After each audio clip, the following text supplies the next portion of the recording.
Chapter 452. Just as Su Len was waiting for the replies from the city managers, another piece of news arrived. Marquis Savoy's army had been stopped by the rebels. When Su Len received this news, he was very surprised. Marquis Savoy was a legendary knight, and the army he led was quite strong as well. On the other hand, the nobles at the border were not even conferred knights, let alone legendary knights. Their army was also pieced together. However, this motley crew was able to stop Marquis Savoy's attack. After reading the information, Su Len finally understood that the reason why the nobles were able to stop Marquis Savoy's attack was not only because of their geographical advantage, but also because of the intervention of another country. The few rebellious nobles were bordering the Bane Kingdom. No one knew what price they had paid to get the Bane Kingdom to help them. The Bane Kingdom had sent an army of 5,000 men and a few palace mages, successfully stopping Marquis Savoy's army at Kaman Mountain Pass. The most powerful among the few nobles was Count Cecil. His territory took up half of the rebellious nobles' territories, and Chili Wind City was the largest city there. It could be said that it had always been the largest city and transit point for trade with the Bane Kingdom.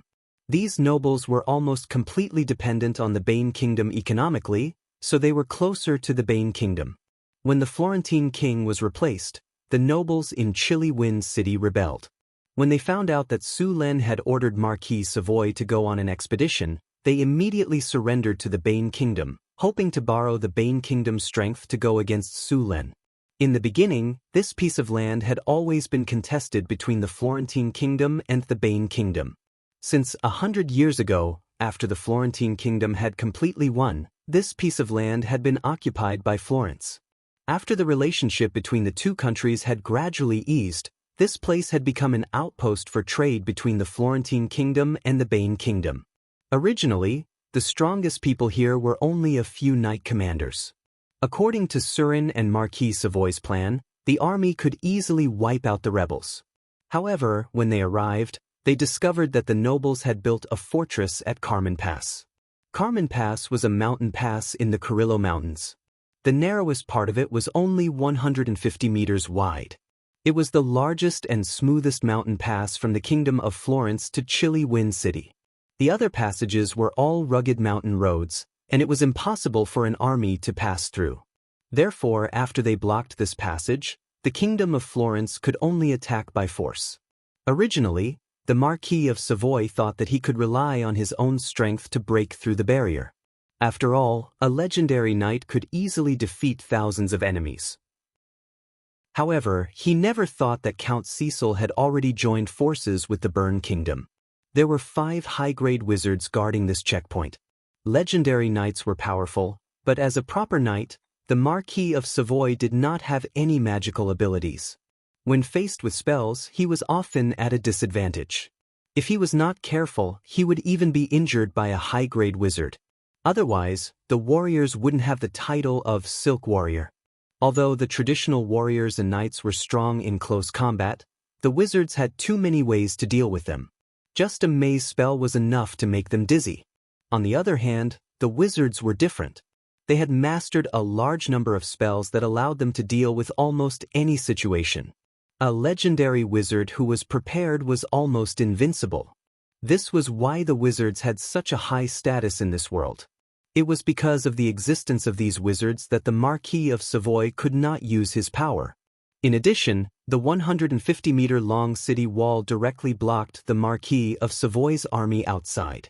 Now, the Marquis of Savoy had no choice but to ask for help from Su Len. After knowing that the Bane Kingdom had supported Cold Wind City, Su Len's face became gloomy. Things had become a little troublesome. This was his first battle since he ascended the throne. If he did not obtain a clean victory, the lords in the north who had already surrendered would likely rebel again. Su Len did not have the slightest doubt about this. Creatures like nobles were born with the talent of flattering the strong and stepping on the weak. Once they found out that Su Len was not as powerful as they thought, the entire Kingdom of Florence would be in a complete mess. It could be said that the Marquis of Savoy's expedition could only be a victory for Su Len. After hearing about the Marquis of Savoy, Su Len had already made a decision. Hathaway was studying the Enigma technology and had no time to go there. Moreover, there were only a few high-grade wizards. Sending Hathaway there was a complete waste of her talent. Therefore, Su-Len thought for a moment and decided to send Alex, Karina, or Grace. The two fourth-grade spellcasters could easily take care of the level 3 wizards. After making the decision, Su-Len found Alex and asked her to go with Karina to help the Marquis of Savoy. In the North Wind Tower, after receiving Su-Len's order, Karina didn't hesitate and directly went to the front line with Alex. There were also 10 winged people with them. These winged people were Alex's people, and they were going to protect their queen. Hathaway had just finished her study. The Enigma knowledge involved a lot of knowledge. During this period, Hathaway would spend 2 hours every day studying it. Then she would take some time to study other knowledge. In the afternoon, she would study the corpse of the brain hunter that Su-Len sent back in the laboratory.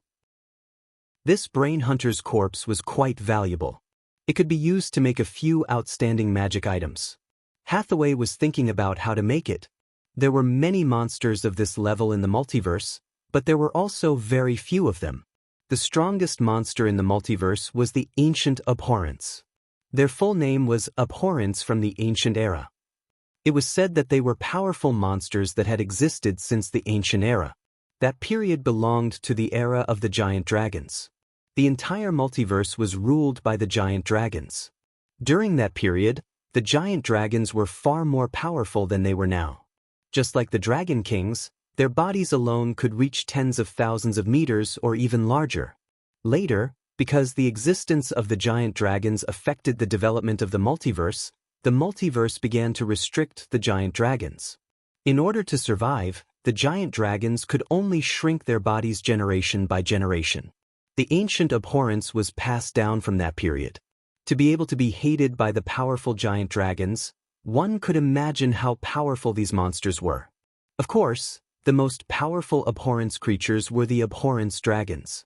There were also Abhorrence dragons, blue diamond dragons, spirit demon dragons, stardust dragons, rainbow dragons, and so on. There was also the Centimanes.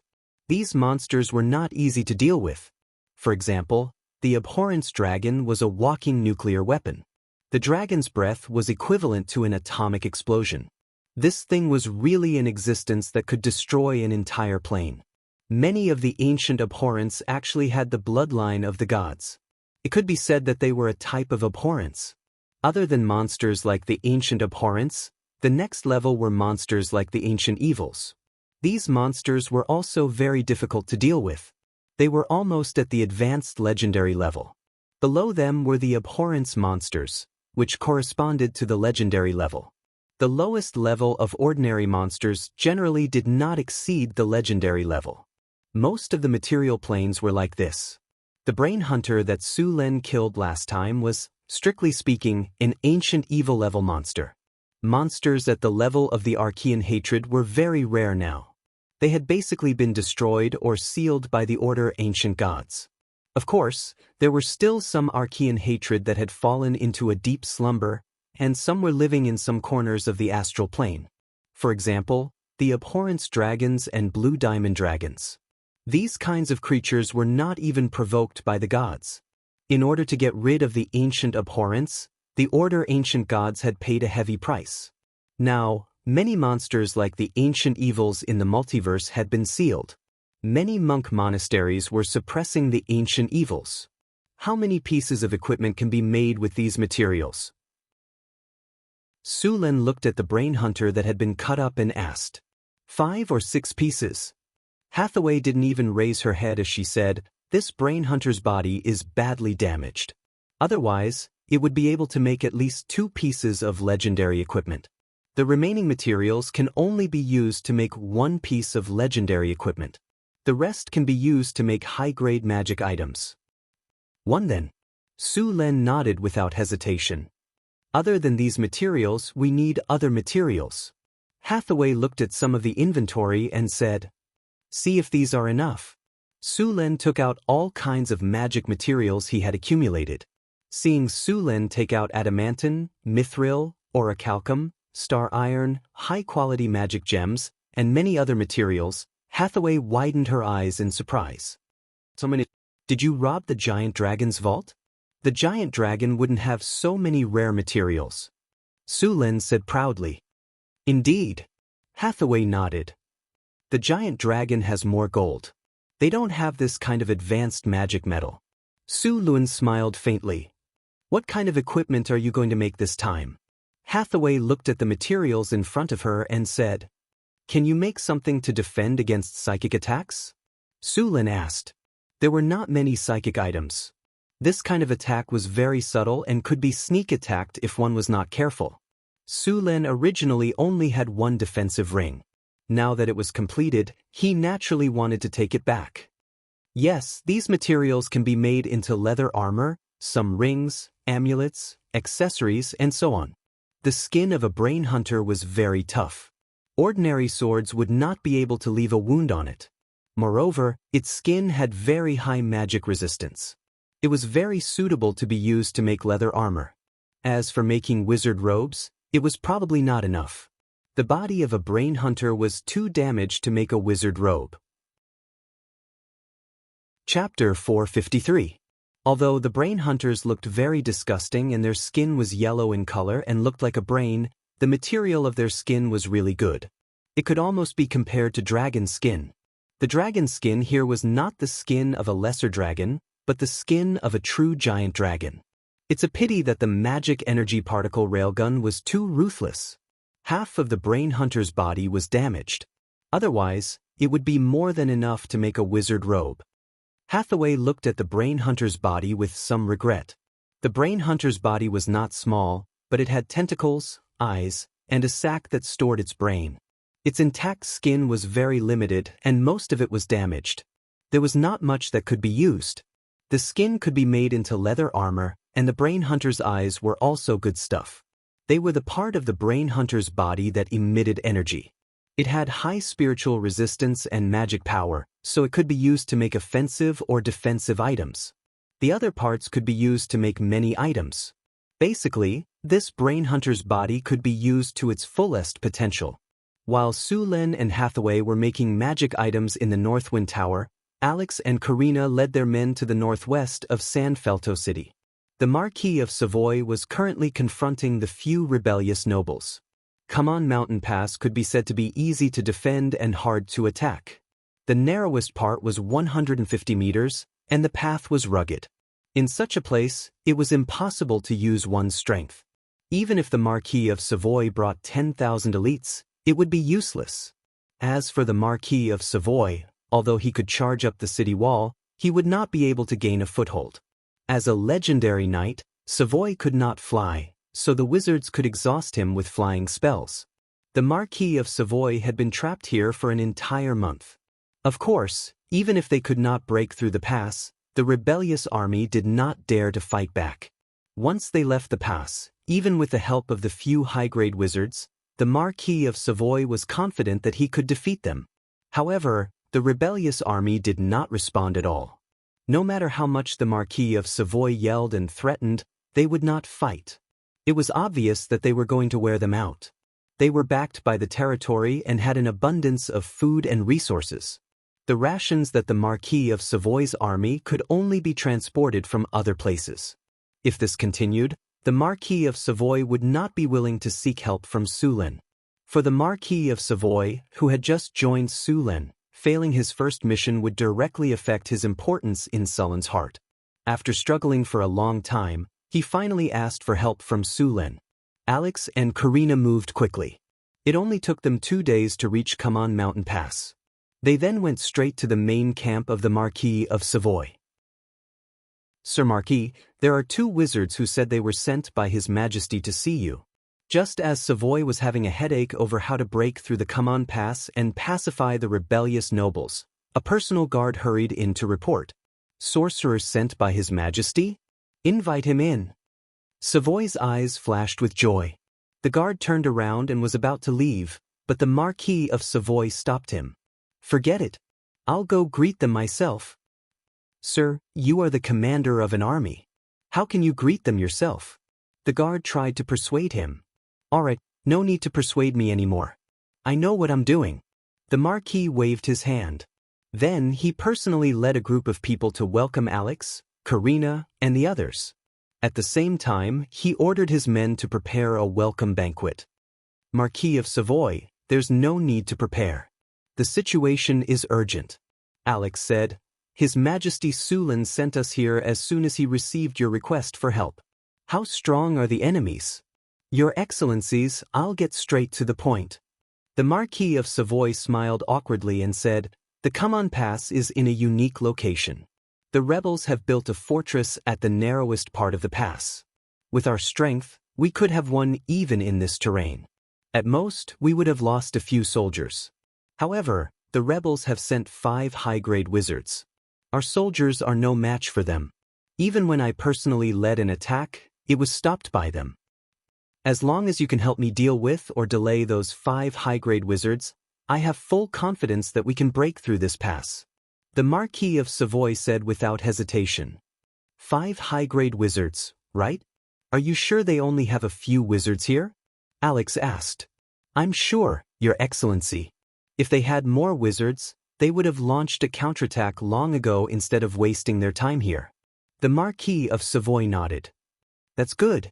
Bring your men and continue attacking the city tomorrow. As for those wizards, leave them to me and Karina, Alex said. All right. Hearing Alex's promise, the Marquis of Savoy was overjoyed. He had been stuck here for an entire month. He had to eliminate the rebels as soon as possible to maintain his position in front of Sulan.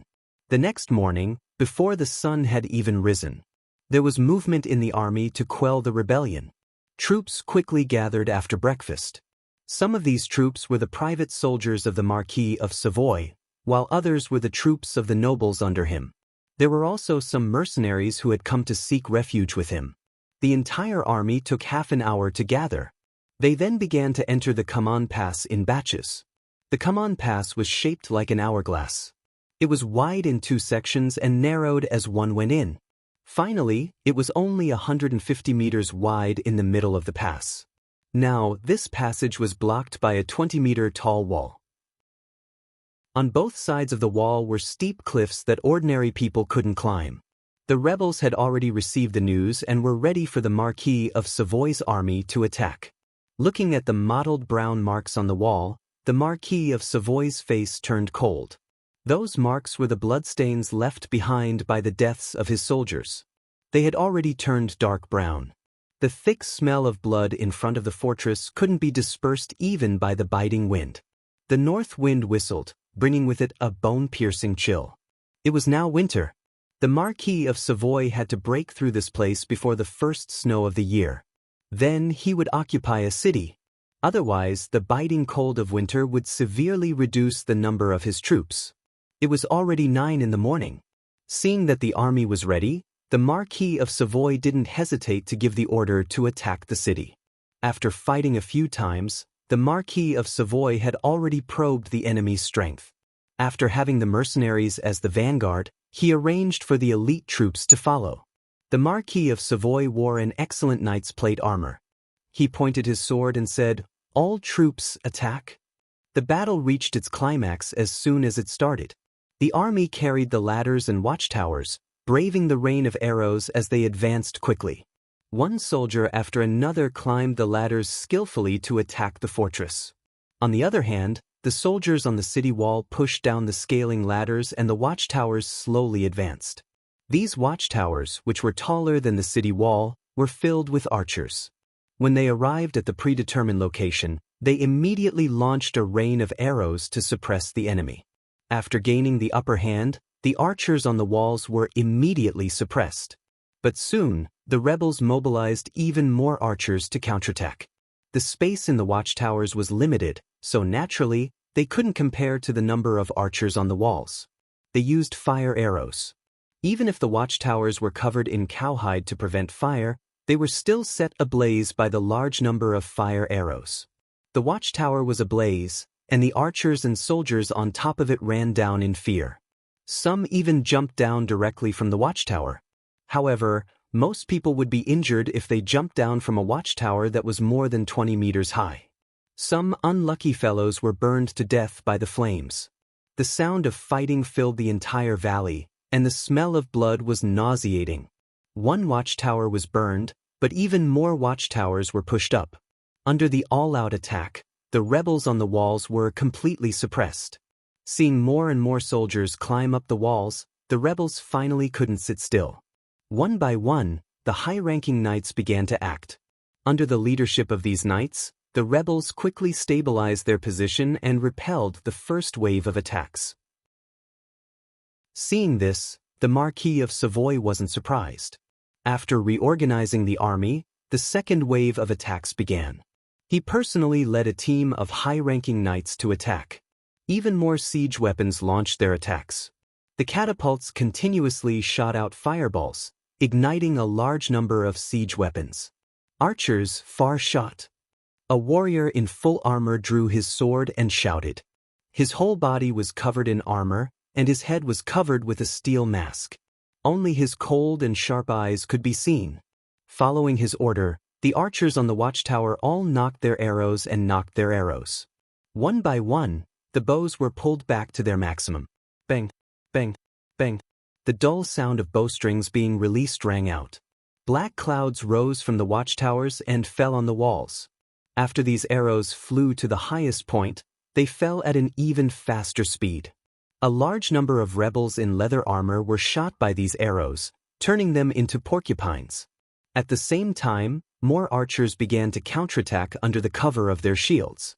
Some heavily armored and shield-wielding soldiers quickly ran up the cloud ladder. These soldiers were nimble and quickly climbed up into the air.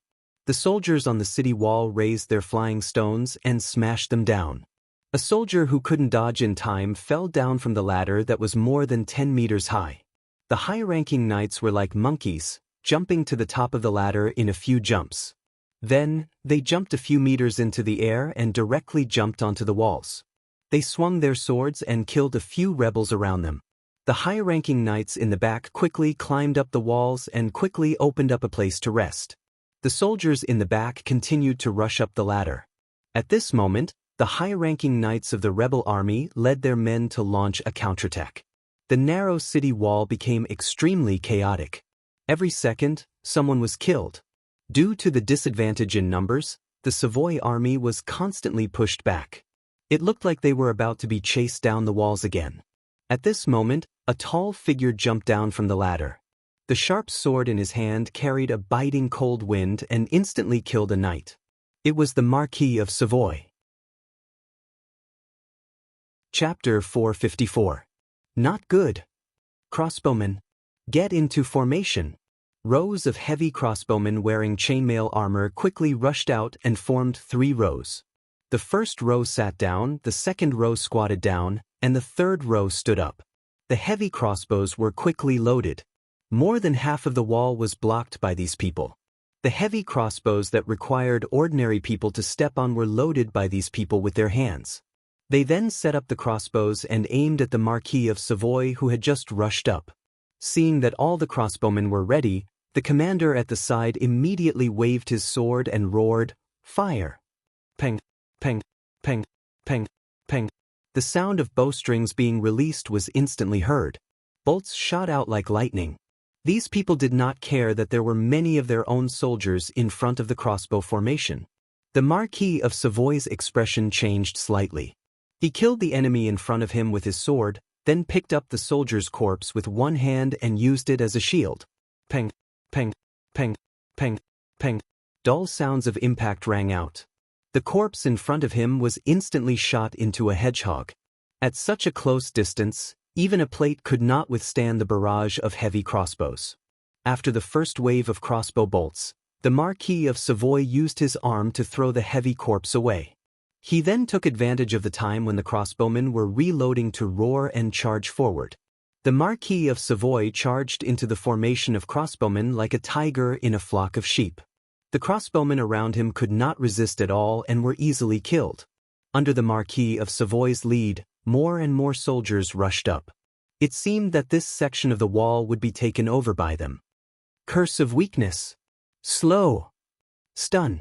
Rays of light suddenly lit up, and the Marquis of Savoy's fierce attacks were instantly interrupted. His originally nimble body suddenly became weak, and even his speed slowed down. However, this feeling did not last long. He quickly recovered. Fireball. Frost spear. Lightning fall. Wind shackles. The rays of light from the spells at the front had yet to dissipate. Following that, more rays of light rose up, and one spell after another was thrown at the Marquis of Savoy. High mage armor. Dispel magic. Counterspell. At this moment, a few figures suddenly appeared in midair. It was Alex, Karina, and the others. With a flash of light, a protective barrier appeared around Savoy's body.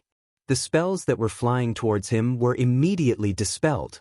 The wizards who were casting spells turned pale with blood dripping from the corners of their mouths. This was the backlash they received after their spells were disrupted. As fourth-grade spellcasters, the two of them cast flight and invisibility to hide in midair, waiting for the sorcerers to make their move. To them, these magi were an entire grade lower than them. They were no match for them. This time, he hit at the side and launched a sneak attack, injuring several magi in an instant. Not good, it's the Grand Magus. The moment the high-grade wizards saw Alex and Karina, their expressions changed drastically. They couldn't care less about the spell backlash and tried to cast teleportation spells to escape. Although there was only a single rank difference between a high-grade wizard and a grand wizard, it was more than enough to kill them. Streaks of spiritual light rose up, and spatial fluctuations appeared. The teleportation spiritual light had already appeared. Dimensional anchor. Just as the teleportation spell was about to take shape, the dimensional anchor instantly marked the few of them under the sorcerer's despairing gazes. The magic aura that had been gathering quickly dissipated in an instant. Group stun. Group human immobilization. Two more spiritual lights rose up, and the magi who had just been disrupted felt dizzy. In the next second, their bodies were controlled. All right, we have taken care of these magi. The rest is up to you. Alex gently waved her arm, and streaks of wind elemental quickly gathered into a wind elemental chain in her hand. The chain danced in the air and quickly tied up the magi. Thank you for your help, Lord Magus. Leave the rest to us, Savoy said respectfully. He then shouted and led the knights to charge forward again. The morale of Savoy's army was boosted when they saw how easily the wizards were taken down. They charged forward without a care for their own safety. As for the rebels who were defending the city, they were scared out of their wits when they saw the wizards they had high hopes for being wiped out. Their morale plummeted, and the defensive line that was barely holding on crumbled instantly. Many of the soldiers threw down their weapons and fled. Seeing this, Savoy was overjoyed. It only took them 2 hours to completely take over the fortress. After taking over the fortress, Marquis Savoy handed the matter over to his generals. He personally thanked Alex and Karina. Alex and Karina greeted him briefly and sent him away. They were now busy interrogating the 5 high-grade magi. Although high-grade magi were not strong in front of them, they were still the backbone of a magus organization. Sulen suspected that there was a magus organization supporting the Burn Kingdom. Karina was very good at interrogating people. It was their traditional skill. Dealing with these magi was a piece of cake. It didn't take long for the adepts to come clean about everything that had happened. These magi were the Burn Kingdom's consecrators. They were specially sent to help defend Coldwind City. In the end, they were all captured by Alex and Karina. At the same time, Karina also learned about the Burn Kingdom situation. The Burn Kingdom had been developing well these past few years. The Burn Kingdom's king's confidence had grown. When he saw the rebellion in the Kingdom of Florence, he wanted to take over Coldwind City. The 5 high-grade magi were all captured, and half of the soldiers were killed. Even Coldwind City could not be saved. It was like trying to steal a chicken only to end up losing the rice used to lure it. As for the other consecrators of the Burn Kingdom, the strongest one was a 4th-grade magus. However, after losing 5 high-grade magi, the Burn Kingdom only had 2 or 3 consecrators left. According to Sulen, he did not plan to kill these captured high-grade magi. Wizards were one of the few high-grade magi in this world. He would be crazy to do that. He planned to make these magi sign a contract and serve him. Alex and Karina set up a temporary teleportation circle and connected it to the North Wind Tower. Powerful elemental fluctuations surrounded it, and the magic circle drawn on the ground slowly lit up. Then, a flash of light appeared, and a teleportation light appeared. Alex controlled the 5 high-grade magi to enter the teleportation circle. They felt dizzy, and in the next second, they appeared in the Magus Tower. This long-distance group teleportation experience is so bad. Alex shook her dizzy head and said. The other magi who teleported with her were even worse. Their faces were pale, and they were vomiting on the ground. It took them a while to recover. Although Alex looked weak, she wasn't a human. Just her physical fitness alone wasn't any weaker than a Grand Knight. As soon as Alex returned to the North Wind Tower, Surin, who had received the news, hurried over. His eyes lit up when he saw the high-grade wizards. The North Wind Tower was currently lacking a large number of tool wizards, and there were many jobs that the wizard apprentices couldn't do. Now that there were 5 more high-grade wizards, it was just right for them to do it. Thank you for your hard work, Alex. Su Lun hugged Alex's soft body and kissed her. Hee, these people are too stupid. It didn't take much effort. Alex smiled proudly. Su Lun reached out and rubbed Alex's head. After a while, I'll give you a gift. A gift? What kind of gift? Alex asked in surprise. Su Lun smiled and pinched her nose. It won't be a surprise if I tell you. You will know when the time comes. I promise you won't be disappointed. Stop pinching my nose, Alex said as she dodged Sullen's hand. All right, let's deal with these magi first. Su Lun let go of Alex, and then let her manipulate these wizards to come to the dungeon in the wizard tower. At the same time, he lifted the human body fixing spell on these wizards, and only tied them up with wind bondage. Let me go. I can pay the ransom, the magi said as soon as he woke up. He let out a sigh of relief. Ransom? I don't need money. Su Lun shook his head. Then what do you want? The magi asked in confusion. You are now my prisoners. Su Lun smiled. Sign this contract and I will let you go. Su Lun looked at the magi in front of him with a smile. His squinted eyes made the magi around him feel uneasy. When they saw the content of the contract, the magi's face changed instantly. 100 years? No, I won't sign it. You are treating us like slaves. One of the magi shouted. Yes, 100 years is too long. I won't sign it even if I die. The magi around him shouted. Bang. Su Lun slammed the table. You don't want to sign it? You are my prisoners now. Su Lun snorted and stretched out his arm. A weapon with lightning flashing appeared in front of them. You have 2 choices now. Sign the contract, or let us send you to meet the Grim Reaper. Su Lun said coldly. Facing the storm battle halberd, the magi became more nervous. Lightning flashed around them, and countless lightning snakes slithered back and forth in the air. The magi felt their bodies go numb. It was as if they were going to be killed in the next moment. Ahem, Mr. Magi, we think 100 years is too long. Can you shorten it a little? One of the magi hesitated and said. Chapter 455. Too long? Su Lun shook his head. 100 years won't decrease. We're wizards. We're not slaves. You can't do this to us. The wizards were a little agitated. As expected, getting an adept to submit and work like a slave was a very troublesome matter. However, Su Lun wasn't disappointed. He silently gave Alex a look. While the wizards were arguing with Su Lun, he secretly cast a spell. Telepathy. A faint beam of light rose from Alex's body and quickly enveloped the adepts around him. If you insist, then I have no choice. I'd love to have more people in my wizard tower, but if you don't want to, then I'll have to send you back to the river Styx. Sullen's lips curved up into an evil smile.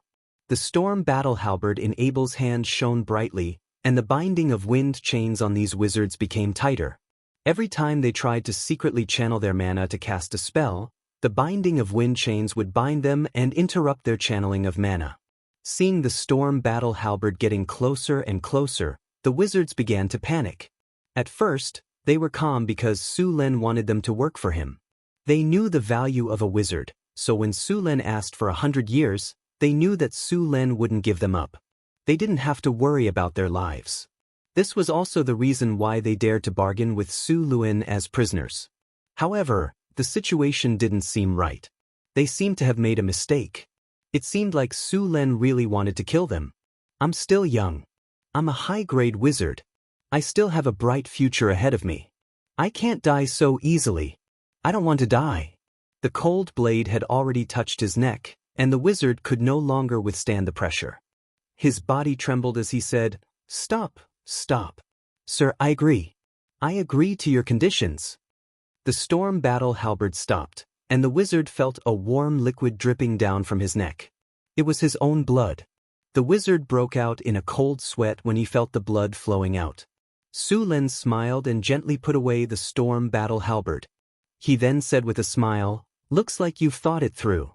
I like people like you who know what's good for you. Isn't it just 100 years? You have to look at things from both sides. The Northwind Tower doesn't have many people. This is a legendary wizard tower. You're lucky to be working here. Normal high-grade wizards don't even have the qualifications to work here. As for 100 years, it's not a long time for wizards. You can also learn a lot of high-grade spells here without spending a penny. Most of the time, you can't even buy this kind of knowledge with money. All in all, you've made a lot of money this time." Surin patted the shoulders of these high-grade wizards and said. Then he took out a spell contract made by Hathaway from the storage space. The material of this spell contract was the skin of a hydra.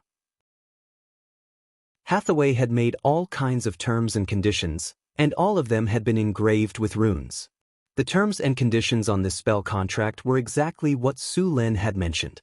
After the 5 high-grade wizards looked through it and found no problems, they left their soul imprints on it.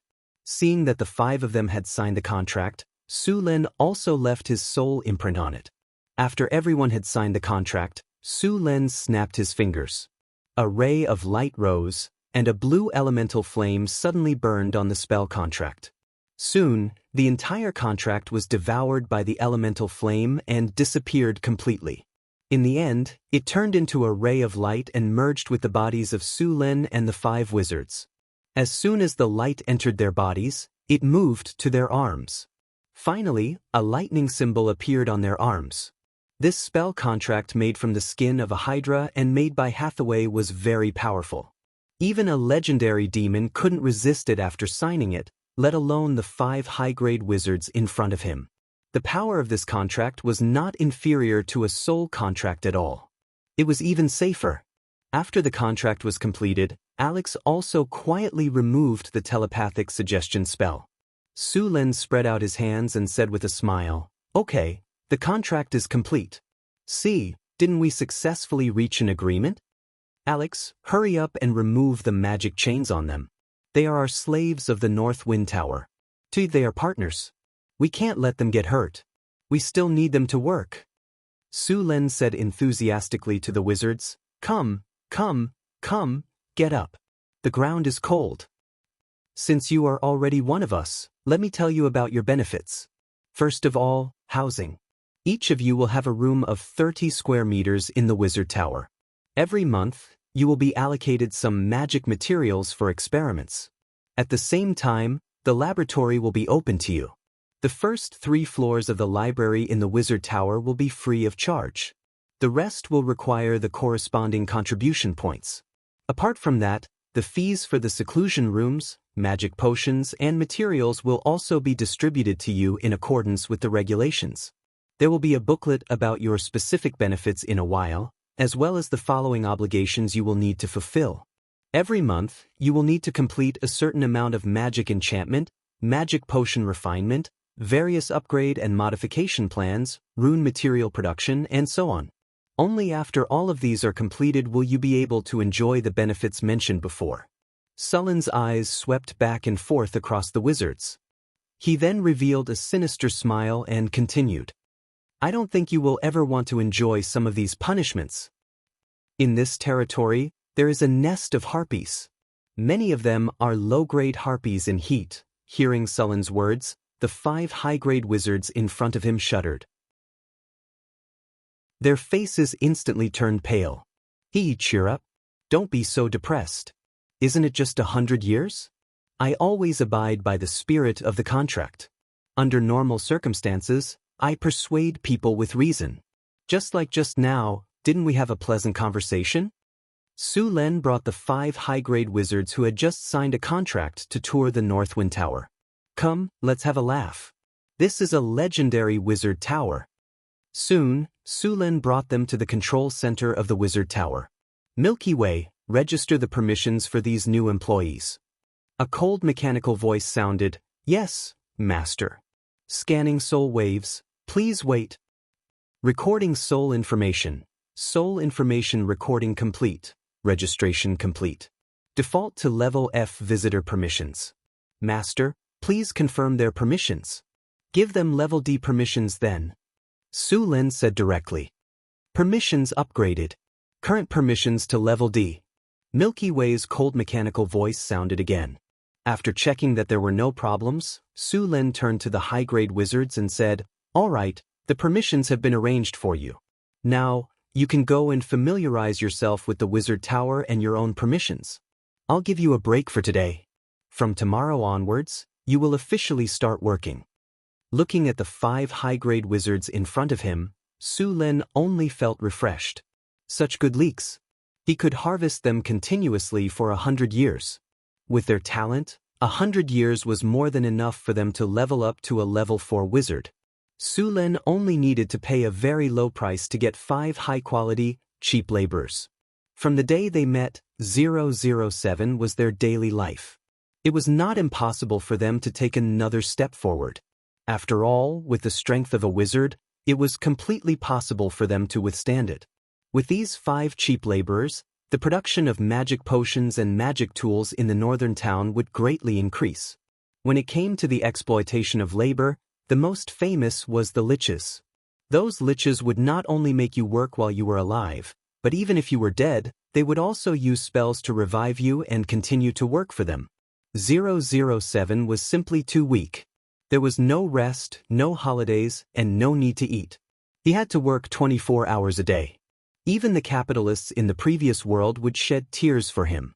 Looking at the contracts on their bodies, the 5 unnamed high-grade wizards wanted to cry, but no tears came out. Just like that, they had sold the rest of their lives. They looked at Su Lin and then looked at Alex beside him. It was said that there was a legendary wizard in the wizard tower. The high-grade wizards' hearts sank. At the same time, they told themselves that they were men. A great wizard knew when to yield and when to stand tall. Even a giant dragon could endure the humiliation of being under its crotch and become the mount of a dragon knight. Their contract of 100 years was nothing. It was just 100 years. They just had to endure it. Also, the concentration of elemental energy here was so high. Every breath of air was as sweet as milk. Every cell in their body was greedily sucking in the elemental particles around them. This environment was so good. With the rich elemental energy, it might be a good choice to work here. After coming to the seclusion room, the high-grade wizards suddenly had an idea after feeling the rich elemental energy. Maybe things are not as bad as I thought. There's also the knowledge in the library. As a legendary wizard, the books in his library will not disappoint me. If I join such a powerful organization, at least I won't have to worry about safety and all kinds of magic knowledge in the future. Chapter 456. After arranging the 5 tools, Su Lin no longer paid any attention to them. The tasks for these tools were already set. From tomorrow onwards, Milky Way would give them all sorts of tasks.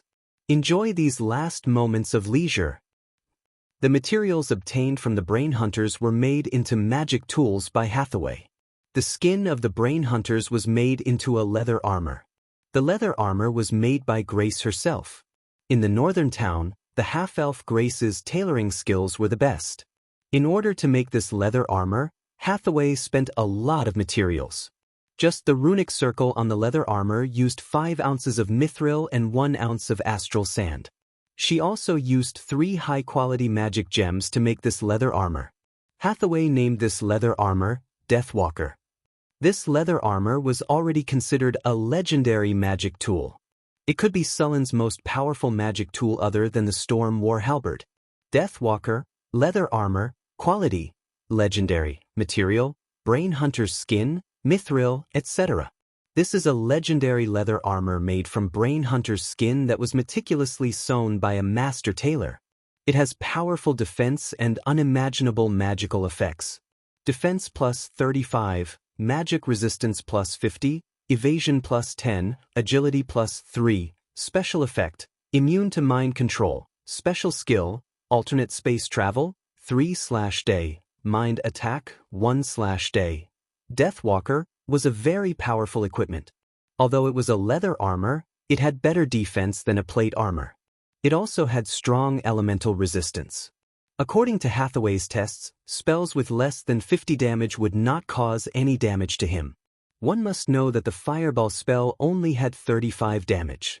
At the same time, this leather armor also strengthened his resistance. Because it was made from the skin of a brain hunter, this leather armor was immune to mind control. It could be said that this attribute was its most powerful attribute. In future battles, Su Lin would not have to worry about mind control spells. In addition to these, this leather armor also increased evasion and agility. It also had some of the brain hunter's special characteristics, space travel. Although it wasn't as powerful as the original brain hunter, it was still pretty good. As long as it could see a place, it could instantly pass through. In addition, this leather armor also had the mental attack of the brain hunter. Since the brain hunter was dead, the effect of its mental attack was greatly reduced, and the brain-sucking effect was impossible. However, the mental attack was still there. It could launch a mental attack on an enemy, and if successful, it would stun the enemy for 2 seconds. Of course, other than these attributes, the most important thing about this leather armor was that it was very cool. Grace's intense tailoring skills were vividly displayed on this leather armor. The effect of this leather armor was godly for any close combat profession. It would also increase Sullen's strength. Su Lin did not hesitate and directly put it on. This leather armor could be said to be the best magical equipment in this batch of equipment. Hathaway did not waste the remaining materials. In addition to this leather armor, there was still some brain hunter's skin left. The skin was damaged in the eye area, so it could not be made into large equipment. Hathaway used the skin to make 2 pairs of gloves. The effects of these gloves were not bad. After wearing it, it did not affect the flexibility of the fingers at all. At the same time, it could also protect the palm. Moreover, because the skin was originally near the brain hunter's eyes, there was an alternate space that originally stored the brain. This was also left behind by Hathaway and added other materials to expand it. Finally, each pair of gloves had an alternate space of 1 cubic meter that could be used to store items. Dark Knight gloves. Gloves, high magic item, material, brain witcher skin, void stone, orichalcum. This is a pair of gloves made from the skin of a brain witcher, a decent magic item, defense plus 15, magic resistance plus 40, hand only, agility plus 23, attack speed plus 8, strength plus 5, special effect. Dimensional space, Su Lin used 1 pair of gloves and gave the other pair to Phyllis. To be honest, this equipment did not increase his strength by much, but it was still a good equipment. The remaining brain hunter's eyes were also very good materials. Many of the brain hunter's magical abilities and psychic abilities were used by the brain hunter's eyes. Therefore, the brain hunter's eyes had a special magic power. After the brain hunter's eyes were taken out of its body and soaked in a special potion, they would become as hard as gemstones and looked very beautiful. The brain hunter had 7 eyes on its body, and the rest of its eyes were completely destroyed by the particle cannon. The remaining 7 eyeballs were also made into magical equipment. This kind of gemstone was usually made into a necklace or ring. Hathaway made 3 rings and 4 necklaces. Su Lin looked at the attributes and found that they were not bad.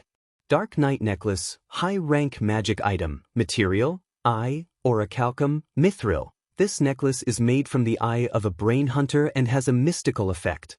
Vision plus 5, charm plus 3, magic resist plus 15, magic resist plus 20, spirit resist plus 15, additional skills, mind control plus 1/day, eye of truth, permanent. The necklace came with 2 spells. One of them, mind control, could be used to control a unit that was not higher than the user's own level. It could be used on humans or monsters, but it was ineffective on legendary creatures. If the target's mental resistance was successful and the mind control failed, the target would also be stunned for 1 second. It could be said that this spell was very good for controlling people or stunning enemies. The other skill, True Eye, was also good. Its effect was to see through most of the magic effects such as illusions, stealth, shadow travel, and invisibility. It was very effective against those who liked to sneak attack. Of course, if the opponent's magic was too high, True Eye might not be able to detect it. Dark Gaze, high magic item, material, eye, adamantine, mithril. This is a ring made with the eye of a brain hunter. Do you feel like you are being stared at by the Grim Reaper when you look at it? Vision +3, charm +2, magic resistance +18, magic power +20, spirit resistance +15, night vision +30, intimidation +10. Additional skills, death gaze +1/day, spirit intimidation +1/day. The ring also had 2 additional spells. Among them, Death Gaze was a spell that completely depended on one's luck. Death Gaze was an instant death spell. After this spell hit the target, it would go through a constitution and soul test. If the test failed, it would directly activate the effect of instant death. If the test passed, it would not cause any damage. Of course, it also had another function, which was to instantly kill targets with low vitality. This skill was called Lucky Emperor's Unlucky Detector. If the luck was good, it would directly send the target away. If the luck was bad, it would have no effect. In addition to this skill, the ring also had a mind intimidation skill. After using it, it would cause a mind shock to enemies within 20 yards. If the immunity failed, these people would be stunned for 3 seconds. If the test passed, it would cause 30 points of damage. In addition to these effects, the necklace and ring also had the effect of Eagle Eye. The equipment's vision bonus was almost 80% of Eagle Eye's range. Moreover, this effect was constant. It was basically a buff of Eagle Eye. Sulen planned to give these 4 necklaces to Chris, Hathaway, Alex, and Phyllis. As for the ring, it was the same. Because there were only 3 rings, Phyllis already had a pair of gloves, so there was no ring. As for the remaining sharp claws and tentacles of the brain hunters, they were also collected by Hathaway. The brain hunter's thighs were very good materials for spears. The spears made of these materials were incomparably sharp and had strong penetrating power. Hathaway planned to make them later. Sulen didn't use the remaining tentacles. These tentacles were a relatively rare material in many dark magic potions books. Some people even wanted to use them to make potions, but these potions had very strong side effects. Sulen wouldn't use these potions. Of course, he could make them and sell them to others. He would keep these magic tools and send them to them when he had the time. After making these magic tools, Hathaway continued to study the knowledge of riddles. Northwind Tower was still not a complete wizard tower. One of the key problems was its defense. There were several types of defense in a wizard tower. The first type was some spell traps outside the wizard tower. Although they were simple, they were very effective. The second type was the wizard tower's own defense. Because most of the materials used in the wizard tower were obsidian and enchanted with hardening, the hardening effect was very good. Not only did it have strong defense, but it also had strong magic resistance. In the face of this kind of building, ordinary spells were basically useless. The fireball spell only blackened the wall and didn't even break the wall. The third type of defense was the enigma or magic barrier. Now that the first 2 defenses of the Northwind Tower had been completed, only the third enigma was left to research.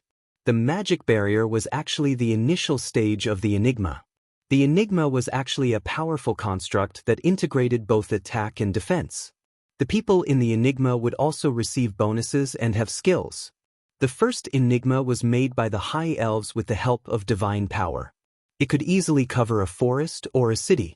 The initial enigma technology of humans was far inferior to that of the elves. However, during the Arcane Empire, it was improved and optimized by the Arcanists and successfully created an enigma that could cover a city. From that moment on, The enigma became the standard of the floating city. Chapter 457. During the most glorious period of the Arcane Empire, large riddles were not only used for defense, but also for attack. There was a period of time when the highest defense command of the High Elves' riddles was, if a true dragon enters the range, automatically release the stored high-level spell sequence to attack the target. During that period, the dragons ran amok in the multiverse, and the High Elves were barely surviving under their influence. The elves and the arcanists had basically the same definition of enigma. It was a masterpiece of high-level magic skills, woven with magical energy. It was a powerful enchantment that covered an extremely wide area. It had a simple consciousness of its own, and it was a permanent enchantment or domain created by legendary spells. There were 4 main functions of riddles. The first was a protective enchantment. The riddles had a powerful protective enchantment, which was used to protect the area inside the riddles from outside the riddles. The second was a spell enchantment. This spell enchantment could be activated or deactivated automatically, and the target could be chosen.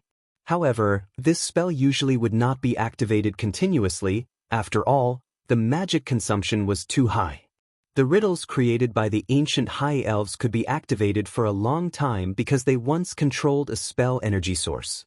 The riddles created by the arcanists had this effect after they had the mice energy core. The third was a forbidden spell. Within the range of the riddles, you could not use spells that were forbidden by the riddles.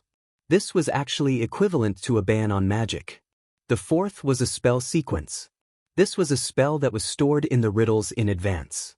The spell could be activated by using specific gestures or specific words. There was no limit to the number of times the spell could be activated. Of course, the maker of the riddles could limit the number of times it could be activated to reduce the cost of the effect. There was a limit to the number of times the spell could be used, and it could only be activated a few times in 24 hours. The fifth was a permanent effect. This effect could not be directly described by a spell. It could only be divided into 3 levels. The primary effect was equivalent to a level 1 to level 3 spell or a low-level magical item. The intermediate effect was equivalent to a level 4 to level 6 spell or a mid-level magical item. The advanced effect was equivalent to a level 7 to level 9 spell or a high-level magical item. Hathaway had more or less mastered the puzzle technology, but it was still a bit difficult to make a complete puzzle. Making a puzzle required the cooperation of several legendary wizards. It was too much work to do with just one legendary wizard. Hathaway was the only legendary wizard in northern Battlefront City. She would have to take it slow. There were a few grand wizards in northern Battlefront City, but other than Alex, Karina, and Grace were all more inclined towards becoming legendary wizards. It would not be easy for them to become legendary wizards. As for the succubus Chrissy, she was also a wizard, so there was no hope for her. Just like Hathaway, Alex was a wizard and a sorcerer. However, compared to Hathaway, Alex's knowledge was not as solid. After all, she lived in the underground world and had little contact with the outside world. All her knowledge was inherited from her bloodline. It was only after she came to Northern Town City that she began to systematically learn all kinds of spells. If she wanted to master the riddle-weaving technique, she would have to wait until she became a legendary wizard. There was a special legendary spell for riddle weaving. This spell needed to be made according to one's own ideas. The High Elves had far more talent than humans, but they still could not avoid the fate of decline. Their bloodline ability began to degenerate for unknown reasons. The former Elven Empire also fell apart. When the Elven Empire declined, humans began to rise. Before the rise of humans, the languages needed to cast spells were the ancient Elven language, dragon language, celestial language, demon language, and so on. However, after generations of human sages, they finally succeeded in replacing them with human language. It was these people who started the glory of human magic, the era of the Arcane Empire. Hathaway did not make a puzzle after she mastered the method of making one. After all, making a puzzle was a huge project, and it required the cooperation of many legendary wizards. The riddles built by the ancient arcanists were all built by a large number of arcanists. If it was a small puzzle that only covered a range of 1 or 200 meters, Hathaway could still build it with some time. However, the Northwind Tower was going to be upgraded into a floating space tower and a floating space city. Such a small puzzle was naturally not suitable. Hathaway temporarily put the puzzle making on hold and began to study some other information brought back by Su Lin, elemental fission and elemental fusion. The earliest research on this technology was in the early days of the Arcane Empire. At that time, the Arcanists wanted to find a way to provide more energy sources. This technology brought about a new energy core, the elemental furnace. The energy provided by the elemental furnace was hundreds or even thousands of times more than the energy provided by the elemental pool of the same volume. However, this technology was soon replaced by a new technology, the mice energy nucleus. The mice energy nucleus could provide a huge amount of energy in a clean and stable manner, even more than the energy provided by elemental fission. Thus, the elemental furnace technology was sealed. The mice energy nucleus made the glorious era of the Arcane Empire.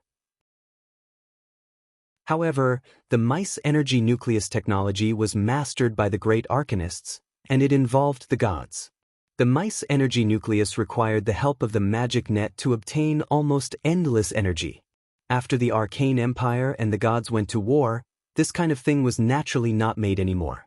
After that, the Arcanists dug out the technology of elemental fission and elemental fusion from the pile of old papers. They wanted to make a more powerful elemental furnace to replace the mice energy nucleus. The theoretical knowledge of elemental fission had been around for a long time, but it was very difficult to turn the theory into reality. It was not difficult to detonate the energy all at once, but it was difficult to control the energy and release it steadily and continuously. If one was not careful and released it too quickly, it would no longer be an elemental furnace. It would be a catastrophe. It would be easy to destroy a city, so one had to be very careful. Elemental fusion was more difficult than elemental fission, and the energy released was thousands of times more than elemental fission. If elemental fusion was successfully mastered and the elemental furnace for elemental fusion was made, the energy core for building a large floating city would be directly solved. Elemental fusion had many advantages compared to elemental fission. Elemental fusion was almost pollution-free, while elemental fission had strong radiation pollution. However, the difficulty of achieving elemental fusion was not ordinary. With the current technical reserves of the Northwind Tower, there was still a long way to go before they could master elemental fusion. In addition to the elemental furnace technology, Hathaway began to try to repair the high-grade legendary golem Su Lin brought back from the desert ruins. The strongest golem in the Northwind Tower was the steel golem, which was seriously inconsistent with the identity of a legendary wizard. If a legendary wizard did not have a few legendary golems, he would be embarrassed to go out and say hello to others. In addition to the precious materials to make a legendary golem, legendary soul crystals were also needed as the soul core of the golem. Su Lin still had a few pieces of legendary soul crystals, which were enough to make a few legendary golems. Making a legendary golem required a lot of materials, including a lot of precious metals. If the Northwind Tower did not control the underground world and had a lot of mineral support, they would have gone bankrupt long ago. A stone golem cost 100,000 kinnar, an obsidian gargoyle cost 150,000 kinnar, and a steel golem cost 500,000 kinnar. As for the legendary golem, Su Lin estimated that it would cost 3 to 5 million kinnar. Even Su Lin felt a little pained at this price. As the saying went, a powerful wizard's power was like throwing money at people. Northwind Tower, astrology platform. Su Lin and Hathaway were researching the elemental furnace together. They had long mastered the theory of elemental fission, and now the two were trying to design the blueprint of an elemental fission energy core. Suddenly, Milky Way's voice could be heard. "Master, Madame Chris has something important to report to you." "Let her in," Su Lin said without raising his head. "Yes, master." As soon as the voice fell, the tightly shut door of the laboratory slowly opened, and the little succubus Chris walked in. "What happened, Chris?" Su Lin put down his notebook and got up to greet her. "Master, I just received news that the Grey Dwarfs found a gold mine when they were exploring. There's adamantine inside. Chris said excitedly. Adamantine? Su Luan's eyes lit up. It turned out to be a fine gold ore which was no less valuable than mithril. Part of the fine gold used in the North Town City was Su Luan's reward, and the other part was purchased with money. The quantity was seriously insufficient. He didn't expect to find a fine gold ore this time. The underground world was rich in resources. Hathaway, I have something to do, so I have to leave. You'll have to design the elemental fission yourself. Su Lin said as he turned around. I can finish the blueprint by myself, Hathaway said without raising her head. Su Lin put away the documents and left the laboratory with Chris. Did you calculate the amount of gold you found? Su Lin asked. Not yet. According to the Grey Dwarves who found the gold mine, the area around the gold mine is occupied by other monsters. They can't get too close. Chris did not know much. When she heard that adamantine had been found, she immediately came to tell Su Lin. A while ago, there was a small earthquake in the underground world, but it didn't cause too many casualties. Only some of the mines collapsed, and there weren't many casualties. However, after the earthquake, we found a new tunnel. The gold mine was found in the underground cave behind the tunnel. Chapter 458. Su Lin and Chris left the Northwind Tower and arrived at the underground world through the teleportation portal. They felt a slight dizziness, and the light dimmed. The two appeared at the teleportation portal in Crete. After a few months of development, the appearance of Crete had changed greatly. Thousands of kobold slaves, Grey Dwarves, and Taurens were all busy. In order to obtain labor, Crazy had captured all the kobold tribes nearby. Now, the underground world had a huge mining team of 20 to 30,000 people. Although the kobolds were not as efficient as the Grey Dwarves, their numbers could easily make up for it. Where is the Grey Dwarf who found the gold mine? Su Lin asked as he sat in the hall. Please wait a moment, Master. I've already sent someone to inform him. A Grey Dwarf said respectfully. Soon, Su Lin saw a muscular Grey Dwarf about 1.4 meters tall enter the hall. The Grey Dwarf was wearing old leather armor. His palms were thick with calluses, and he had a thick beard. Were you the one who found the gold mine and the fine gold mine? Su Lin asked directly. My lord, I was the one who found the gold mine and the fine gold mine, the Grey Dwarf said respectfully. At the same time, he took out a piece of ore that reflected a metallic luster from his pouch. These are some samples of the ore I found in the vein. The Grey Dwarf held up the ore with both hands. Chris walked over and took it, then handed it to Su Lin. Su Lin weighed it lightly. It was heavy in his hand. There was a golden metal in the rock. It was gold. Beside the gold, there was another piece of metal that shone brighter. Su Lin snapped his fingers, and a spiritual light rose from his body. It instantly merged with the ore in his hand. After a while, his eyes flashed with joy. It really is fine gold. Very good. You will be rewarded handsomely. With that, Su Lin snapped his fingers, and with a flash of light, a wine barrel that was 1.2 meters tall appeared on the ground. It was filled with vodka, a specialty of Northern Town City. This is only a small part of the reward for you. Next, take us to see the gold mine. If everything is true, the reward will be given immediately, Su Lin said with a smile. As long as you make a contribution, I will not be stingy with the reward. Thank you, my lord. Thank you, my lord. As soon as the barrel appeared, the Grey Dwarf's eyes were instantly attracted to it. He sniffed with his red nose, as if he was going to pounce on it in the next second. It's yours. Su Lin snickered and snapped his fingers. With a flash of light, the lid of the wine barrel was opened. The rich aroma of wine spread out and the fragrant wine slowly flowed out. At the same time, a glass cup happened to catch the wine. Soon, a glass of vodka was filled. Su Lin handed the glass to the Grey Dwarf who had been scratching his head for a long time. The Grey Dwarf took the glass and took a big gulp. Gulp, gulp, gulp. He drank half of the large glass in one go. Su Lin smiled. He did not overly oppress these Duergar. Instead, he used good wine and food to entice them, and then supplemented it with force. As for the Duragar's upper class, he had Chris directly control them, and they were easily under his control. After drinking vodka, the Duragar's original wine became tasteless. If they wanted to drink vodka, they could only work hard and use their points or money to buy it.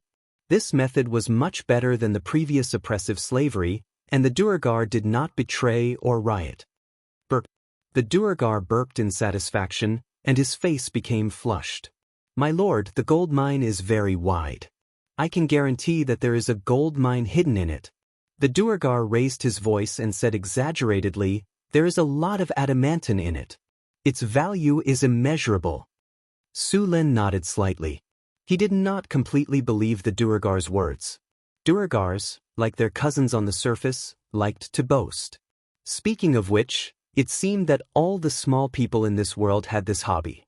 Halflings, dwarves, gnomes, these people all had a habit of boasting. It was better to just take their words at face value. The truth should be at least half of what they said. "Get ready. We will set off tomorrow for the newly discovered gold mine," Sulen ordered. "Oh, and don't let him drink too much today. Otherwise, he will be drunk tomorrow." "Yes, master. I will arrange it right away."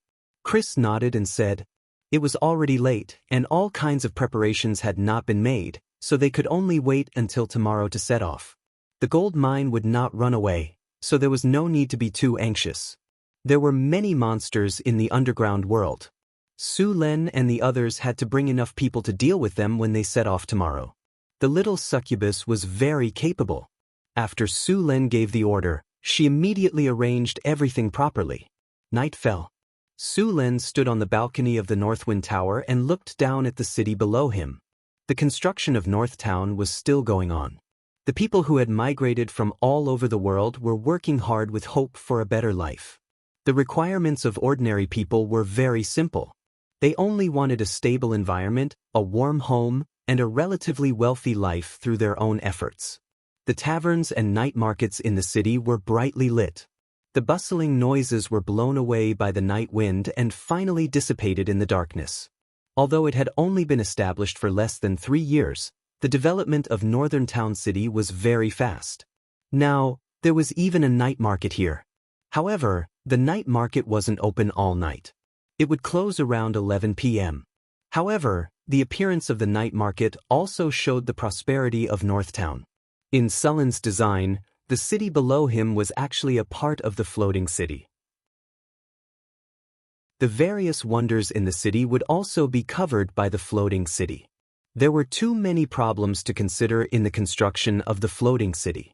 Sulen wanted to build a floating city that could not only wander in the prime material plane, but also had to build a floating city with the ability to travel in the astral plane. Such a floating city could be completely self-sufficient even in the astral plane. It could float in the astral plane for hundreds or even thousands of years without having to worry about logistics. The floating city's population was about 50,000. At the same time, it also needed to control the population growth.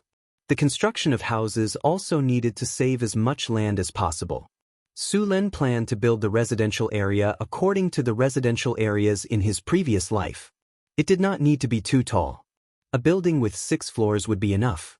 There were also commercial areas, workshops, production areas, hospitals, city halls, plantations, ecological parks, simulation systems, wizard academies, golem workshops, entertainment areas, and so on. According to the drawings designed by Sulen, such a floating city could live up to 70 to 100,000 people. 50,000 people could live there even after reproduction. He did not want to have a population expansion problem in a short period of time. A floating city of this level was already very large. In the era of the Arcane Empire, the energy core of such a floating city was the mice energy core. Elemental fission could only support a floating city of 10,000 people. Only elemental fusion and the mice energy core could support a floating city of 100,000 people. Every time the floating city expanded a little, the energy consumed would increase by a lot. Just like a city of 10,000 people and 100,000 people, although the area only increased by a few times, the energy consumed increased by hundreds or thousands of times.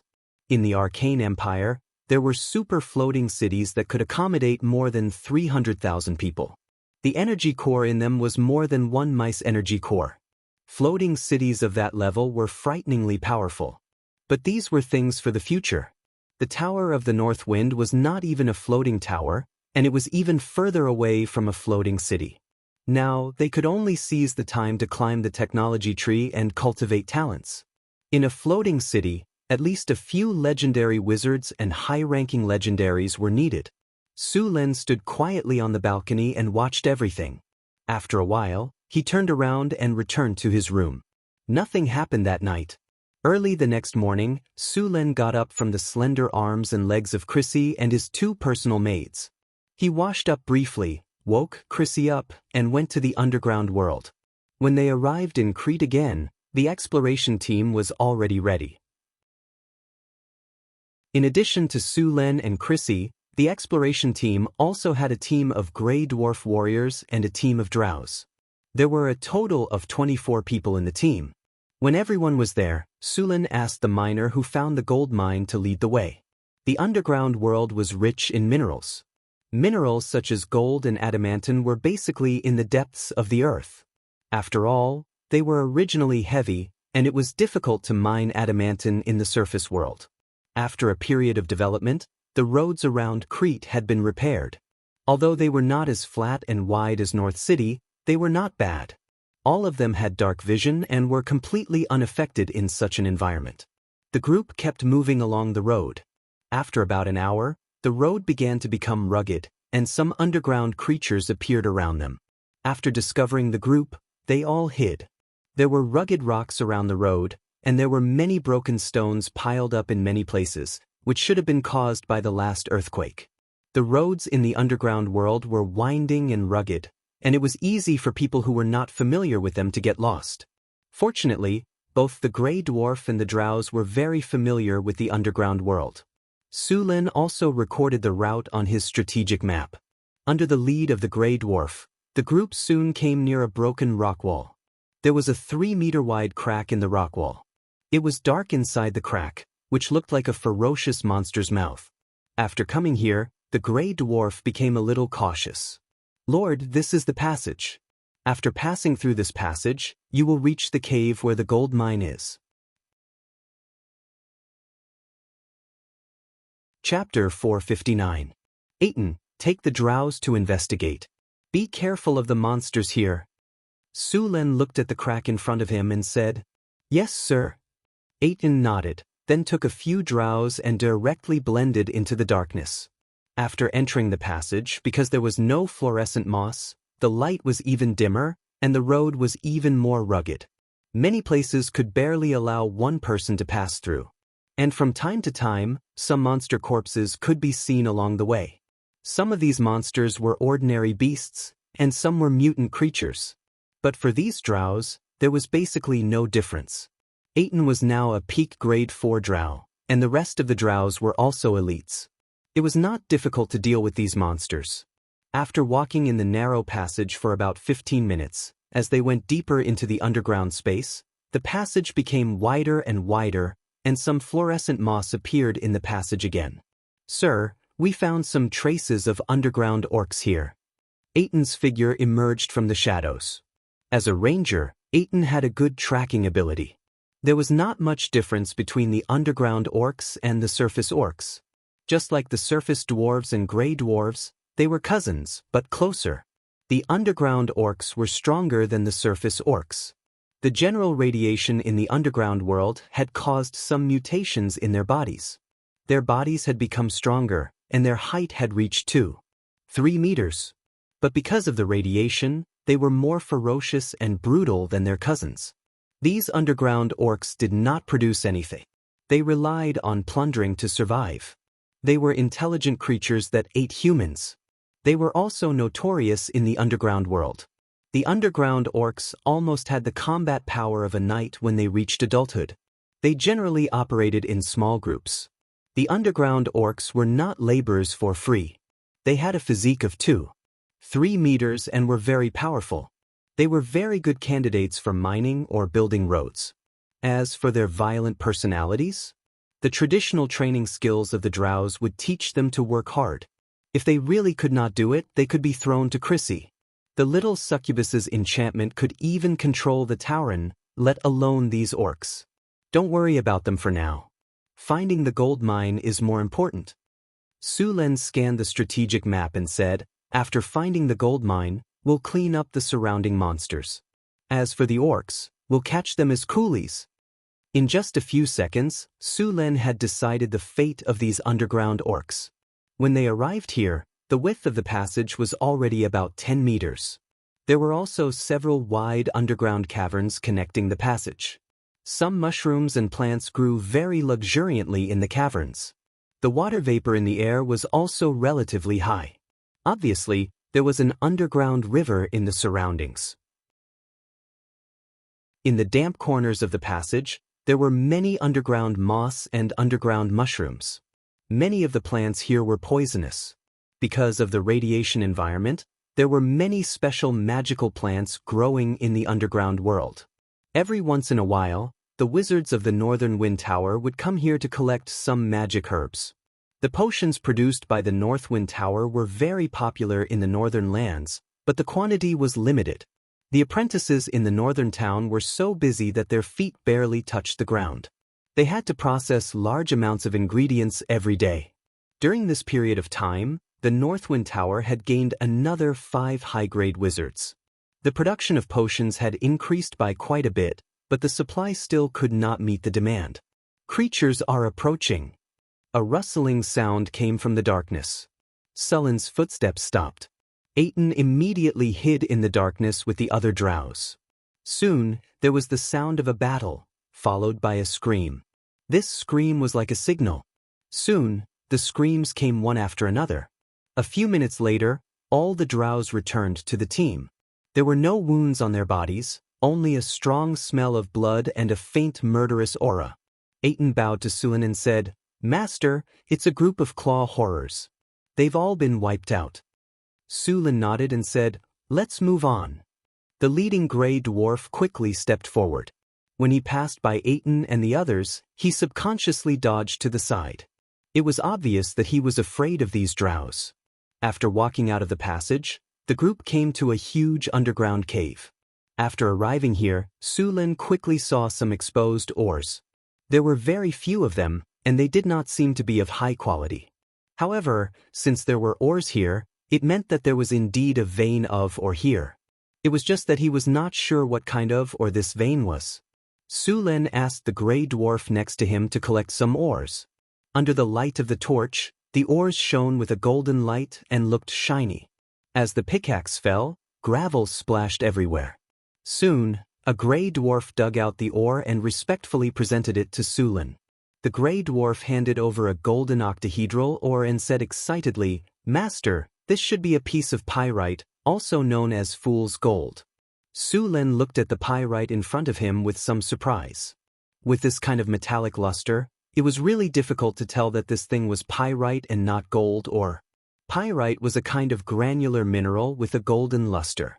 Its appearance was very similar to gold ore, so it was also known as fool's gold. In the face of this kind of metal, even some old miners were often fooled by it. Reaching out and picking up the pyrite, Sulin found that some of the metal particles were in a very regular cubic shape, as if they had been specially polished by humans. This was the difference between pyrite and gold ore. Seeing this fool's gold, Sulin was not angry. Instead, he was a little happy. There was a famous saying among the dwarves, "Fool's gold can only fool the fool, not the wise." Although this metal was not gold, it was the tracer of gold. When the dwarves were excavating all kinds of minerals, they found that fool's gold often appeared in the same area as gold. This meant that as long as fool's gold was found, there was a 70% chance of finding gold near the vein. Therefore, in the eyes of the experienced miners, as long as they found fool's gold, they could often follow the vine to find the melon. Now that Sulin and the others found pyrite here, it meant that there was indeed gold ore around, and that the gray dwarf was not lying. Since we found fool's gold, the real gold is not far away. Su Lin threw the pie away and continued, "Let's go, hurry up and find the gold." Squeak, squeak, squeak. A chaotic sound like that of insects came from afar, and the faces of the gray dwarfs changed. "Master, this is the cry of Nell beetles. They must have been alerted by the commotion when we were mining," Aiton said as he walked up. "Master, Nell beetles usually live in groups. Should we avoid them?" Aiton said as he looked around. Su Lin shook his head and rejected Aiton's suggestion. What kind of joke was this? How could he reject a mount that had been delivered to his doorstep? Nell beetles were large beetles that had inherited the social life of insects. Usually, a nest of Nell beetles would have 50 of them. Under normal circumstances, Nell beetles would have a hard bright red carapace, and their defense would be very high. Without any preparation, even the gray dwarves and drows, who were experts in the underground world, would not dare to provoke them. The Nell beetle's 2 evil claws swayed in front of its 4 black round eyes and huge, jagged jaws. There was also a horny protrusion on its head that was similar to a trumpet. This protrusion would release a sound wave that could be used to attack or heal. A single Nell beetle had a challenge level of 10, but when the Nell beetles hid in large numbers, even a knight commander or a conferred knight would have to retreat. These monsters had an innate ability, earthquake. They could make use of sound waves to cause the ground to shake and deform. To Su Lin, this ability made use of the resonance effect. There was no need for them to use a lot of strength. As long as the frequency of the sound waves was the same as that of the surrounding ground, they would be able to easily cause the ground to shake and deform. If there were a sufficient number of Nell beetles, they could even cause a small-scale earthquake.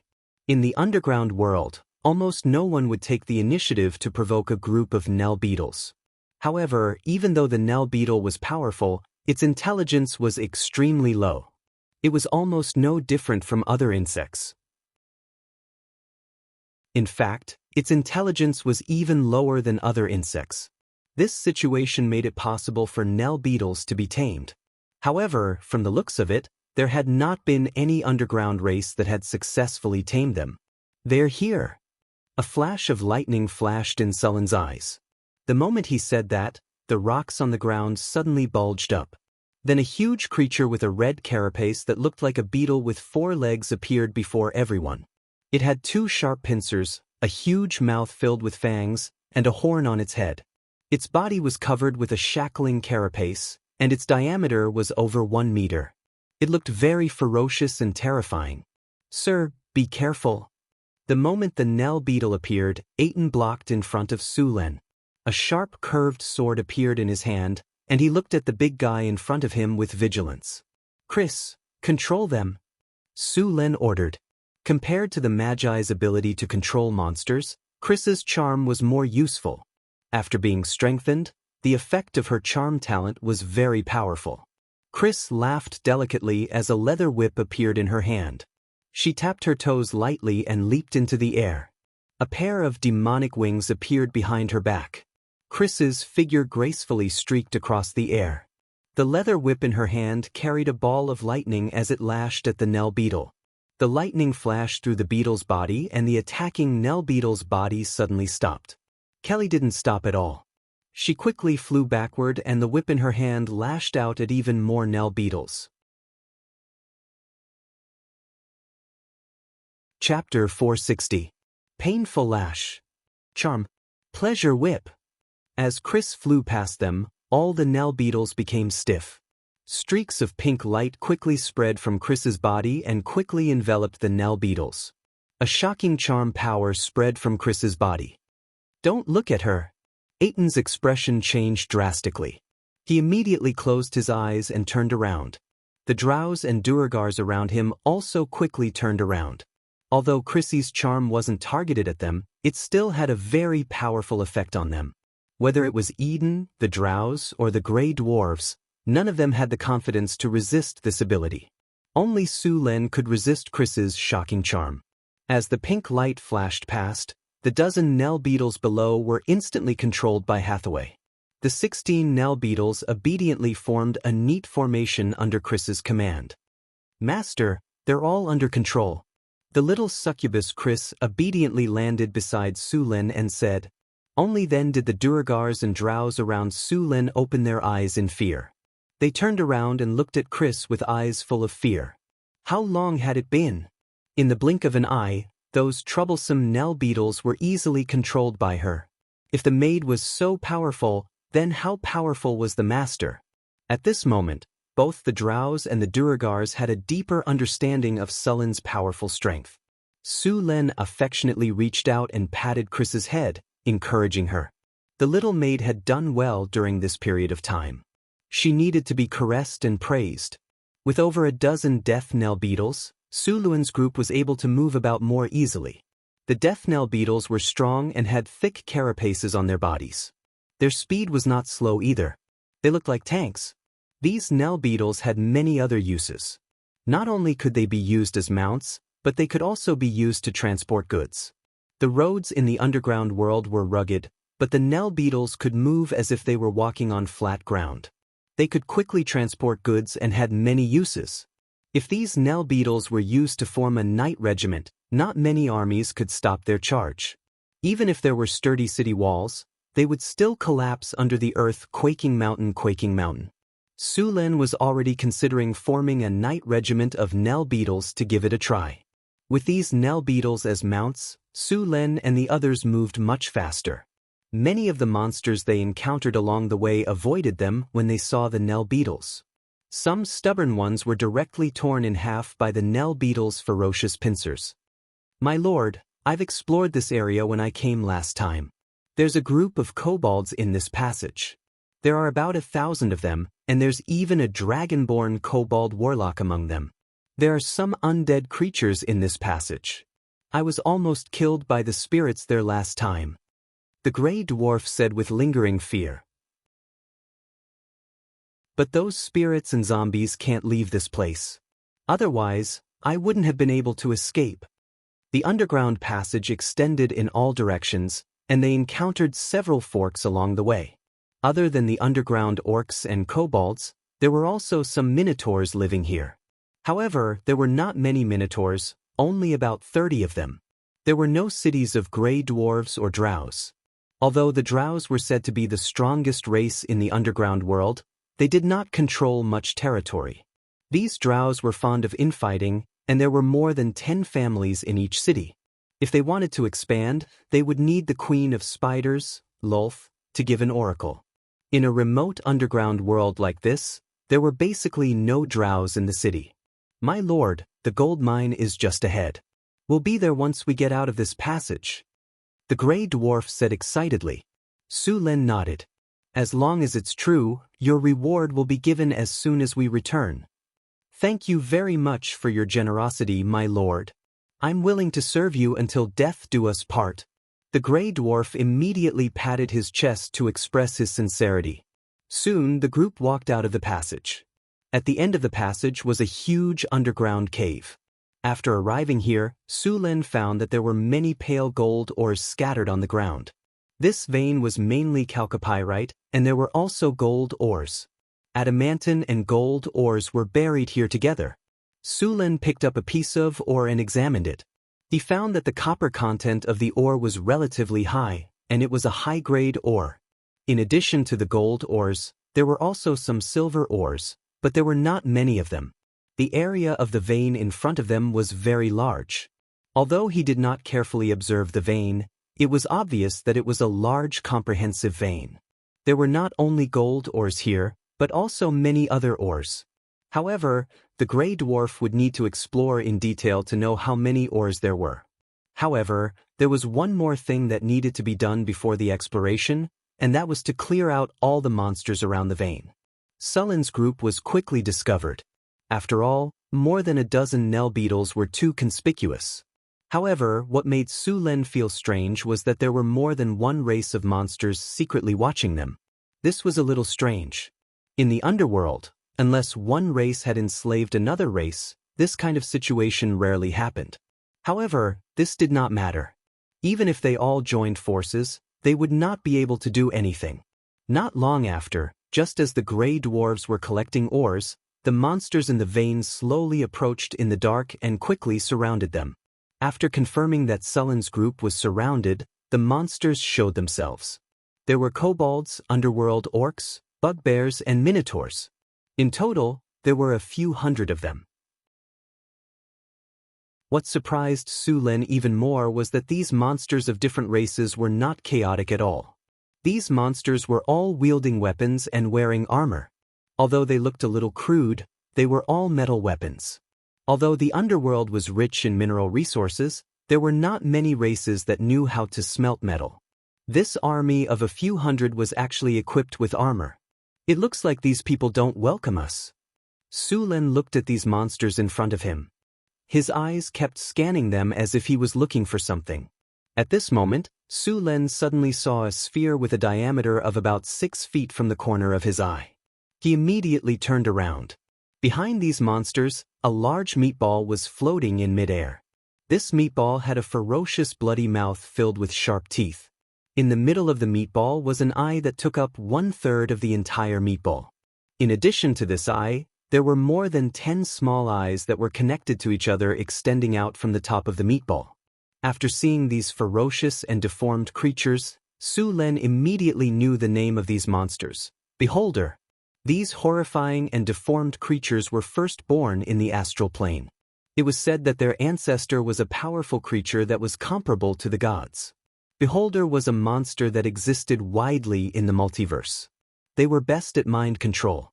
And Beholder had a large army. In this aspect, perhaps only the Mind Flayers were better than them. Beholder was a ferocious, violent, and evil creature. They were born with strong psionic powers and could use this ability to enslave other races. It was obvious that this mine had been occupied by the Beholder.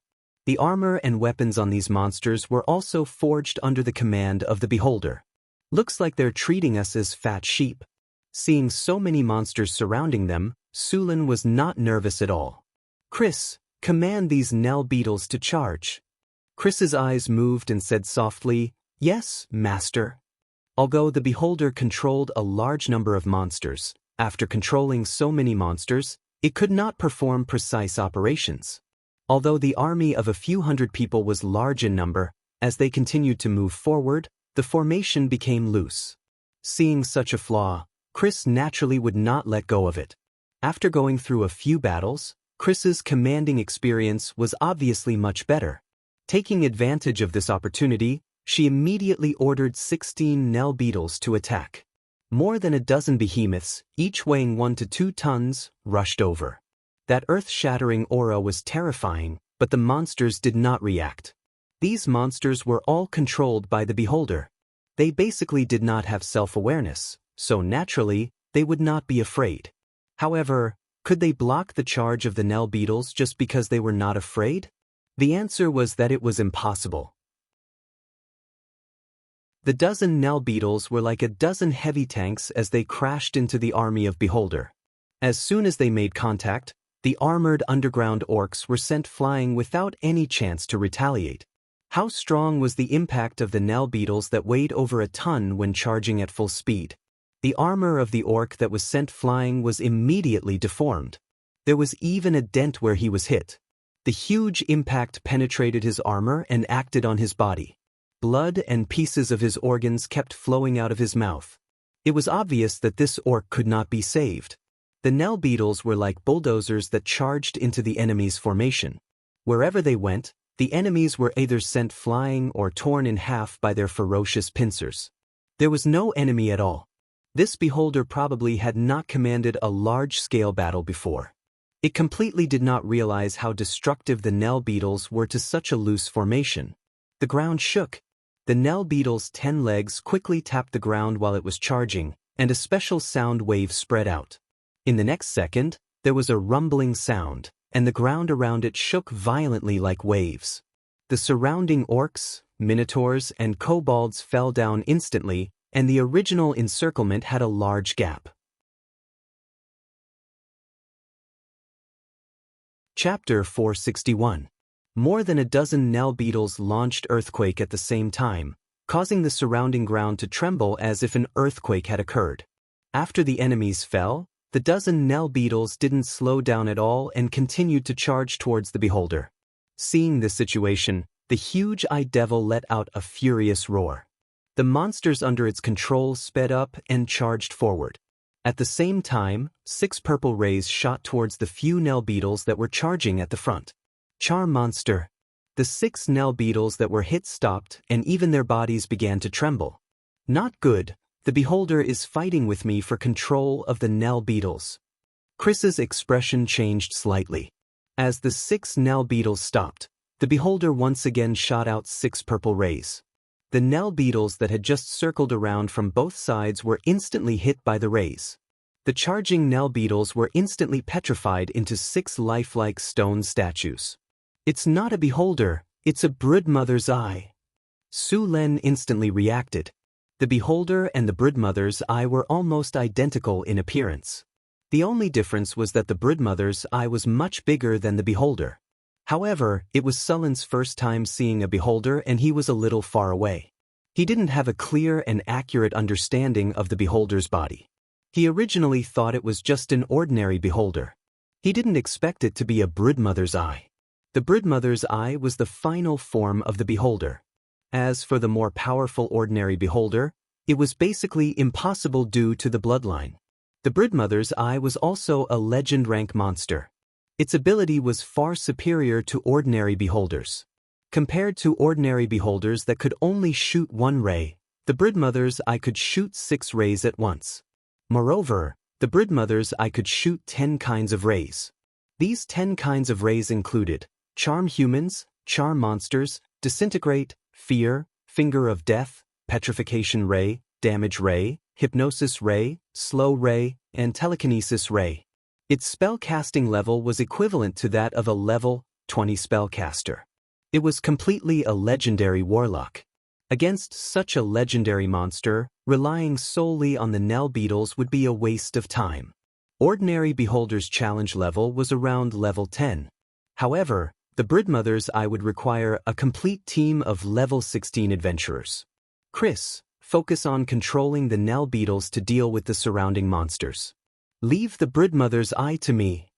Sullen's body flashed with lightning and the storm war halberd appeared in his hand. After a brief explanation, he disappeared with a flash of light. Alternate space travel. Sullen's figure instantly entered a grotesque world. In the next second, he appeared beside the broodmother's eye. As soon as he appeared, the storm battle halberd in his hand smashed down on the broodmother. Fear.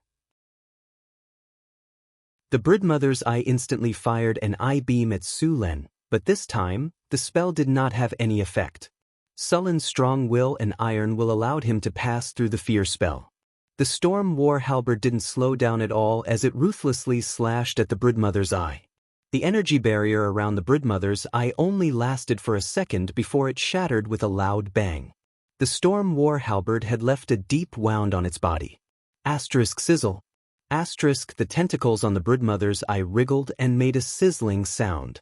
Then, the broodmother's eye instantly opened its ferocious mouth and bit at Su Len. It looked like it was going to swallow him whole. You want to eat me? Aren't you afraid of breaking your teeth? Su Len curled his lips and instantly dodged to the side. Finger of death. 6 inches before it could steady itself, 6 consecutive purple beams instantly shot out from its eyes. 6 beams filled with the aura of death instantly hit Su Len. However, the broodmother's eye was disappointed. With Sullen's current physical fitness, the success rate of this kind of instant death spell was too low. Even if it was 6 consecutive beams, he could still easily withstand them. The only damage that could be done to him was the negative energy. In fact, divine creatures were immune to instant death spells. Although Sullen's divinity hadn't reached the level of a demigod, he was already a divine creature. Instant death spells had no effect on him. Seeing that Su Len didn't react after the finger of death hit, the broodmother's eye suddenly flew to the side, trying to distance itself from Su Len. However, how could Su Len let it have its way? His figure flashed as he chased after it. Disintegrate. 6-inch 6 red rays instantly flew towards Su Len. At the moment when they hit, a powerful force of thunder and lightning erupted from his body and formed a thunder shield, shrouding his body. The 6 disintegrate beams hit the surface of the thunder shield. The thunder shield flickered a few times before it shattered into countless lightning bolts. The disintegrate beams were also directly neutralized. Sulin didn't receive any damage. Sulin was also prepared for the Broodmother's Eye's attack. Power of thunder. Dazzling lightning instantly bloomed on Sulin's body. The powerful force of thunder constantly attacked the Broodmother's Eye under his control. The Broodmother's tentacles were quickly electrocuted into black charcoal. A mournful scream was heard. Although the Broodmother's Eye kept releasing spells to resist, they were all destroyed by Sulin's powerful thunder. In the next moment, its huge body was hit by the thunder. A wave of pain and numbness made its body twitch continuously. Its huge body was paralyzed at this moment. Thunder explosion. A bolt of thunder as thick as a bucket instantly hit the Broodmother's Eye. The Broodmother's Eye's huge body was directly engulfed by the thunder. The Broodmother's Eye's body flickered with electric sparks. The original tentacles were also twisted and twitching. The pain and numbness from its body made it unable to resist. After Sulin reached the advanced legendary rank, his control of the Thunder Domain had become stronger. Even if he didn't activate the Thunder Domain, he could still use its power. Now, his normal attacks were infused with the power of the Thunder Domain.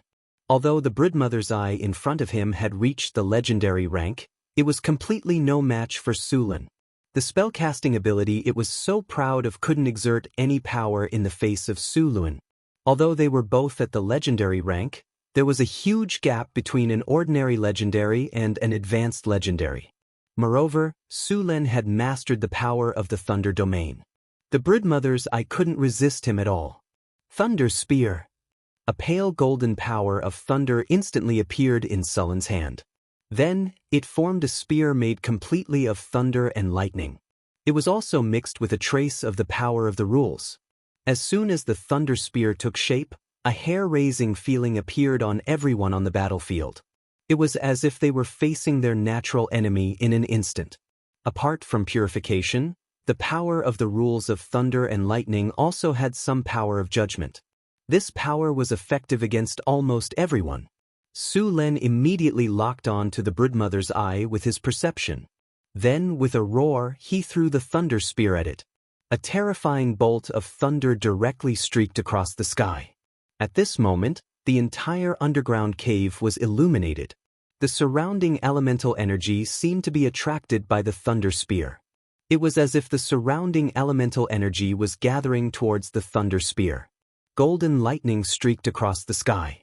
The spacious underground cave was instantly dyed golden by the lightning. The Broodmother's Eye's huge body was instantly pierced by the Thunder Spear.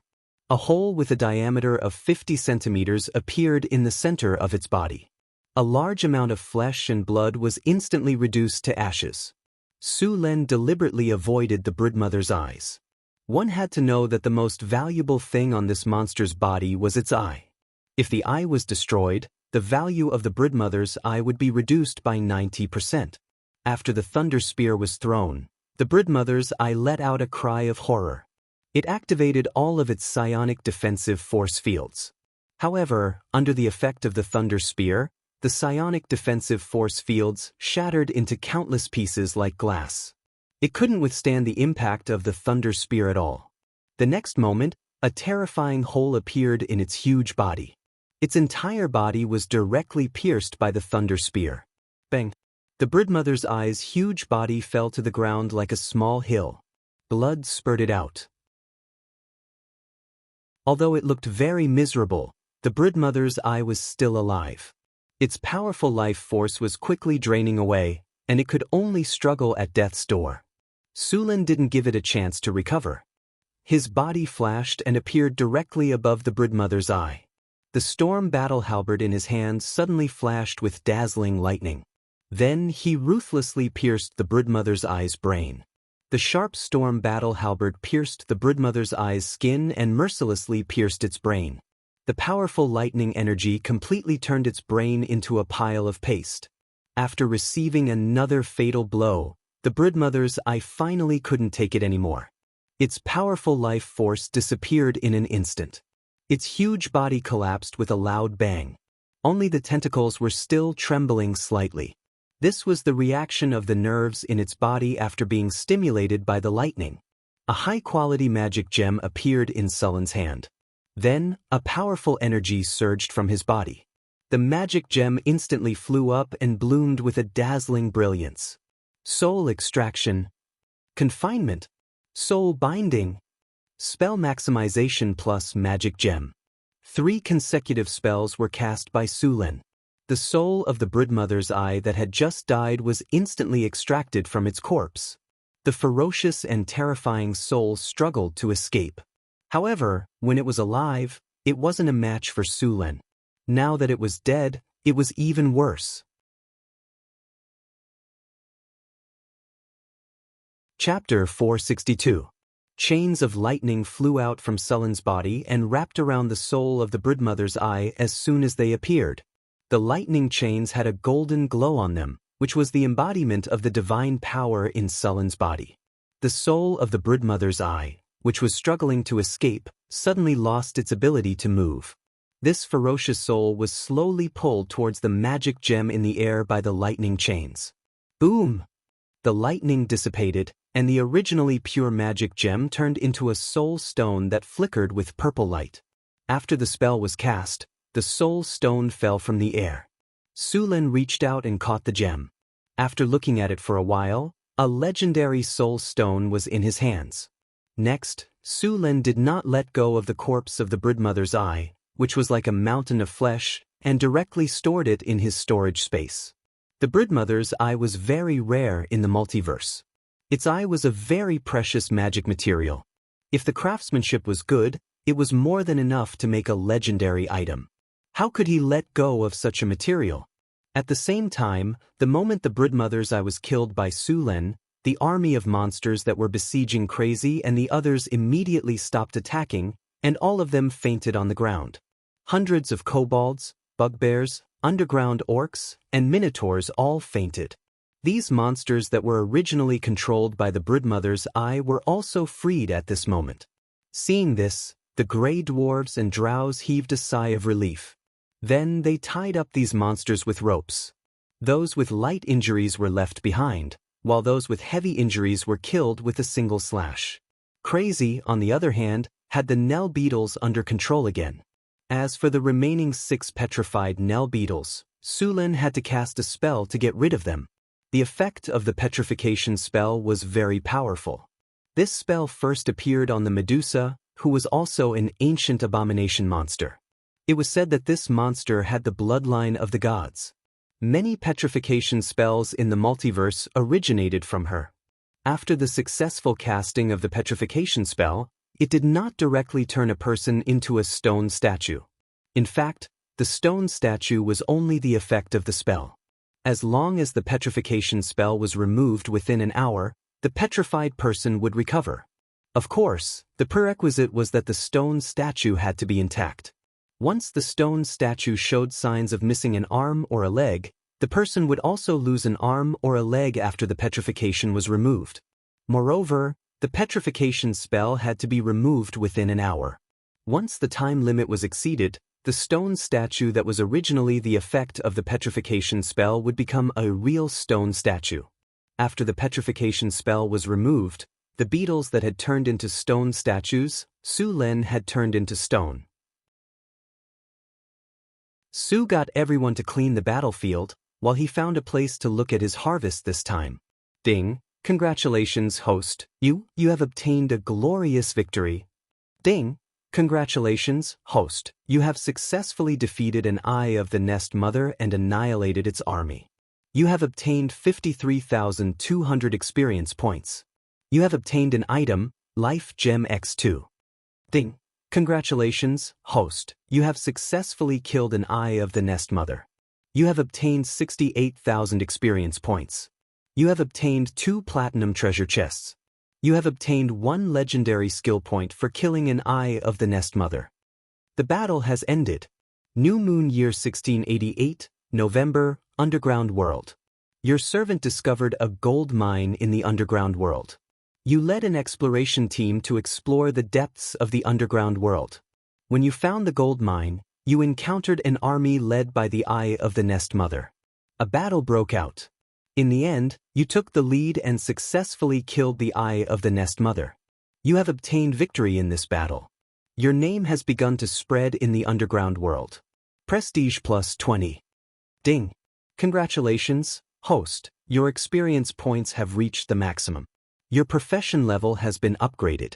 You have obtained 2 free attribute points and 2 skill points. You have reached level 29. A series of notifications rang in Sullen's ears. The rewards from this battle were not bad. He obtained 1 legendary skill point, 1 legendary gem, 2 platinum treasure chests, and 2 life gems. Moreover, he had leveled up. He had obtained a large amount of experience points from killing the brain hunters. Not only had he leveled up, but he had also accumulated 3/4 of the experience bar for the next level.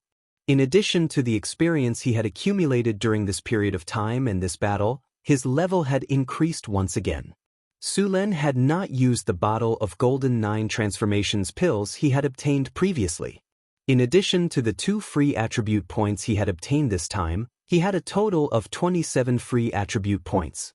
He could raise several of his original attributes to 50 points. He planned to use them all when he returned this time.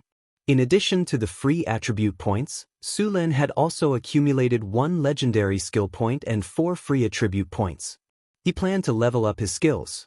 This time, Sulen planned to level up his Iron Bone talent. Originally, this talent was an intermediate talent. To level it up to an advanced talent required 4 free attribute points. Now it was just enough. Opening the attribute panel, Sulen found the intermediate Iron Bone talent and chose to level it up. A different kind of energy instantly appeared in his body and then quickly merged into his body. Sulen felt as if his body was constantly being bitten by countless ants. There was pain all over his body from the inside out. His bones were sore, itchy, and numb. All kinds of feelings appeared. Sulen clenched his fists. The rocks on the ground were crushed by his grip. His whole body was sweating profusely. After a while, this feeling gradually subsided. Finally, all the pain disappeared, and a gentle energy began to nourish his body. His whole body felt as if it was soaking in a hot spring. It was very comfortable. After a few minutes, this feeling completely subsided. Sulen opened his eyes. Feeling the dirt on his body, Sulen used cleanse to clean his body. After that, he sat down and checked his attribute panel. Advanced Iron Bone. After a long period of training, your body has become stronger. Normal attacks will cause less damage to you. Your defense will increase by 30%. Attacks with less than 15 points will not cause you any damage. After looking at the advanced Iron Bone skill, Sulen did not level it up to legendary. He needed his body to adapt to it before leveling it up. Therefore, Sulen planned to level it up after returning to Northern Town. After completing the leveling up, Sulen opened his inventory. There were 2 platinum treasure chests sitting there quietly. After taking a deep breath, Sulen chose to open the treasure chests. A beautiful sound and light effect flashed, and the system's cold voice rang in his ears. Congratulations, host. You have successfully opened the platinum treasure chest. You have obtained a mysterious item, Cheelin Horn. Congratulations, host. You have successfully opened the platinum treasure chest. You have obtained an item, Blood Essence Stone. After hearing the system's voice, Sullen's face instantly flashed with joy. Then he immediately took out the item that looked like a horn from his inventory. This Cheelin horn was light gold in color. It was very hard and heavy to the hand. It was also covered in other energy. Sulen was still worrying about where to get this Cheelin horn. He did not expect to get one from opening the treasure chest this time. Sulen was not clear about the other uses of the Cheelin horn. However, the wonder blueprint that he had obtained said that the Cheelin Pavilion needed this item to be built. Although the Cheelin Pavilion's function was simple, it was very useful. It could improve the physical fitness of the horses and mounts in the territory. It could even make normal mounts mutate. Sulen was not clear about the effect. However, according to the characteristics of the wonder building, the effect should be very good. The other materials to build the Cheelin Pavilion were not too rare. A portion of them could be found in the northern city. The other portion could also be bought with money. The most important item, the Qilin horn, was already available. When he returned, he would also build this wonder building. After putting away the Qilin horn, Sulin took out the blood essence stone. The blood essence stone was a red stone the size of an egg. Its surface was smooth and it flickered with specks of light. It looked very beautiful. He opened the system and began to check the blood essence stone's attributes. Blood essence stone. This is a mysterious stone. It has a special magical power. Wearing this stone can increase the host's HP recovery speed and increase the host's maximum HP. It can also be used to make some items. After seeing the blood essence stone's attributes, Su Lin curled his lips. This stone was basically useless to him. After he had legendary regeneration, his HP recovery speed was very fast. He basically did not need this stone. However, after seeing that the blood essence stone could be used to make magic items, Su Lin decided to keep it. He would give it to Hathaway when he returned and let her do as she saw fit. After putting away these things, Su Lin began to look at the 2 life gems in the storage space. These 2 gems were filled with life energy. They were light green and full of vitality. These magical gems were very rare. They had a magical effect, which was to increase one's HP. The life energy contained in the life gems was very rich and could be easily absorbed. At the same time, these gems were very important to druids. A life gem like this could increase one's lifespan by 15 years. For many nobles, this was almost impossible to refuse. As soon as these 2 life gems appeared, they would be immediately snatched up by others. However, these gems were very beneficial to druids. They could increase the success rate of a druid's advancement. After putting away the gems, Su Lin stood up. This time, the harvest had been checked. Now, it was time to deal with the gold mine. After defeating the Eye of the Nest Mother, Su Lin had obtained a large number of captives. Now, he needed a large amount of labor to develop the mine. Su Lin planned to make these captives miners. At the same time, some of the slaves would be used to build the passage between here and Crete.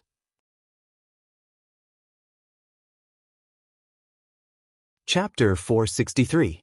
After dealing with the Eye of the Nest Mother, they captured more than 500 captives. These captives were all enslaved by the Eye of the Nest Mother. Now that the Eye of the Nest Mother was dead, these slaves naturally belonged to Surin. Although Chrissy's charm was powerful, she couldn't control so many people like the Nest Mother's eye. Therefore, Chrissy could only control the strongest people in the group. Without them, the rest of the slaves wouldn't have enough strength to rebel even if they wanted to. Next, Su Lin divided the captives into groups of 50 and came up with a set of rules. A captain was chosen from each group and given some preferential treatment.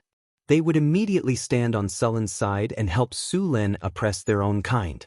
This kind of thing happened too often in Sulin's northern city. Even now, there were still a lot of foreign overseers in the northern city. To prevent these slaves from escaping, Su Lin divided each group into groups of 5. The slaves in the groups were to supervise each other. If someone escaped, everyone in the group would be punished. Moreover, the groups were to supervise each other. Those who reported the escapees would be rewarded. The highest reward was freedom, and the lowest reward was some food.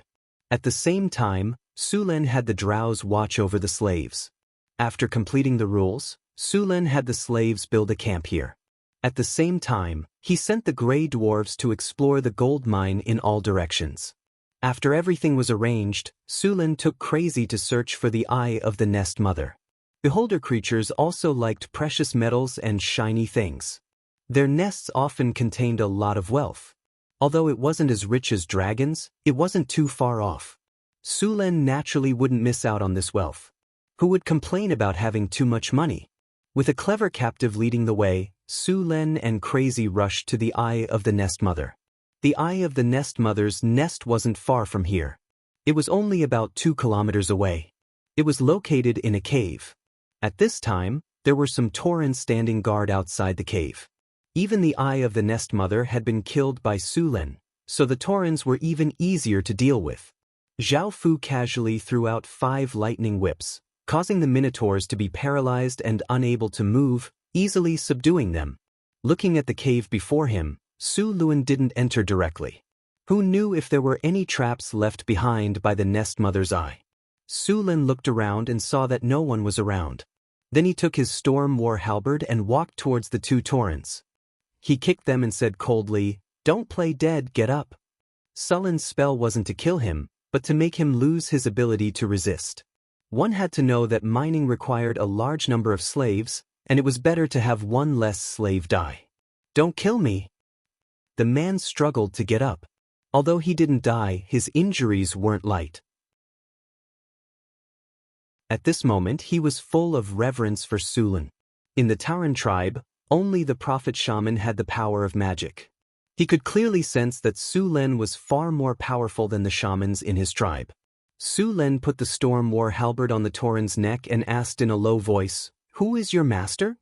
Although the Tauren was in awe, he didn't tell Su Luen about his master.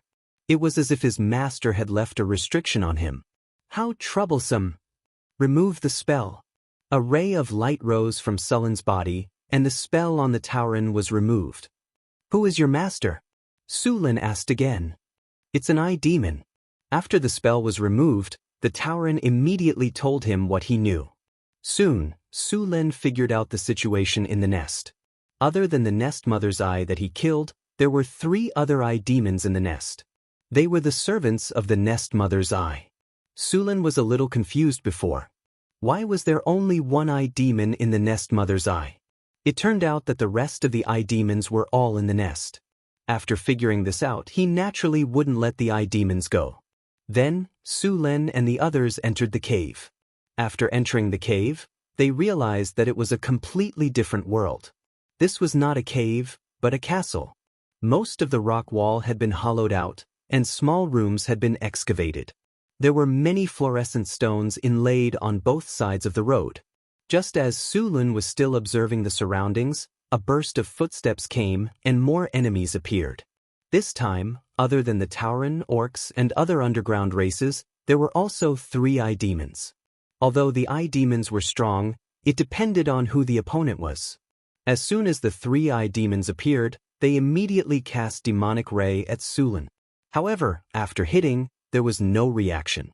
Sullen's constitution easily withstood the test of toughness. These spells only caused some minor damage to him. With his strong regeneration ability, he recovered quickly. Su Luen raised his hand and cast 5 lightning whips. The arcs of lightning bounced quickly on the monsters, and the monsters that rushed up were immediately paralyzed. Sullen's body flashed and appeared near a few eye demons. The eye demons were easily killed by him without any resistance. Next, Su Luen and Chris quickly cleaned up the entire castle. All 3 eye demons in the castle were killed, and Su Luen collected 3 more eye demon corpses. The remaining 100 or so people in the castle were dealt with in the same way as before. Su Luen began to look at the spoils of war this time. As the difference in strength between the enemies and himself was too great, and there were no legendary creatures, there were only some experience points and magic gems as rewards. There was not even a silver treasure chest. After conquering the dungeon, Su Luen immediately sent someone to inform Aten to cancel the construction of the territory. This dungeon was very suitable for a territory. The dungeon was not big. Su Luen did a simple survey. It was more than enough for thousands of people to live in. Moreover, it was easy to defend and difficult to attack. The dungeon was surrounded by hard rocks, and there was only one entrance. There were tunnels dug into the mountain walls, and there were squares, houses, and streets. It was a small city. The largest room was where the Eye of the Nest Mother lived. After Su Luen entered the room, he discovered a small mountain of gold and jewels in the middle of the room. In this dungeon, the Eye of the Nest Mother was worshipped by the eye demons and the monsters under their control as a god. These items were offerings to the Eye of the Nest Mother. Now that the Eye of the Nest Mother had been killed by Su Luen, the gold and jewels in the room were all Sullen's spoils of war. After seeing the treasures, Sullen's heart raced. Then he ordered his subordinates to count the treasures. Most of the treasures were gold. After all, there was a gold mine, and the purity of the gold was only average. Besides the gold, there were also many magic gems. After counting, there were more than 2 tons of gold and thousands of magic gems.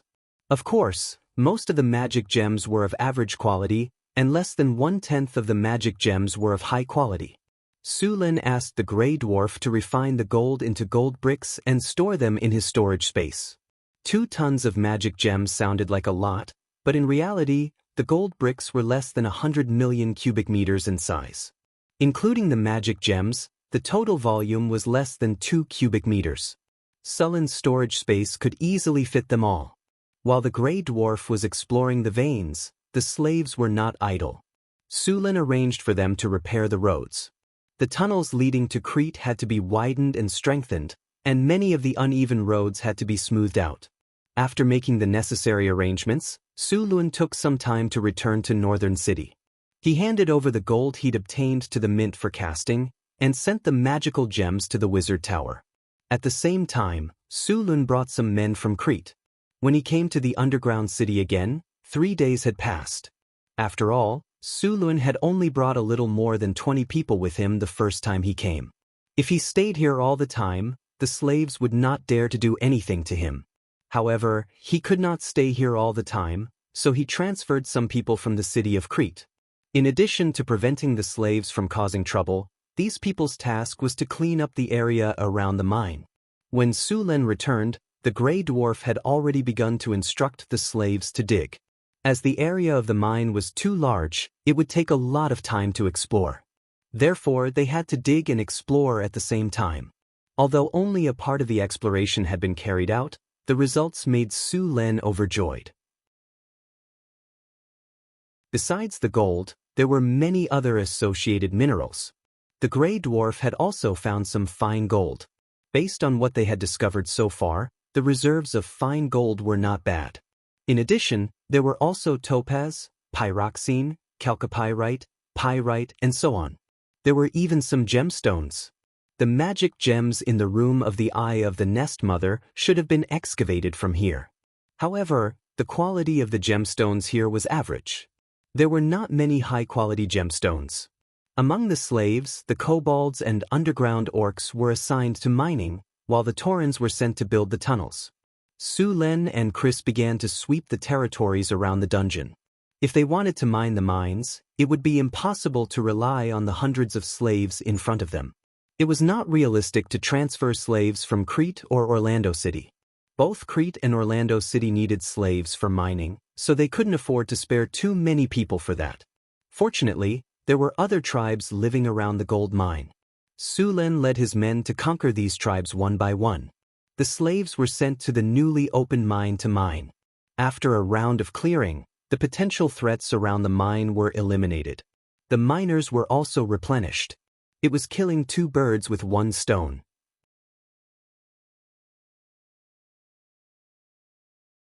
Chapter 464. It took Su Lin a week to clear out all the monsters around the gold mine. The number of slaves in the mine had increased to 6,000. Among them, the number of kobolds was the largest, with 2,000 being bugbears. There were also orcs, gnomes, and taurens. 6,000 slaves were enough for now. Some of them were sent to the mine to dig, while the others were sent to build roads. After Su Lin and Chris cleared out the area around the gold mine, they began to explore further. Chris had caught a dozen Nell beetles last time, so there must be a nest nearby. Since they had decided to form a Nell beetle cavalry, they naturally had to find the nest. Under Chris's command, the Nell beetles brought the 2 of them back to their nest. The Nell beetle's nest was a little far from the gold mine. After walking for another 2 hours, the 2 of them finally arrived at the Nell beetle's nest. As expected, there were a dozen Nell beetles in the nest. Chris, who was already experienced, easily controlled the rest of the Nell beetles. Chris then moved the Nell beetle's nest to somewhere near Crete. She wanted to let the Nell beetles reproduce there. Su Lin did not know much about the Nell beetles. He did not know if the relocation would allow the Nell beetles to reproduce. If it did not work, they would have to move back to their original place. After giving the task of forming Nell beetle cavalry to Chris, Su Lin left the underground world. After a period of adaptation, He was ready to upgrade advanced iron bones to legendary. After returning to the northern wind tower, Su Len opened a seclusion room and had He open an energy channel to connect to the elemental pool. The elemental concentration in the seclusion room increased rapidly. Su Luen opened the system panel and found the advanced iron bone. Behind the advanced iron bone, there was a flashing plus sign. Su Luen took a deep breath and chose to level it up. In the next second, Su Len felt as if countless ants were biting his body. His bones seemed to be breaking and recombining. This feeling came and went quickly. When all the pain disappeared, Su Len finally let out a sigh of relief. The system's cold voice rang in his ears. Ding! Congratulations to the host. You have used a legendary skill point and successfully upgraded Advanced Iron Bones to Legendary Iron Bones. Detected that the host possesses Legendary Sturdiness and Legendary Tenacity. The host's body has triggered a special effect. The host has obtained the talent, Copper Skin and Iron Bones. Legendary Steel Bones. You have gone through a lot of tempering. Your body has completely broken away from the limits of a mortal and is moving towards a higher level. Normal attacks will deal less damage to you and your defense will be increased by 50%. Attacks below 30 points will not deal any damage to you. Copper Skin and Iron Bones. With this talent, you are immune to special effects such as crippling, broken tendons, bone fractures, and shattering. Your magic resistance is increased by 20. Su Len stretched his body, and a series of crackling sounds that sounded like beans being fried rang out. His body's defense had become very strong.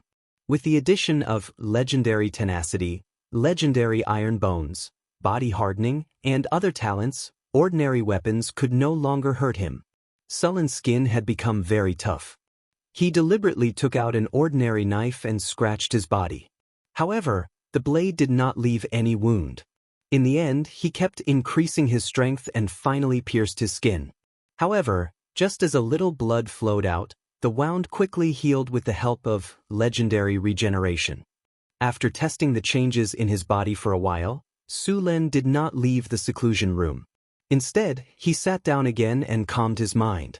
After a while, Su Len took out a bottle of 9 transformation golden pills from the storage. After uncorking the bottle, a faint medicinal fragrance instantly filled the whole room. Su Luen took out a golden elixir. The 9 transformations golden elixir looked golden all over, as if it was made of gold. Without hesitation, Su Len raised his head and swallowed the pill. As soon as the 9 transformation golden pill entered his stomach, a warm feeling spread from his body. Soon, a gentle energy began to swim in his body. This energy was the 9 transformation golden pill he had just taken. Every time this energy swam in his body, a part of it would merge into his body.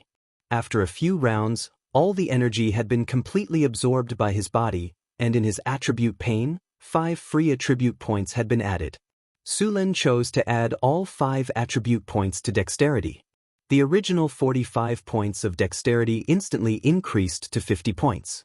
Another type of energy quickly circulated in his body a few times before it was completely absorbed by his body.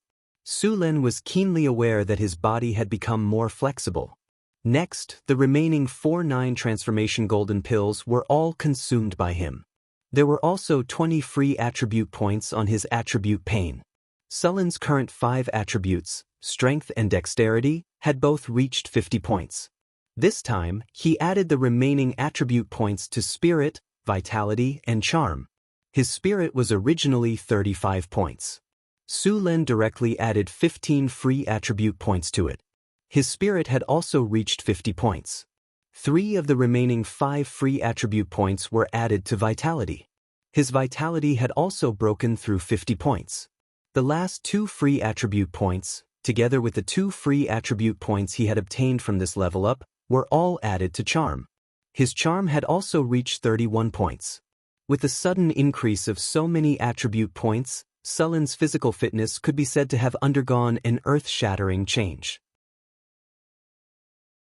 Now, although there was not much difference between him and an ordinary person, in fact, he was more like a human-shaped Tyrannosaurus Rex. 50 points of strength and 50 points of vitality. Ordinary giant dragons did not have such high attributes. Even the strongest red dragon of the chromatic dragons did not reach 50 strength when it reached adulthood. For example, the weakest white dragon of the chromatic dragons, its strength was even lower. In fact, the giant dragons in this world were very different from the giant dragons in previous games. After all, when the game was being produced, the developers had to do some balancing. The strength of the giant dragons in the game was severely weakened. Simply put, the giant dragon's movement speed. An adult red dragon's body was more than 20 meters long. However, in the game, such a giant beast's flying speed was 150 feet per round. What was 150 feet? If converted to meters, it was 72 meters, a distance of less than 50 meters. Then how long did one round take? In the game, one round was set to take 6 seconds. 1 minute was divided into 10 rounds. In other words, this giant beast that was more than 20 meters in size only had a flying speed of 7 meters per second. With this speed, even a human's running speed was faster than a giant dragon's flying speed, let alone flying. Looking at its movement speed on the ground, the data was 40 feet per round. If converted to meters, it was a little more than 12 meters. It ran 12 meters in 6 seconds. That was 2 meters per second. What kind of concept was that? Even if you randomly grabbed a healthy young man without training, he could run 100 meters in 15 seconds. If converted, it would be 7 meters per second. Thinking about it, the giant dragon's body was more than 20 meters long. A casual step would be more than 2 meters away. This data weakened the giant dragon to an idiot. Sulen had never seen a real dragon before, but he still had some data. These data were very different from the data in the game. If he killed the giant dragon according to the attributes of the giant dragon in the game, it was basically a suicide mission. The difference between the game and reality was very big. Sulen planned to raise all his attributes to 50 points before leveling up. 50 points was a critical point. When all his attributes were raised to 50 points, only charm was left. Sulen had made up his mind to raise this attribute.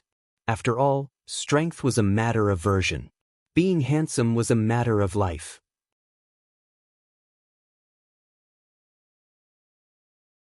Chapter 465. When Sulen came out of the retreat room, all of his attributes, except for charm, had reached 50 points. His body was now full of power. After stretching his body, Sulen went directly to the astrology platform. Since the 5 high-grade wizards had joined, Hathaway now had more time to read.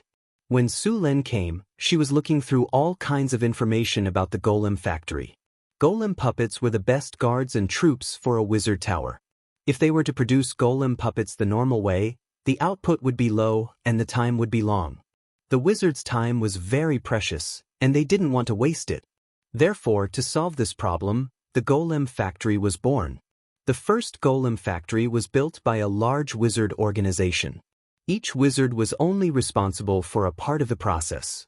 Then, everyone worked together to produce the parts according to the standard. Finally, the assembly was done. The advantage of this was that all wizards didn't need to know all the techniques of making golems.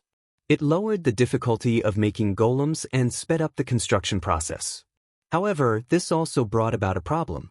This kind of factory required a lot of manpower. Only a large wizard organization could build this kind of factory. The one who changed this situation was an arcanist who was proficient in necromancy. This arcanist suddenly thought of using necromancers and other undead creatures to replace manual labor. Of course, this method only solved part of the problem. There were many parts that necromancers couldn't do, but even so, it was still a big improvement compared to the original golem factory. The real reason why the golem workshop didn't require any wizards was because of a lich. After countless experiments, the lich successfully installed the legendary tower spirit construct on the golem workshop. For a master of necromancy and soul manipulation, this lich created an epic-making golem factory. Up until now, the technology of the golem factory was still based on the lich's research. The only difference was that there were some optimizations on the original foundation. Since she couldn't make riddles for the time being, Hathaway planned to build as many golems as possible to guard the wizard tower. Therefore, she wanted to build a golem factory to provide a large number of golems for the wizard tower. Seeing Su Lin come in, Hathaway's eyes lit up and said with joy, "Su Lin, you finished your retreat?" Su Lin nodded. "Yes. Are you looking at the information on the golem factory?" Hathaway adjusted her glasses and said, "Yes, we need a large number of golems to guard the wizard tower and the secret plane. Right now, we have too few golems here. Most of the time, we can't even satisfy the daily patrols. It's indeed a little too little. The golem factory is indeed a very good idea. By the way, what's your progress now?" Su Lin asked with great interest. Hathaway said awkwardly, "The technology for the golem factory isn't too difficult. Basically, any legendary wizard can do it. The only problem is that it costs a lot of money. Don't worry about the funds." When Su Lin heard that there was no problem with the technology, he immediately patted his chest and said, "A large gold mine has just been discovered in the underground world. It can provide us with a lot of money. And this gold mine isn't an ordinary one. It's accompanied by fine gold. Adamantine. It seems that this is indeed a huge gold mine." Hathaway said in surprise. "It seems that the construction of the golem factory is funded this time. How much is the budget for the project?" Su Lin asked. "About 30 million kinnar," Hathaway said in a relaxed tone. 30 million? Su Lin was so surprised that he almost bit his tongue. 30 million kinnar? Are you sure it's not an extra zero? Not 30 million, but 3 million? Hathaway shook her head. "It's 30 million. F***CK. Su Lin suddenly felt a toothache. This was too expensive. One had to know that the wizard tower built by Su Lin only cost about 10 million kinnar. Now, to build a golem factory, it would cost 30 million kinnar. The little treasury that had just been filled was now gone. The Bridmother's eye fell. Su Lin had eaten his fill, but now he had to vomit it all out. Thinking of this, Su Lin felt a pang of pain. However, the golem factory had to be built. One had to know that the floating city needed a large number of golem puppets as an army and a defensive force. The golem factory was indispensable. By the way, this time I killed a Bridmother's eye in the underground world. These materials should be useful to you." Su Lin forcibly diverted his attention from the 30 million. Bridmother's eye? Hearing Sullen's words, Hathaway was pleasantly surprised. "Did you get the main eye of the Bridmother's eye?" "Of course," Su Lin said proudly. "In order to protect the main eye, I spent a lot of effort to kill the Bridmother's eye." As Su Lin spoke, he took out the corpse of the Bridmother's eye from his storage space. The Bridmother's eye, which was about 3 meters in diameter, appeared in the room.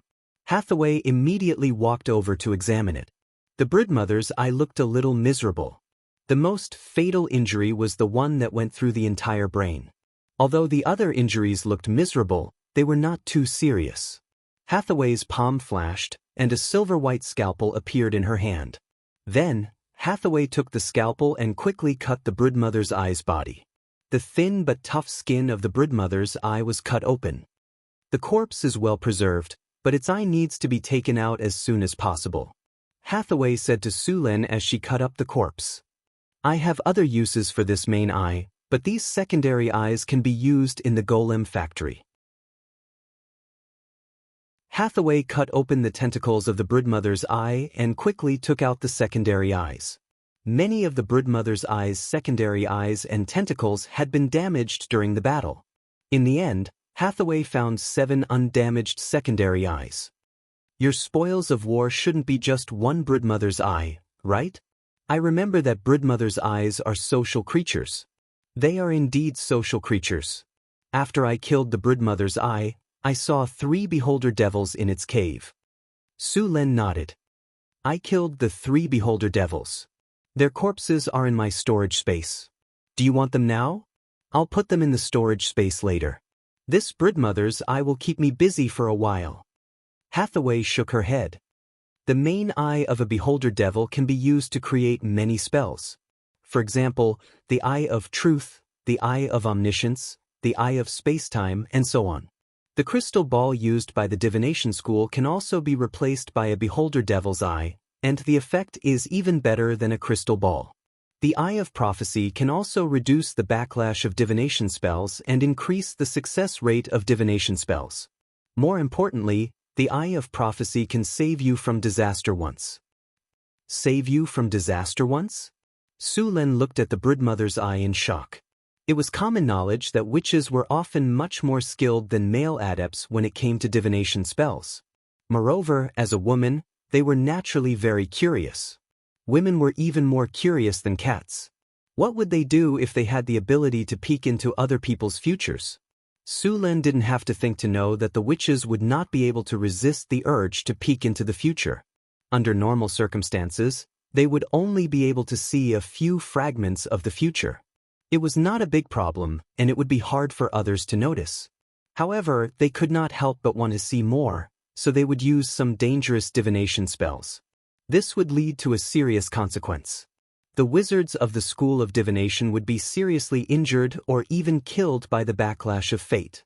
The crystal ball of the school of divination could not only reduce the difficulty of casting spells, but also reduce the risk of backlash. The crystal ball would explode and crack to replace the damage that the witches would receive. However, there was a limit to the damage that the crystal ball could withstand. Once the limit was exceeded, the crystal ball would directly shatter. The eye of prophecy made from the beholder's eye could save you from death once. There were very few witches who were proficient in divination spells that were easy to deal with. For this reason, the number of northern witches had always been very small. Very few northern witches could die of old age. The most common situation was that they were killed by their own divination spells.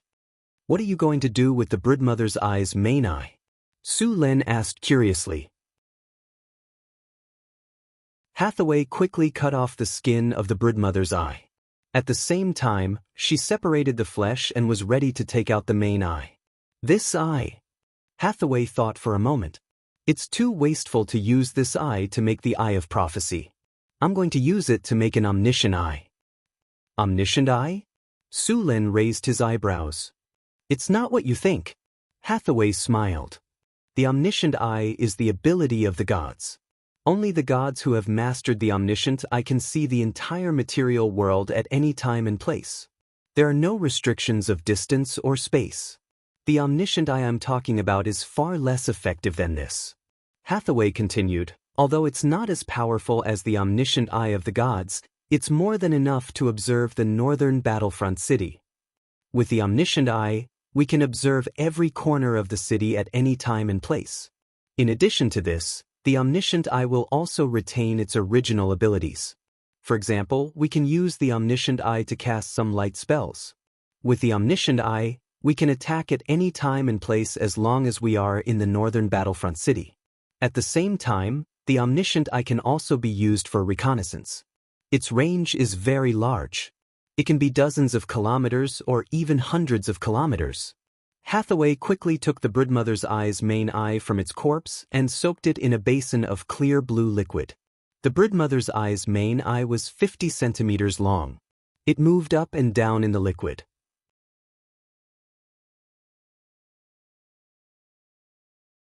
Chapter 466. That azure liquid was a material specially used to process beholder main eyes.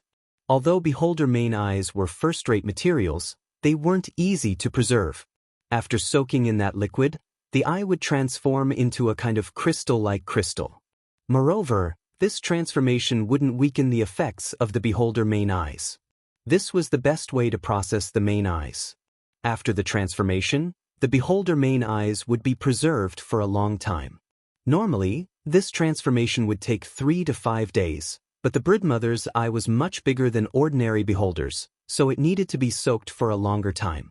After Hathaway put the broodmother's eye inside, she used a defensive spell to put the crystal box containing the broodmother's eye in a safe place before starting to process the rest of the things. Although the secondary eyes of the broodmother's eye weren't as powerful as the main eyes, they were still a pretty good material. Hathaway planned to use them to make arcane eyes. The arcane eyes' effects were very similar to the omniscient eyes, but whether it was in terms of range or magic attack, They were a lot weaker. But they were still very good for scouting in the wild. Hathaway planned to make these secondary eyes into arcane eyes. After making a new crystal box, she once again poured the azure liquid into it before putting the remaining secondary eyes inside. After doing all this, Hathaway let out a sigh of relief. Alright, the most important materials have been processed. The flesh of the broodmothers eye can be used to make the bloodline potion, the skin can be used to make magic scrolls, and the rest can be used as experimental materials. After arranging everything, Hathaway once again took out the information about the golem factory. The golem factory was a huge project. In fact, all kinds of golems were produced in different independent factories in the golem factory. For example, clay golems were molded, stone golems were carved, and steel golems were cast. These different production methods determined that each golem required different factory conditions. A complete golem factory had at least 3 production lines. In the end, the only thing that was the same was the assembly workshop. All kinds of magic golems were transported together to be assembled, and then activated with the life activation spell. Of course, there were similarities in the manufacturing process of the 3 types of golems. For example, mageweth engraving. All golems had to be engraved with a large number of mageweths. Apart from the mageweth engraving, everything else was basically the same. The 3 types of golem production lines had different levels of difficulty. From low to high, they were the clay golem, the rock golem, and the steel golem. As for the legendary golem, it was too expensive to make, and they were few in number. It was not cost-effective to make a production line. The clay golem production line was the least difficult to build, but the clay golem's combat power was also the lowest. Under normal circumstances, the wizard tower would use the clay golems as servants, and as combat units, these things were cannon fodder. At the same time, because of the cost and materials, the clay golem could also be used as an experimental assistant. Hathaway planned to build a clay golem production line. On one hand, she could produce some clay golems to be used as servants in the wizard tower. On the other hand, she could familiarize herself with the construction process of the production line and accumulate experience in making rock golems and steel golems. The stone golem production line required a more exquisite engraving process, and the requirements for rune engraving were also high. In comparison, it was much more difficult than the clay golem production line. Moreover, there were several types of stone golems, the most common stone golem, the upgraded granite golem, and the gargoyle golem. The production process of these golems needed some modification. The steel golem production line was the most difficult. There was a big difference in technology, and it needed a smelting workshop, a casting workshop, and so on. At the same time, a tower spirit was needed to control the entire production line. In addition to building the production line, Su-Lin also needed a lot of materials. The construction of the golem puppets required elemental crystal stones. The clay golems and rock golems could use medium-sized elemental crystal stones, but the steel golems needed large elemental crystal stones. As for the legendary ones, they needed legendary elemental crystal stones. Considering the current shortage of resources, Hathaway and Su-Lin discussed and decided to make a clay golem production line first. After all, clay was the easiest material to obtain, and it was much easier to make golem puppets with clay. When he had enough clay golem assistants, it would not be too late to build a larger golem and steel production line. The production of the clay golem required magic essential oil and special spices. Magic essential oil could now be produced in the secret territory. The winged ones would make a lot of magic essential oil every day. Some would be sold, some would be made into other items or distributed to others. As for the soul crystals, there were still plenty of small and medium-sized soul crystals. There were many monsters in the underground world, and some places were occupied by the undead. The number of large soul crystals was very small, but there were still a lot of small and medium-sized soul crystals. Hathaway planned to build the clay golem production line in the secret territory. It was not suitable to build this kind of factory in the northern town. Of course, it could be moved to the city in the future. Much of the equipment for the clay golem production line was actually similar to the production equipment of the brick kiln factory. During the production of the clay golem, the clay needed to be crushed, stirred, and shaped. Su-Len had already made a hydraulic mixer, a hydraulic crusher, and a hydraulic mold press before. Now, there was no need for hydraulic engineering, but elemental energy. Compared to hydraulic machinery, elemental energy was naturally better as a power source. This set of equipment was comparable to the assembly line equipment in his previous life. As everyone knew, the level of technology in his previous life was just that. After so many years of development, the energy problem was still not completely solved. The way to use energy was still to boil water, fossil energy, including coal, oil, and natural gas. This part was mainly converted into heat through combustion, then boiled water, and steam was used to drive various machinery. Nuclear energy, through nuclear reactions, a lot of heat was generated in a short period of time, and then it was still used to boil water. As we all know, those nuclear reactors are large kettles. For all. Hydrogen energy. First, hydrogen was obtained through electrolysis or chemical reactions, then heat was obtained through combustion, and then it was still used to boil water. Geothermal power. The principle was similar to other thermal power generation. The only difference was that the heat came directly from the Earth's core, so it was also used to boil water. Biomass energy. Fuel obtained from living things, mainly plants and microbes, so to put it bluntly, it was still used to boil water. There was no end to it, it was always boiling water. Only solar energy and mechanical energy were converted into electrical energy. In this world, the energy source alone was more advanced than in his previous life. After all, magic directly used elemental energy to convert, and the conversion rate was much higher than the conversion rate of boiling water. In his previous life, the highest energy conversion rate was only 40%, but in this world, it was almost 100%. The elemental pool in the secret realm was also a large elemental pool, and it was more than enough to supply the entire secret realm. Moreover, many of the facilities in the secret realm had not been repaired, so there was no need to use so much energy. There was no problem in using the elemental pool's energy to run the production line. There were many empty spaces in the secret realm, and Su-Len quickly found a suitable place. Then, Su-Len and Hathaway directed the steel golems to carry out the construction. Energy channels were laid down one after another. Now, the production of magic crystals in the secret realm was very good. The crystal beasts that Su-Len brought back from the underground world were living very well here. From less than 50 at the beginning, there were now more than 130 of them. The clay crusher was produced by the craftsmen in Northern Town. In addition to the crusher, even the mixer and mold press were the same. Hathaway specially made more than a dozen clay golems, and these clay golems were instilled with the skills to operate these machines. When the clay golem production line was completed, these golems would operate it.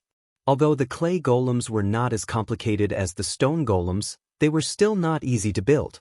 Later on, they still needed to be carefully carved, engraved with runes, assembled, and so on. Hathaway had clearly researched thoroughly, and the clay golem production line was already in place. The most difficult part was the magic pattern engraving workshop, which required the engraving of magic patterns in the clay golems. Hathaway used a beholder's eye for this equipment. The beholder's eye could shoot light spells. After Hathaway's modification, the beholder could release stable, long-lasting, and low-energy light spells, and then use this light spell to engrave the golems.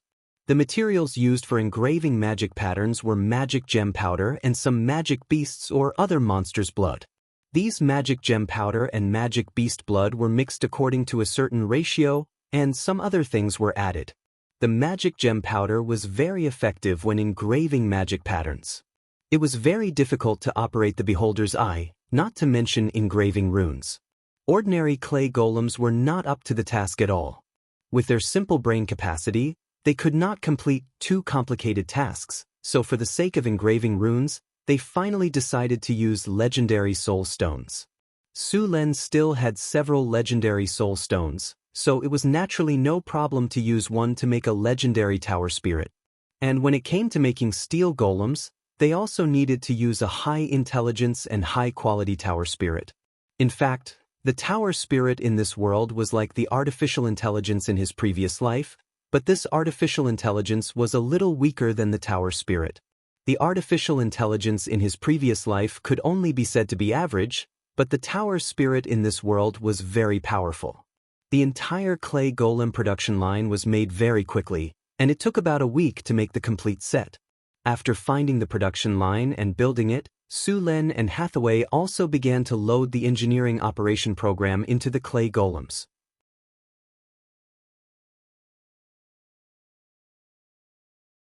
Chapter 467. Hathaway put down the silver-white carving knife and stretched her body. Her voluptuous breasts outlined an amazing curve. More than half of the clay golem production line had been completed. Only the rune engraving equipment had not been completed yet. This equipment required a tower genie construct made from a legendary soul crystal to operate, but it would be a waste if it was only used to produce clay golems, so Su-Len planned to input the stone golem's rune engraving technology into it as well. When the time came, as long as the other equipment caught up, this equipment could be used to produce stone golems. In addition to the legendary tower genie, this machine also required a lot of rare materials. Su-Len and Hathaway spent a lot of effort and finally made this equipment. Finally, they just had to install the tower genie construct and it was done. Hathaway picked up her magic staff and quickly chanted an obscure spell. The surrounding elemental energy began to fluctuate violently. Soon, a dazzling light appeared and a powerful elemental wave descended.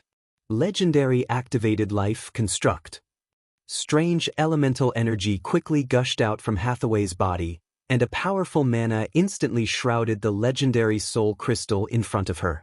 Soon, another wave of energy appeared in the room. Soul Weave.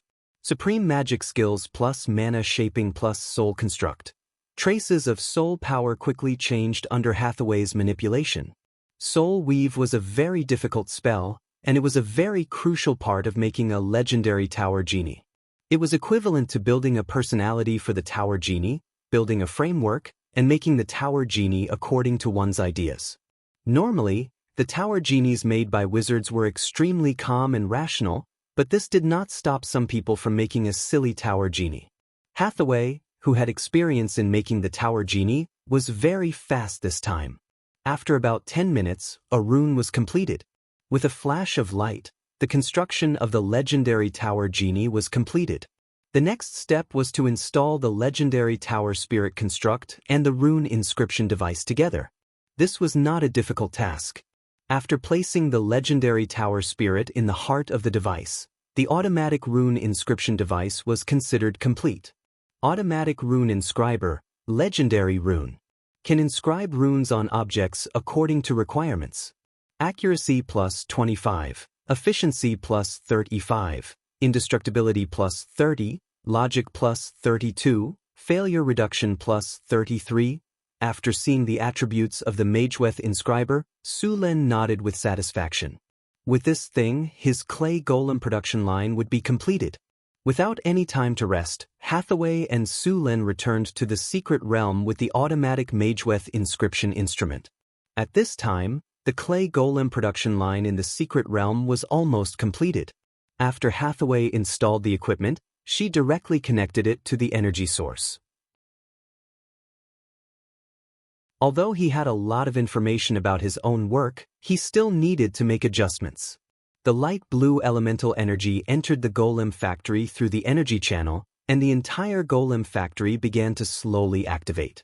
A few clay golems, who were the workers, woke up from their standby mode and got ready to work.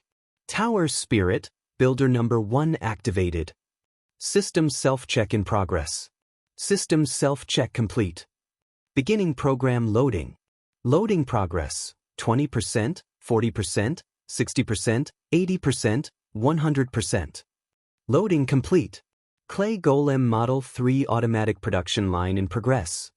Connection complete. The clay golems, who had been quietly waiting for the notification, instantly began to move. Tower Spirit, Builder number 1 was the name of the tower spirit of the automatic Mageweth inscription machine. This legendary tower spirit was also the brain of the entire clay golem production line. It was under its control that the automatic production line began to operate normally. Activate the clay golem production line. With Sullen's order, the clay golem production line was instantly activated.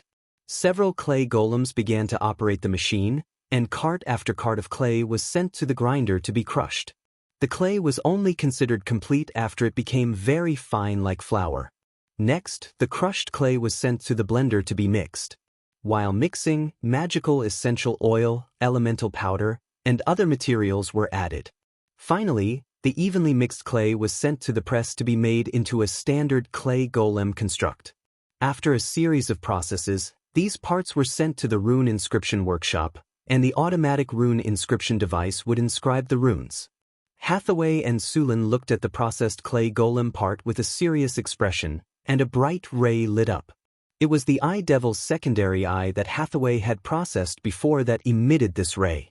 It was still a little thick when it first appeared, but it immediately began to shrink. The measuring table next to it accurately measured the data of the instrument's beam. If the data did not meet the requirements, the production would be rejected.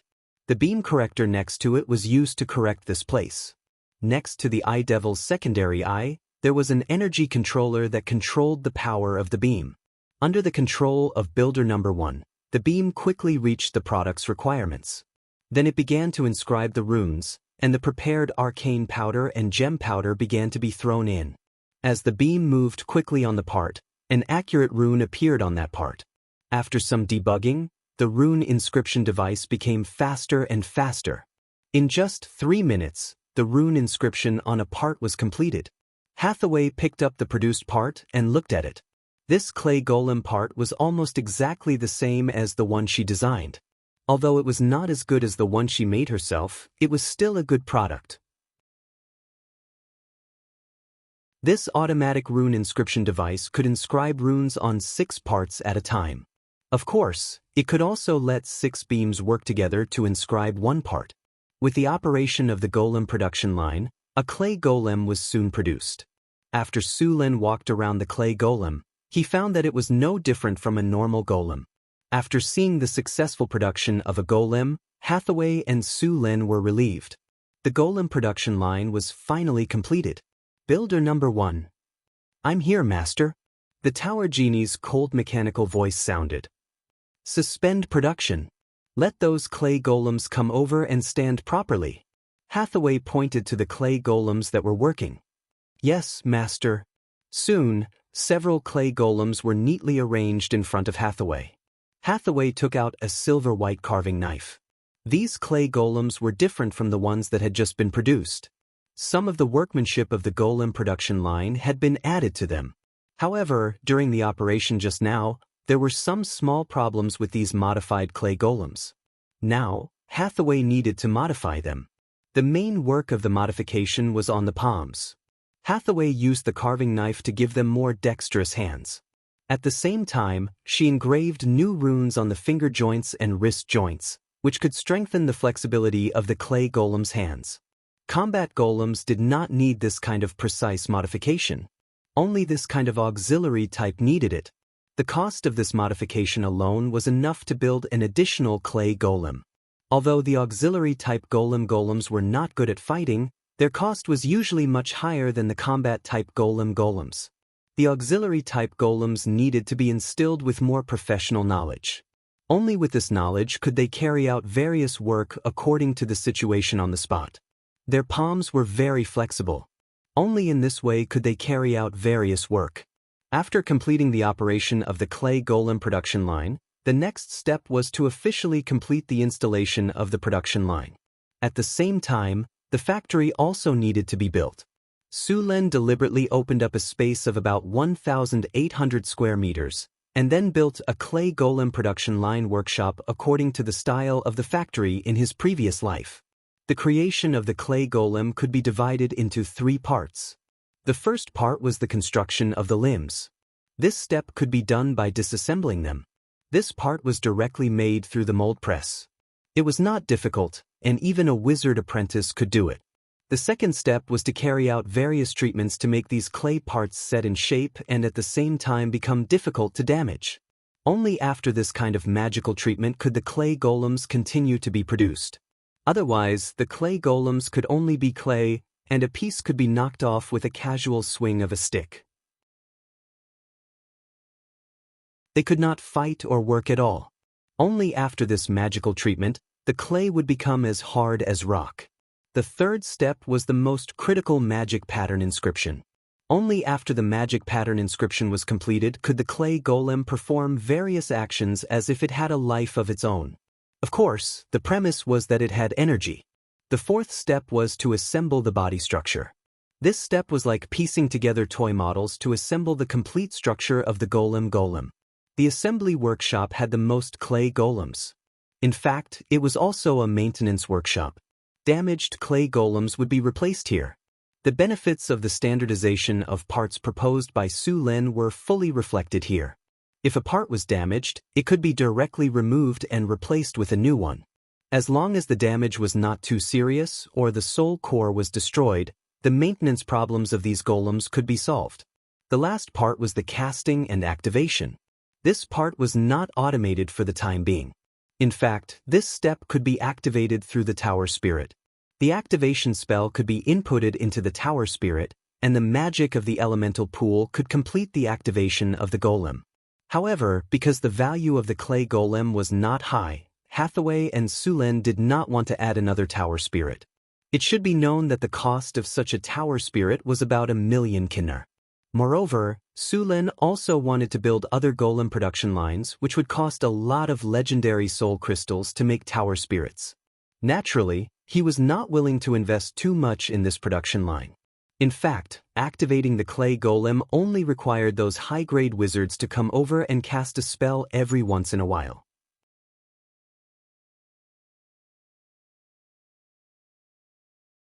Chapter 468. The main material of the clay golem was high-quality clay, which was plentiful near Northtown City. Building a clay golem required about 1,000 pounds of clay. Making a clay golem was like making ceramics. Although the clay golem wasn't a very powerful golem, there were always some exceptions. Once in the era of the Arcane Empire, there was an arcanist who was proficient in making clay golems. He made a powerful clay golem that had self-healing ability and could use spells to attack. This arcanist had invented a material called memory clay. After the clay was formed, it would remember its original appearance. After being attacked from a distance and the clay golem was broken, it would only take a few minutes for the clay golem to condense and return to its original appearance. Unless the clay was completely destroyed, it would quickly recover. The arcanist used memory clay to make a large number of clay golems. It was said that the clay golem's fighting strength was on the same level as the steel golems. Of course, the memory clay golems were eventually annihilated in the long river of time. Su Lin naturally didn't have any information about the clay golems. The clay golems he made were just ordinary clay golems. The clay golems made by the production line were transported to the warehouse for preservation. These clay golems didn't use soul crystals as their cores. When using them, one only needed to put a soul crystal in them and cast a spell to activate them. Because they didn't use the tower spirit to activate them, after a certain number of clay golems were accumulated, several high-grade wizards would take turns to cast spells to activate the clay golems. In order to complete the golem production line as soon as possible, Hathaway and Surin had been busy during this period. The automatic Mageweth inscription machine, which was the most important part of the golem production line, took 2 weeks, while the other parts, such as the energy channel and site construction, only took 3 days. The clay golems on the production line were made by Su Lin, which took him a week. These clay golems were then modified by Hathaway and instilled with various knowledge. After the clay golem assembly line started running, Su Lin and Hathaway began to make some adjustments to the golems to make the production line run more smoothly. At the same time, the conformity rate of the golem assembly line also increased. After a day of operation, the conformity rate of the various parts produced on the golem assembly line had reached 95%. The entire golem factory operated like an assembly line. The head, torso, limbs, and various other parts were all made separately. All the parts were made according to the standard parts, and the deviation was less than 0.1 coefficient. Su Lin specially made 2 clay golems for them to check whether the various parts met the requirements.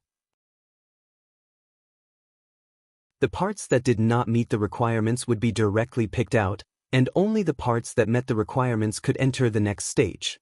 These parts were assembled by the clay golem engineer. Su Lin upgraded its soul crystal to a high-level soul crystal. He would assemble and test the golems.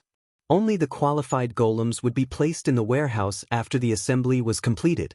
After 3 days of normal operation, Su Lin made a detailed calculation of the clay golem assembly line. If the clay golem assembly line ran at full capacity, it could produce 10 clay golems a day. According to this output, it could produce 300 clay golems a month.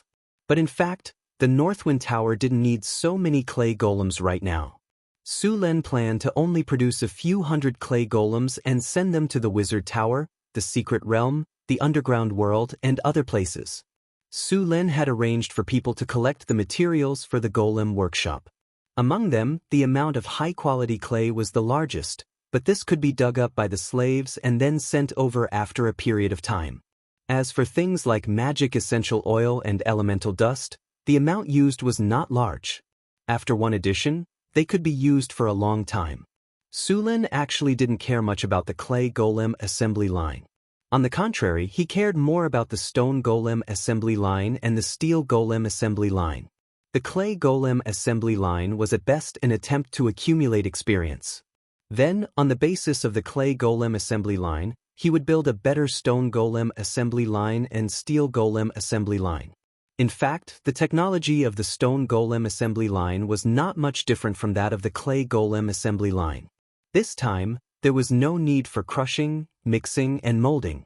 Ordinary stone golems only needed high-quality granite or high-quality marble, but obsidian golems needed obsidian as a material, and obsidian was harder than ordinary stone and more difficult to process.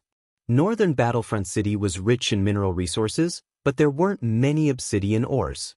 Most of the obsidian ores discovered in the underworld had been used to construct the Northwind Tower. Now, there wasn't enough obsidian in the underworld. Obsidian ores were mainly produced in volcanic areas. There were no volcanoes within a few hundred miles of the Northwind City. There were no volcanoes even in the underground world, so there was not much obsidian ores produced here. Obsidian ores were the main material for making obsidian golems and gargoyles. It was indispensable. If Su Lin wanted to get a large amount of obsidian ores, he could only buy them from other countries. However, this method had a lot of hidden dangers. Obsidian ores were strategic resources. Once the supply was cut off, the Northwind City would be at a loss, and the production of obsidian golems would no longer be able to continue. In his past life, Su Lin knew the power of a trade war. Back then, Mao Xiong was almost dead because of the trade war with the United States. His economy had always been poor, and Su Lin did not want anyone to have a hold on him. Another reason was that obsidian ores were very expensive. Once the Northwind City built an obsidian golem production line, a lot of obsidian ores would be consumed.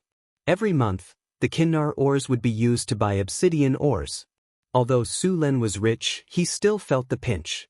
There were a few ways to get obsidian ores without obsidian ores.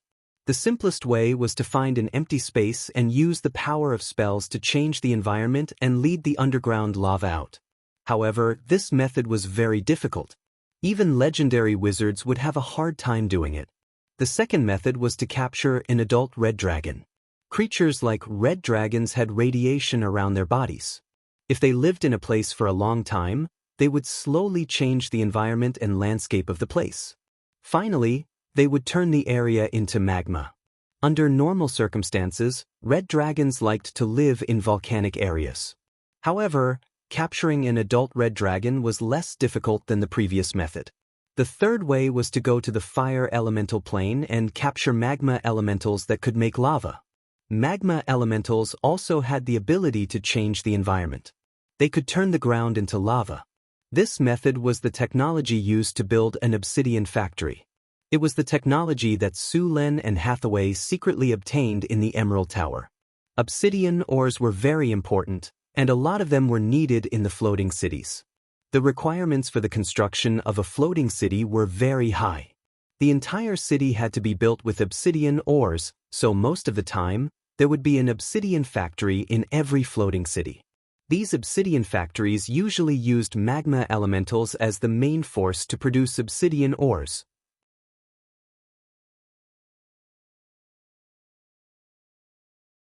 Chapter 469. Obsidian had good physical and magical resistance. It was the main material for the construction of the floating city, and the amount consumed was astronomical. The foundation of a floating city must be built with obsidian, and cutting corners on other things was absolutely unacceptable. As for using ordinary rocks and hardening spells, it was also impossible. The floating city was a super city that could fly freely in the sky and even in the astral world. It was also the most powerful battle fortress of the wizards.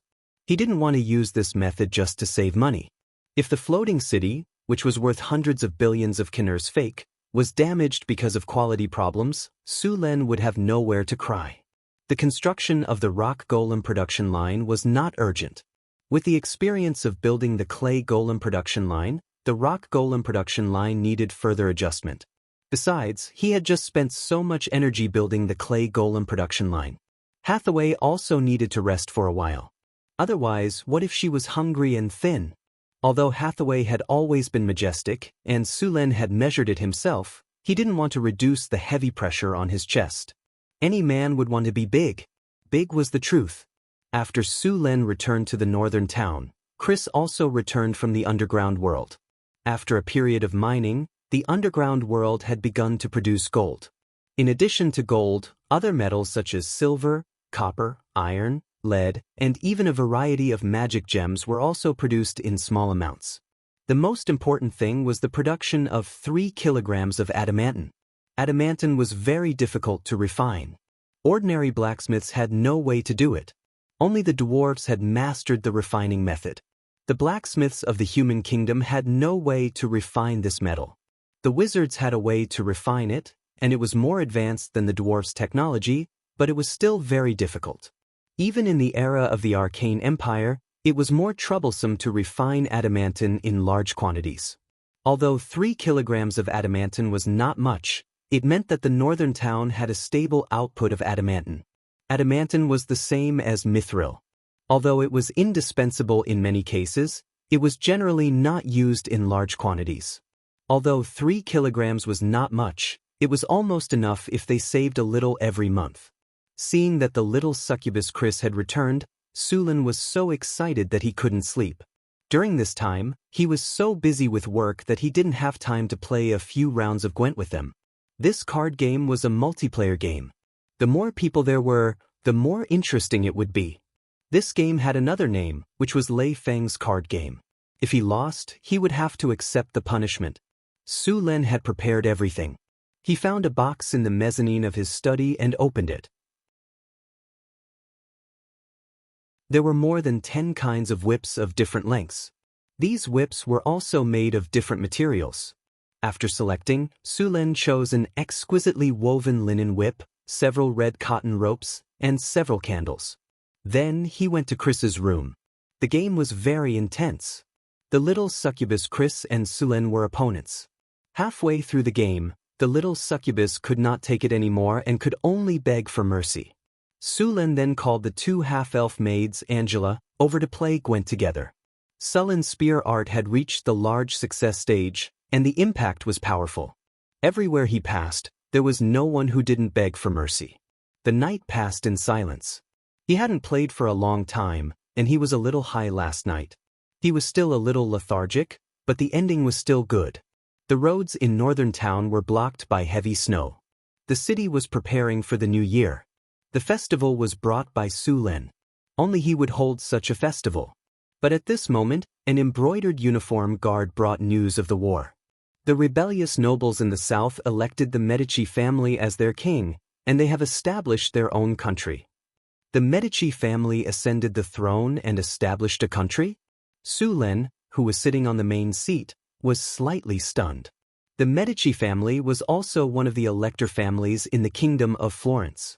However, this elector family's strength had always been at the bottom of the kingdom of Florence. He did not expect that they would dare to stand out this time. Ever since he ascended the throne, the nobles in the southern provinces rebelled. Because he was not strong enough, Su Lin did not crusade against them. He only condemned them at the official level. The new army in San Filto City was not much. Sulin's original plan was to pacify the north before marching to the south. In the end, the nobles in the south elected the Medici family to ascend the throne and establish a country. This was no longer a matter of rebellion. Although the embroidered uniform guard recruited by Su Lin had begun to infiltrate the south, they did not get much information. Now, not only had they ascended the throne, but they had also formed an army and were preparing to attack. Su Lin, who received the news, could not sit still anymore. He was not worried about the northern citadel, but he was not worried about San Filto City. Without him, Phyllis alone would not be able to control the situation. Su Lin returned to San Filto City through the teleportation portal. As soon as he arrived, Phyllis hugged Su Lin tightly and did not let go. "What's wrong? Did someone bully my little baby?" Su Lin felt the moisture on his chest and asked softly as he caressed Phyllis's northern region. "It's you, you big bad guy. You didn't come to see me for more than a month. I'll bite you to death," Phyllis said as she bared her two little silver teeth at Su Lin and bit down hard on Sulin's body. Su Lin did not feel any pain. He was just worried that his skin was too hard and her teeth would bite him.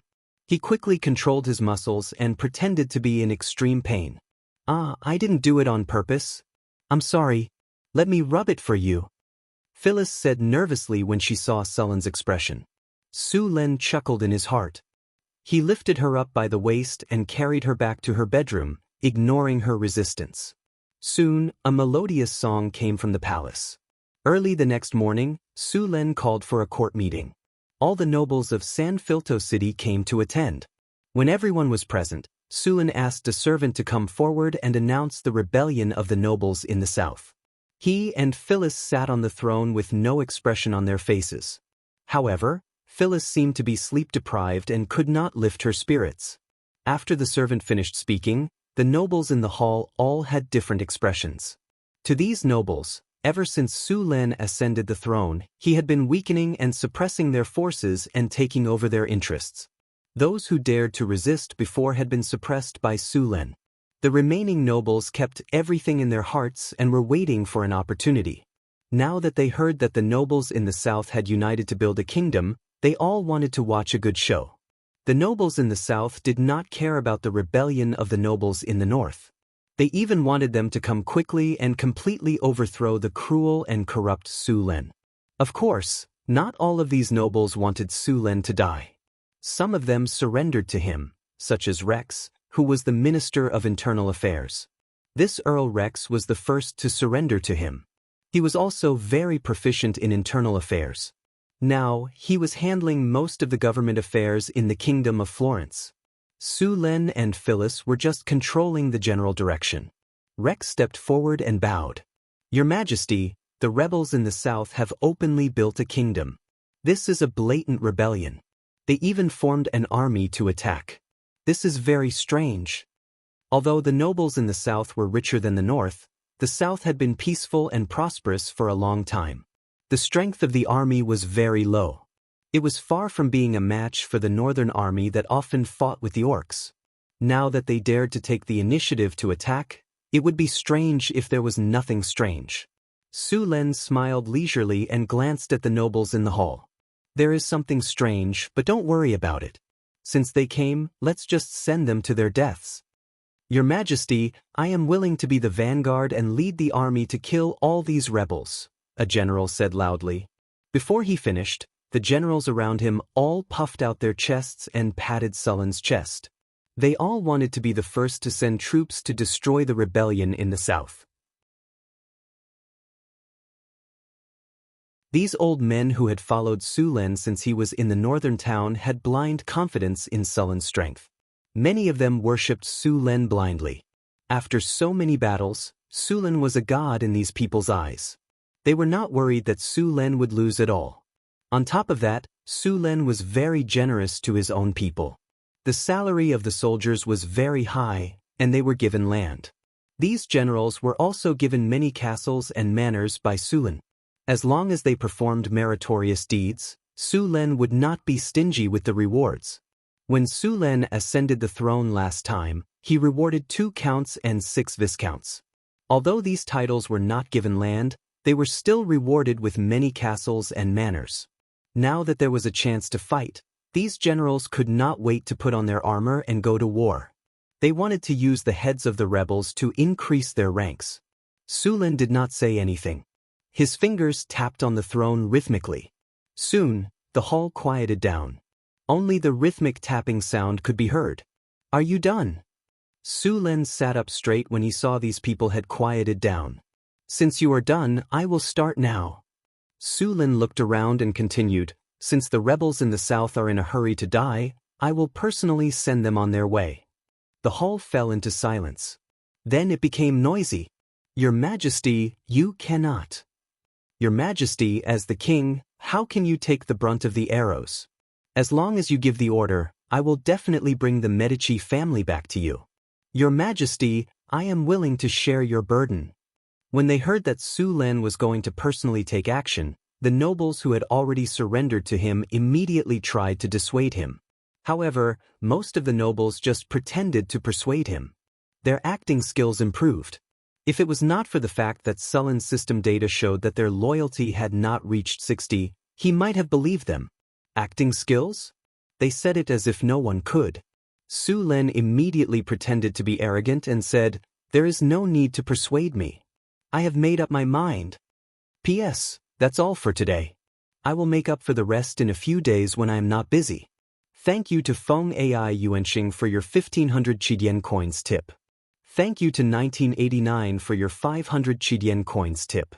Thank you to Orochi 886 and Immortal Path for your 500 Qidian coins tip. Thank you to Eve who knows how to cut vegetables, Yunzhong 128, Old Qinhan, Lord Zixuan, Feng Meinagua, Tavern Long Time Not Seen, CQS Qingsheng, Universe Galaxy Overlord, and other book friends for their tips. Thuming thanks. Happy New Year everyone, love you. Mwax.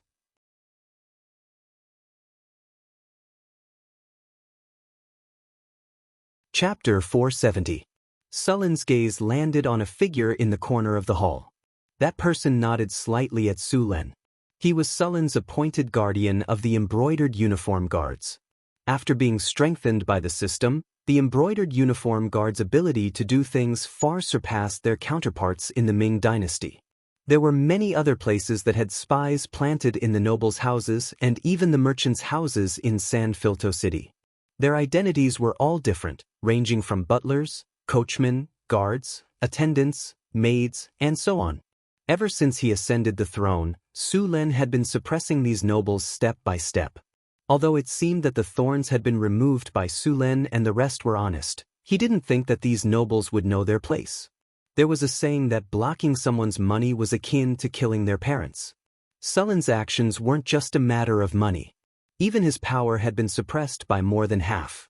These nobles were only forced by Sullen's ferocious might to appear honest and harmless. In reality, as long as Su Len showed his weak side, these nobles would immediately turn into tigers that ate people without spitting out the bones. Su Len was very clear about these people's ruthlessness, so he had never relaxed his surveillance of these people. Although he was not familiar with political struggles, he had watched many TV dramas in his previous life. There were many precedents to learn from. The most famous example was Emperor Chongzhen. He was fooled by others and directly abolished the imperial bodyguards. He cut off his own eyes and ears. In the end, he could only hang himself on a mountain. During this period of time, the embroidered uniform guards had gathered and summarized a large amount of information. Su Len discovered that the reason why the southern rebels had the courage to attack Su Len was because the northern nobles had made a private deal with the southern nobles. Their goal was simple. They wanted to transfer all the elite troops near San Filto City to fight a decisive battle with the southern rebels. Then, the nobles who had been accumulating their strength would stab them in the back. Although it was very risky, there wouldn't be a chance if they didn't act now. As Su Len attacked the nobles, won over the commoners, distributed farmland, and unified the tax system, the lives of the commoners at the bottom became better and better. As time passed, the commoners who benefited would support Su Len even more. It would be more difficult to overthrow him.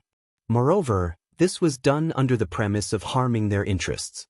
Su Len was surprised that these nobles could endure for so long before they took revenge. These nobles had long lost the elegance of their ancestors. For such a big matter like this, keeping it a secret was the most important thing. But what about them? These nobles only secretly held a meeting to discuss and used the nobles' ball as a cover. They thought that they had avoided Sullen's eyes and ears. However, they didn't know that all of this had already fallen into the eyes of the embroidered uniform guards who were paying attention to these people. There was no doubt that the matters these people discussed that day would be organized into a book and sent to Sullen's study at night. As for the southern nobles, the embroidered uniform guards didn't have enough manpower and couldn't collect too much confidential information. Su Len had been looking for opportunities to weaken the strength of these nobles, but he didn't have a good excuse. Now that these nobles finally took the initiative to jump out, he didn't extinguish these things before it happened. Instead, he pushed the boat with the current to help them. As the lead actor and director of this scene, Su Len was very willing to cooperate, but his appearance fee was a little expensive. After hearing that Su Len had decided to lead the army personally, many nobles in the hall were surprised. Their original intention was to eliminate Sullen's army, but they didn't expect Su Len to go personally this time. Since this was the case, it was a good opportunity to deal with them together. As for the losses in their eyes, it was only the southern nobles. The army recruited in San Filto City was taken away by Su Len, and the soldiers he brought from North Town City were also taken away. Only a mere 6,000 people were left to guard the city. The entire city's defense became empty. Of course, when Su Len made the decision, there were officials who objected, saying that it would cause the city to be empty and that more nobles should be gathered to form an army. However, this suggestion was directly rejected by him. If San Filto City wasn't empty, how could those people cause trouble and bury them all? The stage was already set up, and now all that was left was for the supporting characters to start the show. There were many things that needed to be done before the army went to war. When they were in North Town City, the number of soldiers was small, and a few hundred people could be sent out quickly. Now, there were a total of 25,000 soldiers in San Filto City. In addition, the number of civilians wasn't any less than the regular army. The daily consumption of 50,000 soldiers was a huge number. By the time they officially set out, it was already a month later. The 50,000 soldiers majestically charged towards the south of the Kingdom of Florence. The army went all the way south. About half a month later, Su Len entered the territory of the southern nobles. That was when the war officially began. "Your Majesty!" Kent stepped forward and saluted. "These southern rebels have no intention of fighting a decisive battle with us. They have only been strengthening the defense and clearing the land. They seem to be luring us to go deeper." At this time, Su Len naturally wouldn't hide anything from his subordinates. He nodded and said, "I know, these people are indeed luring us to go deeper." But what they didn't expect was that they weren't luring a fat sheep, but a giant dragon. "Your Majesty, if we continue to go deeper, the supplies of these 50,000 soldiers won't be able to keep up." Kent said helplessly, "Those rebels are strengthening the defense and clearing the land. We can't even gather a single grain of food in the south. The food in the cities that they abandoned has also been transported away. How about we?" Su Len understood what he meant. He wanted to directly rob the civilians in the cities. The civilians still had some food in their hands, but if he did that, even if he defeated the southern rebels in the end, he would only get 1,000 miles of barren land. So, he spent so much effort just to get a piece of land that was already in ruins? Su Len didn't want a Kingdom of Florence that was in ruins. What he wanted was the rich south. Su Len said with a serious expression, "Don't rob. You don't have to worry about the supplies. Someone will send them over soon." "Yes, Your Majesty." Seeing Sullen's serious expression, Kent immediately stood up straight and said. Su Len nodded with satisfaction. Do you think the southern rebels can hold on like this? Hee, strengthening the defense and clearing the land is easy to say. How much damage will this cause? Do you think the rebels can hold on? Looking at the other generals in the tent, Su Len smiled and explained, the southern provinces have developed a lot of commerce. Most of the time, they rely on trade. If we start a war with such great fanfare, do you think the merchant caravans will still dare to do business? In addition to strengthening the defense and clearing the land, food, bridges, wells, and even the forests near the cities will be destroyed. The villages will have to migrate. This kind of destruction is enough to make them feel the pain. For those greedy nobles, short-term losses were acceptable, but that was for the sake of the rich profits later. However, once the capital invested was too much, these short-sighted nobles wouldn't accept it. So, the southern rebels wouldn't be able to hold on for long. The generals around him immediately looked at him with admiration and flattery. Those nobles who sided with Su Len even shamelessly started to flatter him. Your Majesty is wise and powerful, unparalleled in the world. You can destroy a mere rebellion with a flick of your finger.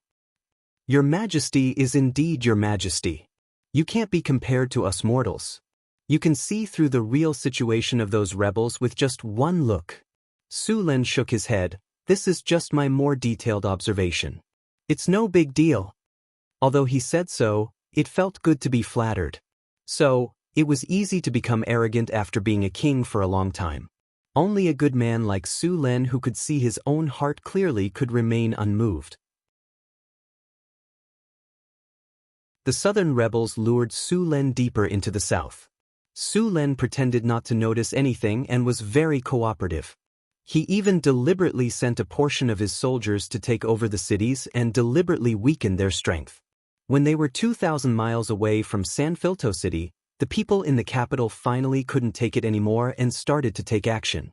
After a supply team transporting provisions entered the southern territory, they were attacked by the southern rebel cavalry. The supply team belonged to the nobles. As a result, they naturally scattered and took away what they could and burned what they couldn't. The news of the supply team being destroyed was naturally sent back immediately. Then, the capital had to organize a new batch of supplies to send over. However, at this time, a batch of supplies had just been sent over and the new supplies were still being prepared. They couldn't be sent out in a short period of time. A series of problems arose from the recruitment of civilian workers, the mobilization of vehicles, the collection of provisions, and so on. The nobles who stayed behind began to shirk their responsibilities and find all kinds of reasons to stall for time.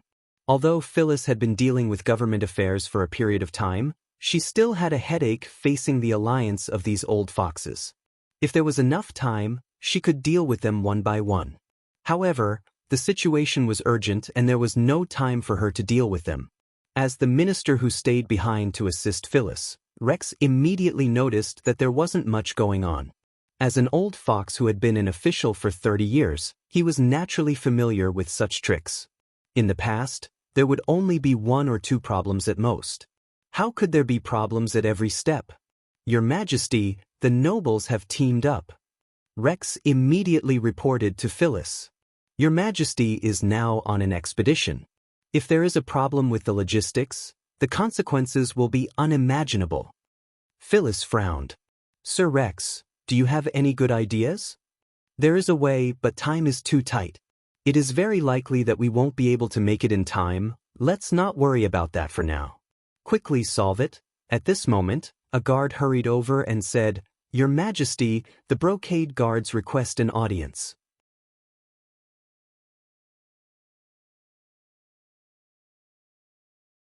Chapter 471. Phyllis said irritably, Can't you see that we are discussing something important here? Let them wait for a while. Your Majesty, he brought His Majesty the King's warrant.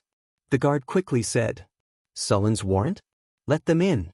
Phyllis suddenly reacted and said, Soon, an ordinary-looking man came into the palace. He first bowed to Phyllis solemnly and said, Your Majesty, His Majesty the King had expected this when he left, so he specially ordered me to come.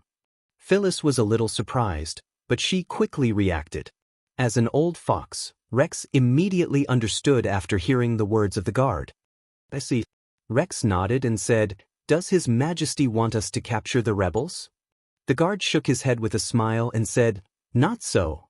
His Majesty wants Her Majesty the Queen and Sir Rex to continue with what you are supposed to do. Don't let them notice anything unusual."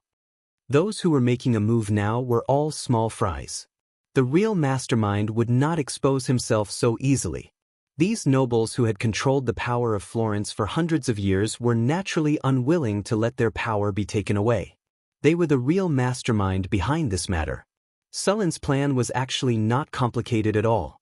After knowing that the nobles had begun to contact the rebels in the south, he had been preparing. Now, many of the nobles in San Filto City were involved, but there were still some who hid very well. This time, he planned to capture all of them. In addition to dealing with these nobles, Sulin also planned to kill two birds with one stone.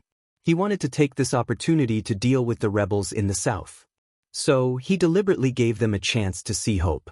Then, when they were about to succeed, he would completely destroy their hope and uproot them. These nobles were already the biggest obstacle to him taking control of the Kingdom of Florence. Only by getting rid of them could the Kingdom of Florence continue to grow. Who is the general of the rebels in the south? His command is quite good. On a nameless hill in the south, two large armies were confronting each other from a few miles away. Su Len carefully observed the rebels. These rebels looked good. They were in a neat formation and their armor was bright. Although they were not powerful soldiers who had been through hundreds of battles, they were definitely not a mob. Su Len had been through a lot of battles, so he was able to distinguish the strength of his opponents. Compared to the army behind him, the Southern Rebel Army's equipment was actually better than theirs. Looking at the current situation, the Southern Rebel Army looked like a regular army, while the army behind him looked more like a mixed army. This was something that couldn't be helped. After all, the southern provinces were much richer than the northern provinces. However, apart from equipment, although the Southern Army's momentum was not bad, it was still lacking compared to the army behind him.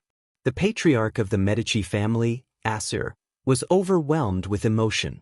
Originally, their family had the lowest chance of becoming the royal family of Florence. Their family was also at the bottom of the list of elector families in the Kingdom of Florence. But now things had changed. The Henry family had no descendants, and an outsider had ascended to the throne. This was a godsend opportunity. The king, who was said to be a pioneer noble, did not understand the unspoken rules among the nobles at all. As soon as he ascended to the throne, he began to touch the cake of the other nobles.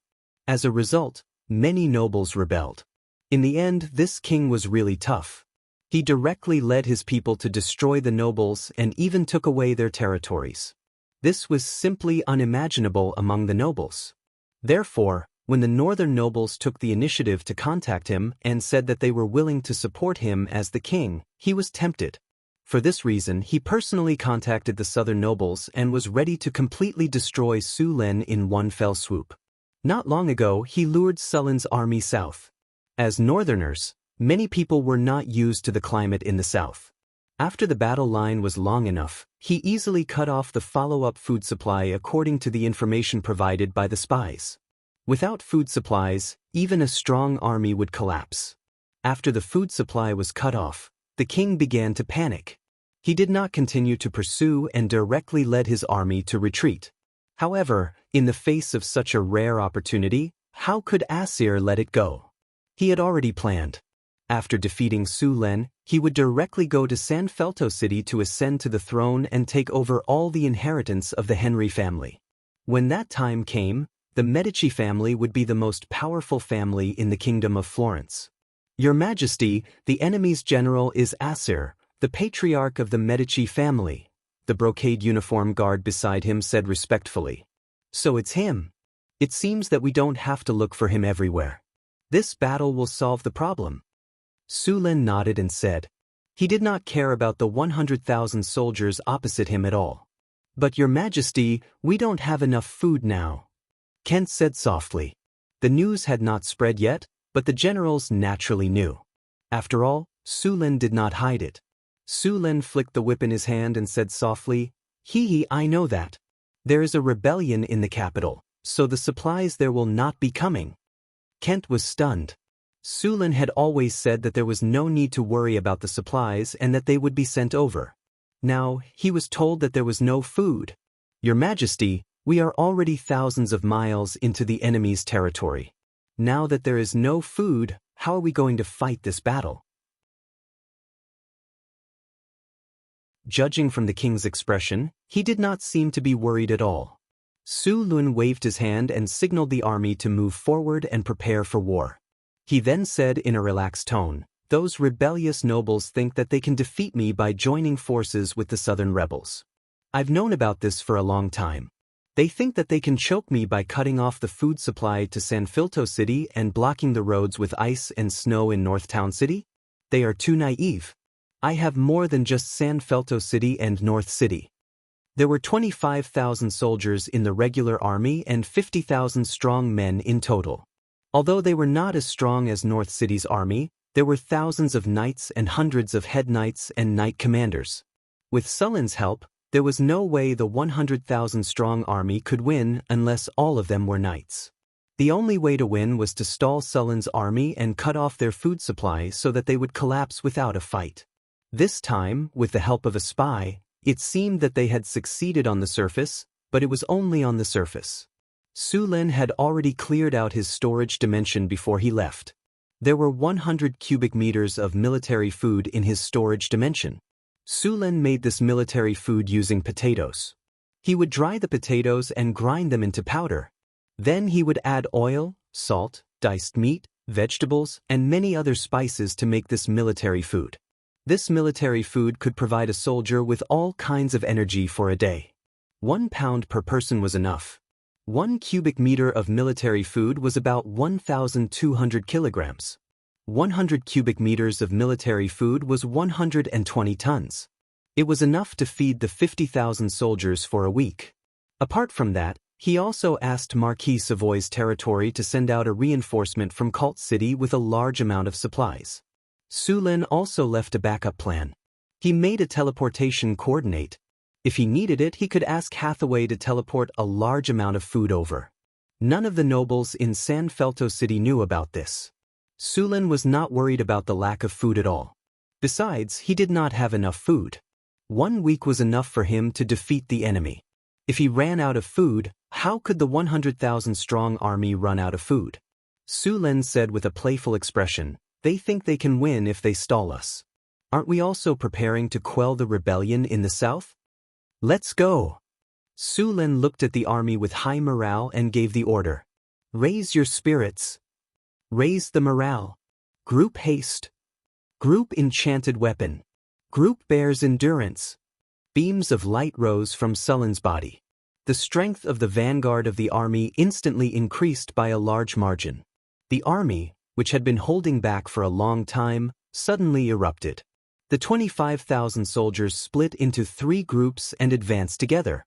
On the other side, Asir looked at the approaching army and suddenly panicked. The enemy army did not collapse like he expected. Instead, they took the initiative to attack. Just as he had a bad premonition, the 2 armies collided, but the result shocked the southern rebels. The opposing army cut through them like they were vegetables, instantly tearing holes in their formation. In order to prepare for this battle, Su Lin purposely let the elite soldiers of North Town take the lead. These soldiers were at least Grand Knights. They were wearing excellent armor and holding sharp blades. After being buffed with spells, they were like little superhumans. Against the rebels, who were at most novice knights, it was like a tiger among a flock of sheep. They easily saw through the enemy's formation. The army behind them swarmed forward. The rebels in the south were forced to retreat. In less than 10 minutes, the vanguard began to collapse. When Su Lin saw this, he did not want to miss this opportunity. He immediately ordered the army to press forward. The long period of peace had weakened the rebels in the south. Even though they had been trained and reorganized, they were still weaker than the northern army, not to mention the elites of North Town City. The army continued to drive the defeated rebels forward. Asir, who lacked battle experience and wisdom, wanted to drive the defeated rebels forward. However, as soon as the order was given, the army behind the rebels was also scattered. Seeing this, Su Lin knew that the result of this battle was already decided. In the wilderness, the rebels were running everywhere. Out of 100,000 soldiers, only 5,000 of them were defeated.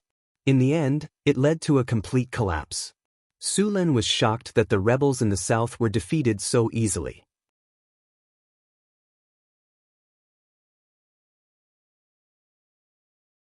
Chapter 472. Su Lin was surprised by the extent of the corruption of the southern nobles. They dared to rebel at such a level. Of the 100,000 soldiers, only 7 or 8,000 were killed, and the rest fled in defeat. At this time, the battlefield was in chaos. Scattered soldiers were everywhere. Under the leadership of the northern citadel's elites, the army chased the scattered soldiers away like ducks. Su Lin was experienced in battle. He commanded the army to attack the weak points of the southern rebel army. Most of the time, people had the misconception that the commander of the southern rebel army, Asir, was one of them. He had never led a large army in battle, and it was already very good that he could lead 100,000 soldiers. But when the battle really started, he would make stupid moves and fall into a dilemma. The difference between a famous general and a normal general was that they could create opportunities, seize the enemy's weakness, and concentrate their forces to attack the enemy's weak points. Apart from a small number of truly talented generals, the vast majority of famous generals relied on accumulated experience to improve their judgment. When it came to experience, no one on the battlefield was more experienced than Su Lin. After the front line was defeated, Su Lin saw the weakness of the southern rebel army. As the commander, Asir panicked. He gave a dozen orders in a row, and the result was that the army became even more chaotic. Seeing this situation, Su Lin directly sent the cavalry to take the opportunity to rush forward. The waves of attacks came one after another and completely defeated the southern rebels. The more the defeated army was defeated, the more the defeated army would be hit by the seawater. Generally, people had a herd mentality. When the defeated army reached a certain scale, they would directly take the army that had not collapsed and flee together with it. After the southern rebel army collapsed, Su Lin released all of his troops to expel and capture them. Su Lin didn't kill all of these defeated troops. In his opinion, these 100,000 troops were all able-bodied laborers. It would be a waste to kill all of them. Beifeng Principality was still short of manpower. Even if all of them were sent there, it wouldn't be enough. Of course, Su Lin also paid attention to the nobles. These southern nobles were all very rich. Su Lin planned to squeeze some money out of them. Su Lin could be said to be spending money like water. This time, he came to the south to make a big splash. Just as Su Lin chased the southern rebel army away like ducks, the big show in San Filto City began. At this time, in a luxurious manner in San Filto City, the nobles who had been preparing for a long time had received news that Sulin's army was entangled with the southern noble army. Therefore, these nobles who were about to lose their patience were ready to take action. These nobles had long lost the bravery of their ancestors. However, each family still had a few experts. Moreover, they also had a lot of private soldiers. Apart from private soldiers, they also had a lot of knights. The strength of a noble was limited. However, with a dozen or more noble families added together, it was not a problem to pull out an army of a few thousand people. These nobles didn't need to work. Instead, they enjoyed themselves from day to night.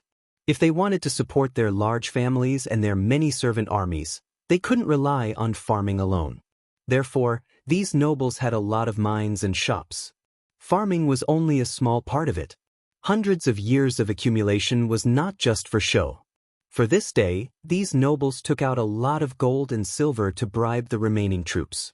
The San Filto City's army, from the captains to the generals, were all brought by Su Lin from the northern city. How could they be bribed? However, if they couldn't be bribed, they wouldn't be able to act out the rest of the scene. Therefore, under Sulin's arrangements, they naturally pretended to be bribed by these nobles. After the Reformation, The military system in San Filto City was very strict. There was a strict limit to the number of private soldiers the nobles could have. Even the weapons and armors they could have were limited. Normal swords were not prohibited, but bows and armors were not allowed. However, this was not a problem for the nobles. After all, many nobles had blacksmiths at home. Although they didn't have a lot of armors, they could still gather a few dozen sets. With this army and some ordinary citizens, they could easily pull out tens of thousands of soldiers. It was enough to take down San Filto City, which was empty of soldiers. The large army gathered, and then there were spies who came to the city gate. Countless soldiers quickly surrounded the palace. The north wind whistled and night fell. However, the city was brightly lit. Soldiers holding torches poured out of the city. The shining swords reflected their ferocious and distorted faces. The citizens in the city had already shut their doors and trembled as they watched through the cracks of their doors. They were afraid that these soldiers would rush into their houses. These soldiers couldn't care less about them now. They all looked at the palace with greedy eyes. This was the king's home. As long as they could break in, they could have all kinds of gold, silver, and jewelry. All kinds of beautiful ladies and rare treasures would be theirs. For this operation, the nobles had put in a lot of effort. Not only did they take out a lot of gold and silver, but they also sent out their powerful subordinates. They were very clear about the strength of Sullan's army. Without powerful knights, it was almost impossible to break in. With a command, the impatient soldiers rushed forward excitedly and tried to take over the palace by force. The flames flickered and the sounds of fighting shook the sky. The entire city fell into a chaotic battle at this moment. Many of the nobles who had participated in the operation were excited beyond words. They brought their subordinates to the palace and were ready to witness the fall of this place that symbolized the king's power. A ray of light descended from the sky. Then a light blue energy barrier rose in the palace. It was like an inverted jade bowl, enveloping the entire palace. Seeing this scene, the nobles suddenly felt a sense of unease.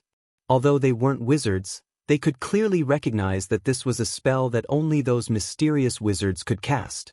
The entire night sky was illuminated by this gorgeous energy barrier, but the nobles' faces turned pale. How could this spell be broken? At this moment, there were waves of killing sounds coming from behind. The soldiers at the back cried and fled in panic. They were no longer as arrogant and domineering as before. Those who fell behind were directly beheaded. These soldiers only hated that their parents didn't give birth to them with 2 more legs. At the same time, the palace gates suddenly opened. Groups of soldiers rushed out of the palace. There were barbarians, dwarves, and even half-elves. Although there weren't many of them, they directly crushed the army outside. The nobles had nowhere to run and were defeated. Sulen looked at the middle-aged man in front of him. He had a strong and slender body, a head full of blonde hair, and a handsome face. Although he was already middle-aged, he looked very charming. He was completely in line with the beauty standards of those noble ladies. Mark Asir, this should be the first time we've met. Sulen picked up a piece of barbecued meat and took a big bite. He looked at the Medici family head who was tied up and kneeling at the bottom of the steps with a playful expression and said in a frivolous tone. Although he was in a sorry state, Marquis Asir didn't panic. He still looked elegant. Your Majesty Sun, I am a noble, and I am the Emperor's chosen Marquis of Florence. I request to be treated according to my status. The way you treat me is completely unbefitting of a noble. Oh, now you know that you are a noble of the Kingdom of Florence.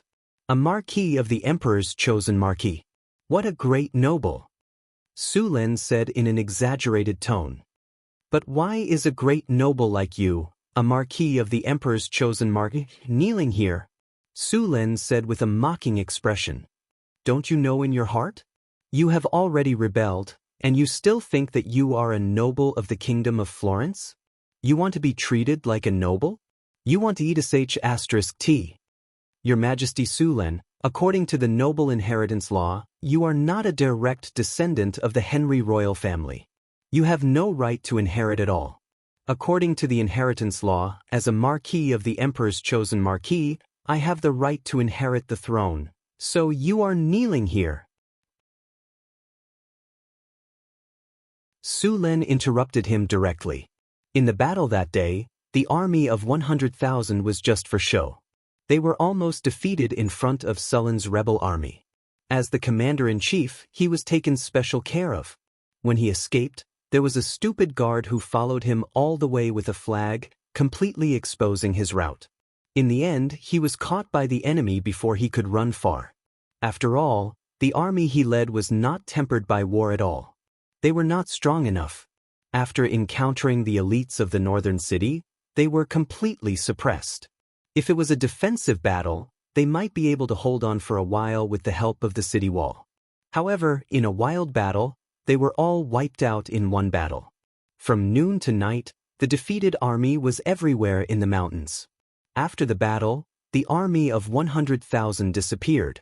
Among them, there were at least 50, if not 100, nobles who were captured. Who asked these nobles to rely on their numbers? They thought that the other side was short of food, so they all dressed up in gaudy clothes. They wanted to show off their heroism after the victory, but in the end, they dressed too extravagantly and became targets on the battlefield. Since you want to be treated as a noble, it is not impossible. Su Lin put down the barbecue and took the towel from the guard to wipe his hands. According to your title, how much kinar do you need to pay to be treated as a noble? 200,000 kinar, Asir said with a painful expression. What are you waiting for? Let go of Mark Asir. Su Lin yelled at the two soldiers beside him. Look at how tight the rope is. Hurry up and untie him. Our Marquis Asir has never suffered like this before. How can you be so careless? The two soldiers beside him quickly untied the ropes on Asir's body. Marquis Asir has suffered. It's all our fault. Su Lin looked at Marquis Asir with a smile, like he was looking at a mountain of gold.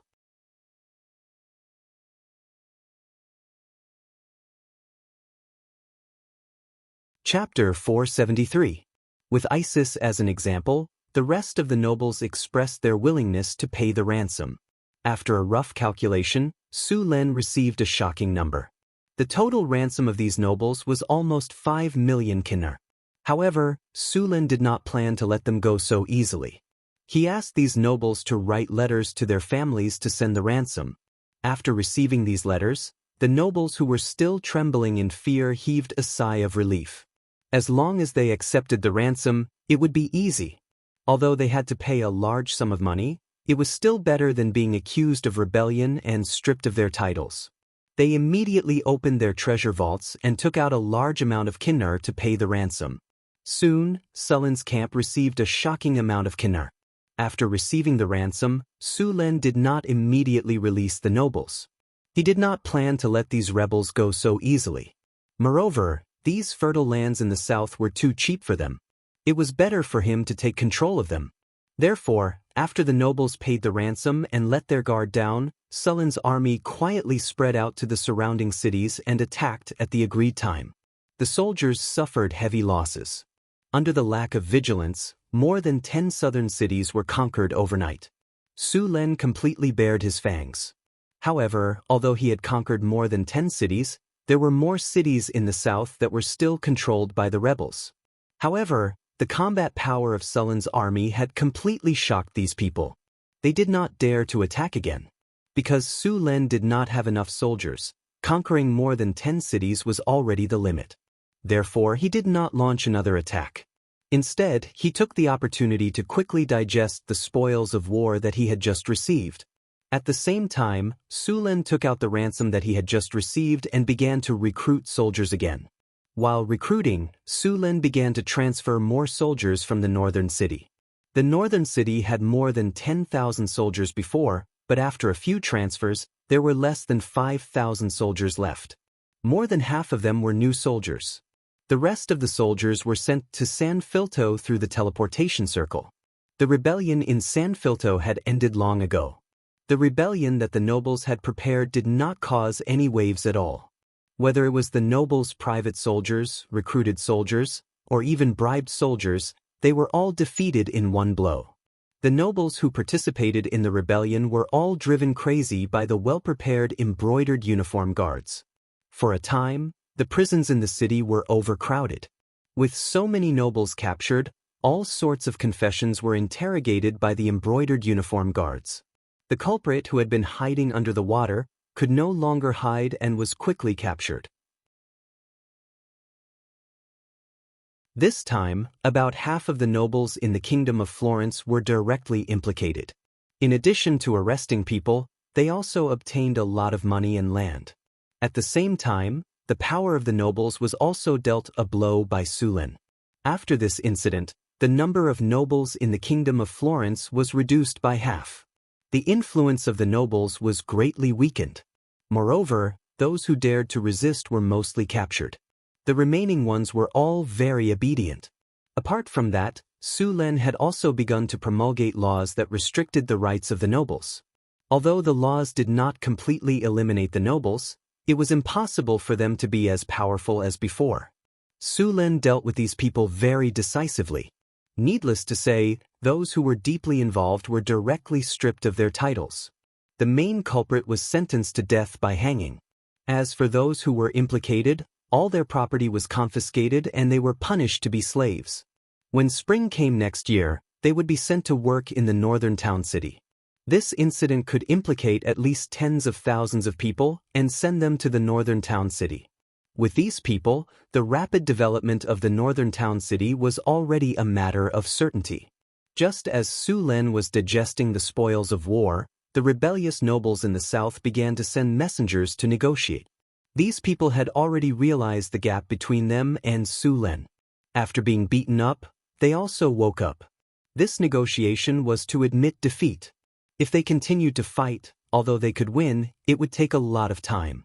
Another reason was that several countries bordering the south of Florence had recently begun to stir. If Sulen pressed too hard, who knew if these nobles would directly cooperate with the surrounding countries? By then, things would be troublesome. Therefore, after some consideration, Sulen decided to negotiate, but the requirements of the negotiation were much stricter.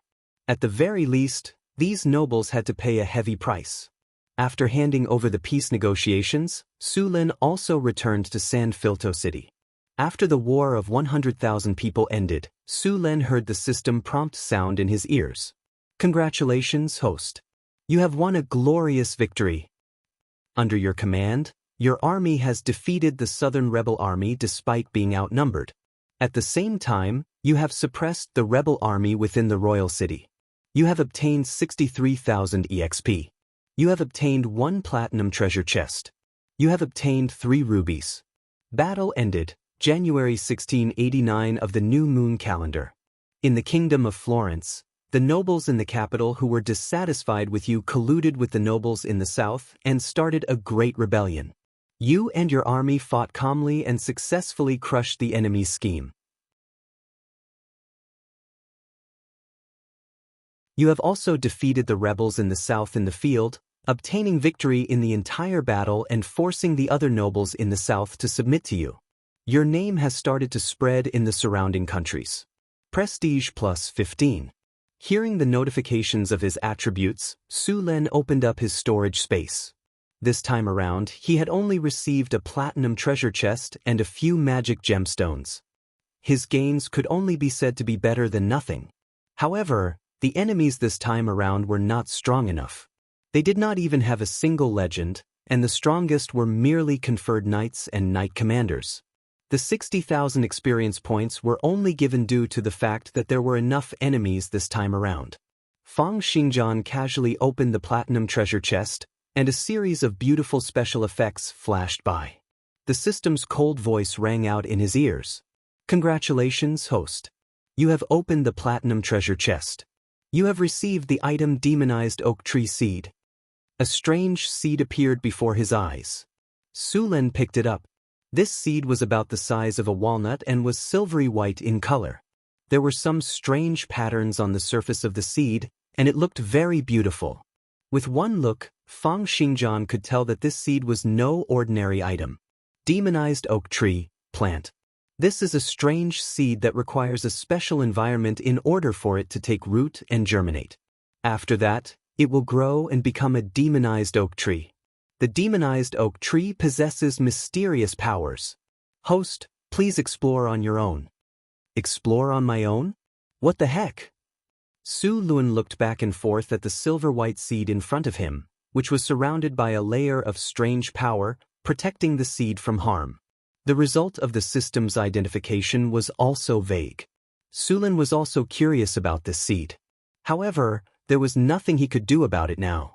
If he wanted to plant this seed, he would need to find a suitable place. Ordinary places would not allow it to germinate. Su Lun gave it some thought and kept the seed. He planned to send the seed to the secret realm to test it out after returning to northern Garrison City. After staying in San Filto City for 2 days, Su Lun brought Phyllis along to have a deep and simple conversation. After that, he went to northern Garrison City in a carefree mood. The biggest harvest this time, other than a dozen cities, was a large amount of kinnar. This time, Su Lun obtained a total of 10 million kinnar. With so many kinnar, it greatly alleviated northern Garrison City's financial problems. Moreover, Su Lun was also preparing to continue building the miracle building. Last time, he obtained the Qilin horn. He already had the blueprint for the Qilin pavilion. However, he did not have enough funds at that time. Now that he had the funds, he could buy all kinds of materials. Therefore, the Qilin pavilion could also be built. The location that Su Lun chose for the Qilin pavilion was near the military camp. The terrain here was broad. After confirming the location, Northern Garrison City's huge construction team immediately began to work. All kinds of materials and building materials were continuously transported over. After that, construction began under Sullen's command. The Qilin pavilion did not occupy a large area. However, the attic's shape was grand and imposing. It used a large amount of high-quality wood. This was a 3-story brick attic. The attic was richly ornamented. On top of it, there were many carvings of rare beasts. Fortunately, Northern Garrison City's craftsmen were all experienced masters. Otherwise, this kind of attic might not be able to be completed. After handing over the blueprint to the construction leader, Su Lun left the construction site. He brought the demonized oak tree seed to Northern Wind Pagoda. Su Lun went straight to the astrology platform in the pagoda. When he arrived at the astrology platform, Hathaway was reclining on a reclining chair and flipping through a magic book. After seeing Su Lun arrive, her face revealed a trace of joy. However, it quickly disappeared. "How come you have time to come here today?" Hathaway put down the book and raised her head to take a look at him. The corner of her mouth revealed a trace of a tranquil smile. Her eyes moved and her rosy cherry lips lightly opened. Su Lun shrugged his shoulders and very casually sat on the reclining chair. Hathaway's beautiful big eyes rolled her eyes at him. After that, she leaned her body to the side and made some space for him. Su Lun comfortably leaned against her and sat down. Although the chaise lounge was rather spacious, it was still a bit crowded when 2 people sat on it. A burst of male scent assaulted her face. Although she was already very familiar with it, Hathaway's face still flashed with a trace of blush. Su Lun sniffed the faint, delicate fragrance that came from the tip of his nose. He felt the astonishing elasticity and softness of her body. Hathaway's body carried a delicate fragrance. Her soft long hair casually draped down. Her white as jade-like skin was as delicate as a baby's. As if sensing Sullen's gaze, some small goosebumps slowly appeared on Hathaway's arms. After a while, Su Lun withdrew his gaze. Then he took out an exquisite box and lowered it in front of Hathaway. "I obtained a strange seed this time. Take a look and see if it's useful," Su Lun said close to Hathaway's ear. He opened the box and revealed the silver seed inside. His scorching breath blew on the side of her face and earrings. Hathaway's white as jade-like skin also slowly rose a little bit.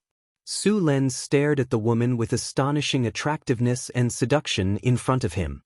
A mischievous smile appeared on his face.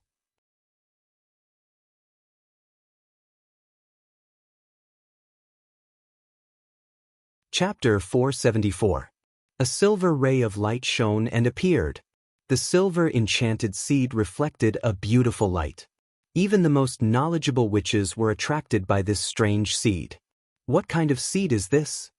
Hathaway reached out and picked up the seed. It is said to be the seed of an enchanted oak tree. Su Len stretched his body, raised his arm, and dropped it. Naturally, it went through Hathaway's back and reached her waist. Hathaway's body trembled slightly, but she did not reject it. She continued to look down at the seed.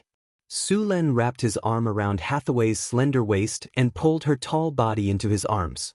Hathaway rolled her eyes at him and continued to look at the enchanted seed. This seed has a strong vitality, Hathaway said in surprise after she sent her magic power into it to examine it. It's just a little strange. There is a layer of energy field on the surface of this seed. Before this energy field dissipates, it can't be planted. Su Len said, this layer of energy field has a chance to disappear when the seed is in a suitable place. I plan to plant this seed in the secret realm. What do you think? I just tested it. This seed is not dangerous. As long as we are careful, there won't be any big problems. But I suggest that we isolate it first. Hathaway's cheeks were flushed. Sullen's warm palm slowly climbed up like a snake. His fingertips brushed across Hathaway's smooth and soft skin. He could feel the temperature of Hathaway's body rising, and the delicate fragrance of her body was getting stronger. At the same time, he inadvertently licked her small and cute earlobe. Phew. Hathaway's breathing was obviously a little faster, and her eyes seemed to become like a pool of spring water at this moment. Although her eyes fell on the silver seed in her hand, she seemed to be absent-minded. Sullen's palm slid upward. His fingers crossed the plane and soon began to climb the peak. Hathaway felt her body getting hotter and hotter, and her breathing became faster. At this moment, Hathaway's breathing suddenly stopped. Sullen's palm was holding a soft peach. The touch was smoother than silk and as gentle as jade. He loved it so much that he could not put it down. The steering wheel was kneaded into various shapes. Su Len used his arm to directly carry Hathaway's light body. Then he walked into a room at the side. Soon, a burst of sobbing sounds floated out from the astrology platform. Sullen's purple lightning thunder dragon spear swept through thousands of troops with unparalleled penetrative power. Hathaway's protective shield collapsed under this kind of attack. However, facing Sullen's rapid advance, Hathaway did not give up resisting. She also began to resist with the wizard's hand. However, how could it withstand the giant tongue whip? Su Len brought out his specialty, the 7 snakes coiling spear. He quickly charged 3 times without any cooldown time, and then violently attacked with the Overlord Spear Rush.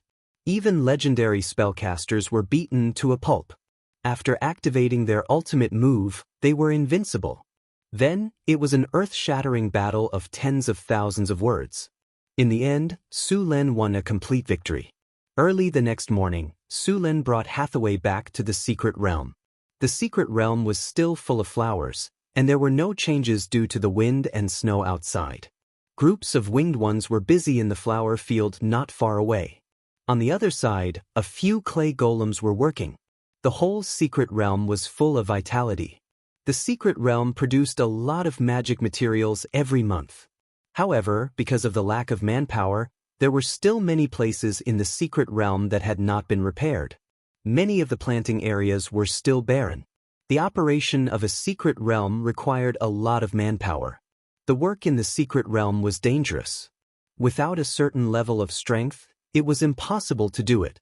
At the same time, some magic knowledge and the ability to cast spells were needed. With Sullen's current foundation, he could not do it. Su Len and Hathaway came to the control center of the secret realm. He asked Tower Spirit Number 1 to display a 3-dimensional map of the entire secret realm. He was going to mark out a piece of land in the secret realm and use it to plant the enchanted oak. With the help of Tower Spirit Number 1, Su Len quickly chose a place. The area of the land was neither big nor small. It was about 1,000 square meters. The surrounding area had been isolated by a spatial isolation circle. At the same time, there was an energy channel connected to the elemental pool to provide enough energy. Su Len deliberately built a small pool here. The water in it was the energy water that was drawn from the elemental pool. After the planting environment was ready, Su Len took out the silver seed. After injecting energy into the seed, he put the seed in the pool. After the seed entered the spring water, the strange energy field that shrouded the seed quickly dissipated. Then, to Suluan's surprise, the seed that had just sprouted grew uncontrollably. The seed buds broke out of the soil and grew rapidly. In the blink of an eye, it became a small sapling. Then, the elemental water in the pool was consumed at a speed visible to the naked eye.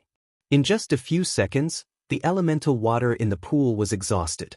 Seeing this, Sulen immediately ordered Tower Spirit Number 1 to open the energy channel. Soon, the blue elemental water poured into the pool. With the influx of elemental water, the sapling grew rapidly again.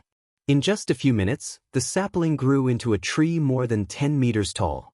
At this time, the growth of the oak tree finally began to slow down. However, even though it had slowed down a little, its growth rate was still dozens of times faster than its normal growth rate. In the next few days, with the energy supply from the elemental pool, the oak finally grew to about 20 meters tall. Its branches and leaves were lush and green. A strange energy appeared around the demonized oak tree. This energy was somewhat different from mana. It was gentler and purer, with a natural aura. This aura made people feel very comfortable. Although it had grown to more than 20 meters, the oak was still not mature. However, its growth rate had returned to normal. It could only grow slowly. This is a nature oak. Hathaway looked at the tree in front of her in surprise. Nature oak? What's that? Sulen looked at Hathaway in confusion. The nature oak is a magical plant cultivated by the elves. Hathaway reached out and enchanted the trunk of the oak. She continued, "You should have heard of the legend of the Tree of Life or the World Tree, right?" "Of course I have. The World Tree is said to be the divine tree that created the world. The Tree of Life is the treasure of the High Elves." "You mean this tree is—" Sulen immediately understood. "What are you thinking about?" Hathaway rolled her eyes at Sulen. She continued, "Not to mention the World Tree, even the Tree of Life can't grow in a space like the Arcana realm. The World Tree is a divine object that only exists in legends. No one has ever seen it before. Legend has it that the Tree of Life grows in the ancestral land of the elves. Other than a few gold elves among the high elves, no other elves can get close to it, let alone us. The World Tree was said to have been destroyed during the War of the Gods. It was cut down by the gods, leaving only some withered branches and leaves, which were taken away by some people. The Tree of Life was very precious. The High Elves had always wanted to plant one, but they had never succeeded. Later, the High Elves began to use the branches of the Tree of Life and other trees to cultivate. It was said that some of the branches of the World Tree were also used. This method of cultivation eventually succeeded, but it also failed. The newly cultivated plants were not as powerful as the elves had expected. Although they inherited a part of it, they were severely weakened in all aspects. The nature oak could change the surrounding environment and make it more habitable. At the same time, it could purify corrosion and increase the concentration of natural energy. Although it was not as good as the Tree of Life, many elven villages would plant one. Elven villages would also be built around nature oaks. During the Elven Empire, every elven village would have a nature oak.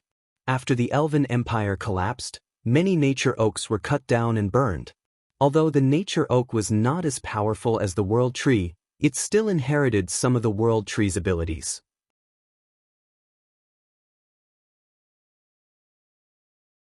For example, it could form a nature domain around itself. Casting nature spells or druid spells here would be enhanced. Sulen did not expect this seed to be a nature oak. Since the Elven Empire was destroyed, many nature oaks were destroyed. This plant was very precious among the elves. Now, there was one growing in the Arcana realm. Nature oak.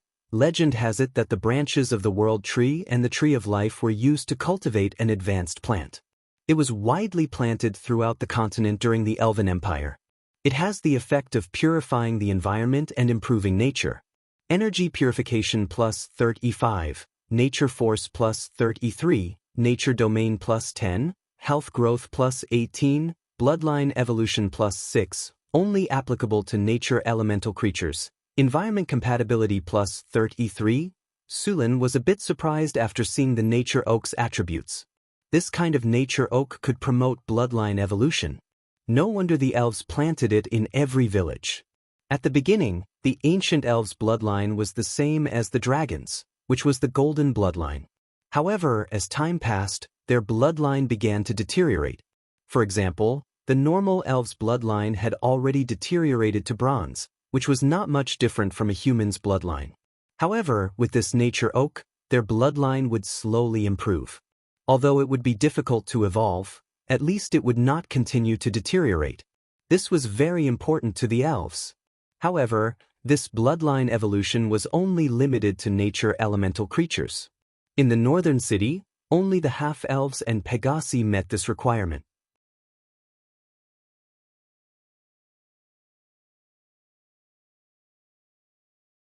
Chapter 475. Bloodline evolution was a rare ability. The nature oak's ability was only effective on elves and half-elves. It had limited effect on Sulin. As for letting the half-elves live here, Sulin planned to use it as a reward. Only the half-elves who had made great contributions could live here. With this nature oak, the half-elves' loyalty to Sulin would increase again. Sulin believed that the half-elves would work hard for a long time.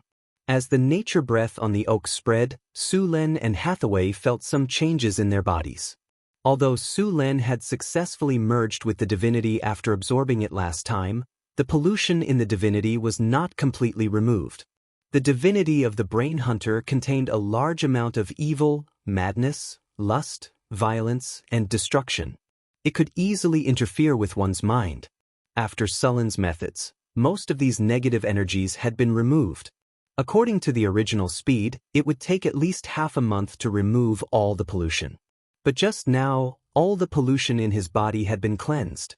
Feeling the changes in his body, Sulin's eyes flashed with joy. The nature oak could actually cleanse the pollution in his body. This was great news for Sulin. With the purification effect of the nature oak, he could continue to extract the remaining divinity of the brain hunter. This purification effect was not only effective on Sulin, but also on Hathaway. As a wizard, Hathaway had taken many potions. Some of these potions were used to heal injuries, while others were used to increase strength. Normal potions had side effects, not to mention this kind of potion. Although the side effects had been reduced to a very low level after Hathaway's treatment, there were still a lot of side effects accumulated in her body over the years. This kind of poison caused the energy in her body to not be pure enough. Basically, all wizards had this problem. Now, the poison in Hathaway's body had been completely cleansed. As a legendary wizard, Hathaway was very sensitive to the changes in her body. Soon, she felt that her body had become more pure. Sulin and Hathaway waited for a while before leaving the secret realm and returning to the North Wind Tower. After Sulin returned, he hurriedly took out the divine crystal of the brain hunter sealed in the wizard tower. He was ready to extract the divinity from it again. After taking out the divine crystal, Sulin and Hathaway came to the astrology platform. They were very familiar with extracting divinity. They directly connected the galaxy to the elemental pool, and powerful elemental energy instantly appeared on the astrology platform. At this time, the rune circle under their feet also lit up. Hathaway gently waved her hand, and a delicate magic staff appeared in her hand. Seal. Rise. Along with the huge energy, a mighty torrent of magic power appeared. Hathaway's figure was lifted into the air by this power, and a silver chain quickly formed. At this time, Sulin also took out the divine crystal. With a light flick of his finger, the divine crystal fell into the seal. Hathaway nodded at Sulin. Sulin took a deep breath and stood on another rune circle. The huge elemental energy was instantly activated, and the rune circle lit up. Soul extraction. In an instant, the powerful elemental energy turned into chains and sank into the divine crystal. Then, a huge energy burst out.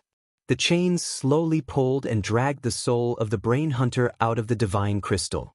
The ferocious-looking brain hunter was dragged out little by little. The brain hunter struggled to escape, but as soon as it moved, more rune chains wrapped around it and completely suppressed it. Soul extraction.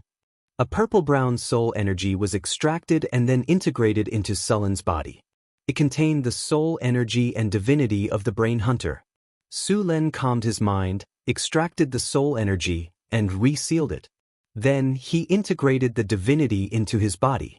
As the soul energy was extracted, the soul of the brain hunter began to become more transparent.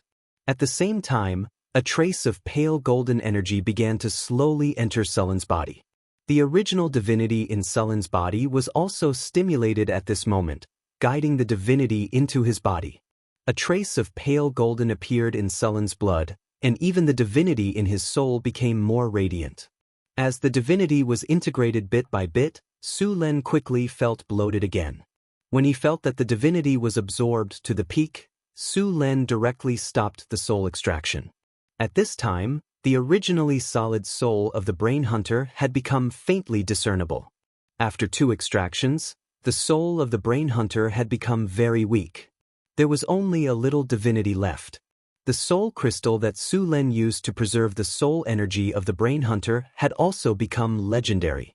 As long as the remaining soul energy was integrated, the soul crystal would become advanced legendary.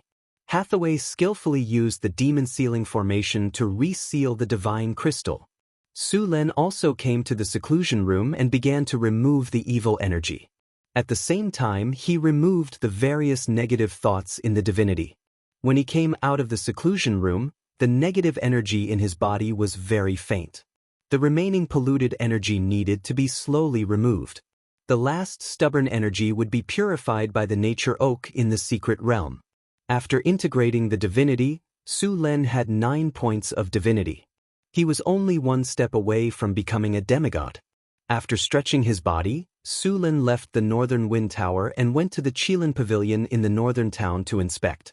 The Chilan Pavilion did not occupy a large area. After a long period of training, the workers in the northern town had rich experience and superb skills. It was not difficult to build the Chilan Pavilion. After inspecting it and finding no problems, Sulan left with satisfaction. Speaking of the buildings in the northern town, the Chilan Pavilion occupied the smallest area and was also the easiest to build. According to the progress of the project, it would be completed in about a week. After inspecting the city, Sulan returned to the palace. During this period of time, there were many things to do. The rebels in the south were still negotiating, and the rebels in the northern town of Coldwind were finally coming to an end. Originally, after the rebels lost 5 high-grade wizards, the Marquis of Savoy had broken through the pass. However, at this time, snow had started to fall in the northern town. It was very difficult to move again in such weather. As a result, the time was delayed for a while, and finally, Coldwind City was completely taken care of. Alex and Karina also returned to Northgard City after completing their quests. After resting in the northern town for 2 days, Sulan decided to build an obsidian workshop. The production of obsidian required magma, which was very common in areas with frequent volcanoes. However, there were no volcanoes in the northern town. After thinking for a while, he decided to go to the fire elemental plane to capture 2 magma elementals. The temperature in the fire elemental plane was very high. Ordinary people could not survive for more than a minute. The temperature in the fire elemental plane was the lowest. Many things were needed to survive in such a harsh environment. After hearing that Sulan wanted to go to the fire elemental plane, Hathaway spent a lot of time and elves to make a high-grade fire-resistant ring. Interplanar travel was not easy. Sulan was only a high-grade wizard, so he could not travel between planes. However, Hathaway was already a legendary wizard. With Hathaway's power, he could also travel between planes. The environment in the fire elemental plane was very harsh. It was very dangerous for anyone below the legendary rank to enter, so this time only Sulan went. Hathaway made an interplanar teleportation circle in the astrology station to connect to the fire elemental plane. Through this planar teleportation array, Sulan could be teleported to the fire elemental plane. At the same time, this planar teleportation array had a time limit. The return coordinates had been set at the same time as the teleportation array. As long as the time was up or Su Lun wanted to return, he could directly activate the spatial coordinates left on him and be teleported back by the planar teleportation array. After a few days, all the preparations were done. Hathaway and Su Lin came to the astrology station, where the interplanar teleportation circle was ready. Su Lin took a deep breath, stood in the center of the teleportation circle, and nodded to Hathaway. Hathaway took out her magic staff and gently tapped it on the ground. A powerful elemental energy instantly poured into the teleportation circle through the energy channel. The powerful energy tore the space apart, and a portal appeared in front of them. Su Lin cast a few defensive spells on himself and walked into the portal. The dazzling light of teleportation rose, and Sullen's figure disappeared in front of them. Su Lin only felt a strong sense of dizziness, and then his eyes lit up. A wave of heat washed over him, and all he could see was fiery red. The sky, the earth, and the mountains were all burning with fire. Everything in the fire elemental plane was shining with fire. The ground was nothing more than flattened flames and ashes, and the air was restless from the erupting firestorms. The most common liquid was lava, not water. Oceans were formed by flowing flames, and mountains were leaking lava. The first time he came to the fire elemental plane, Su Lin felt an intense burning sensation.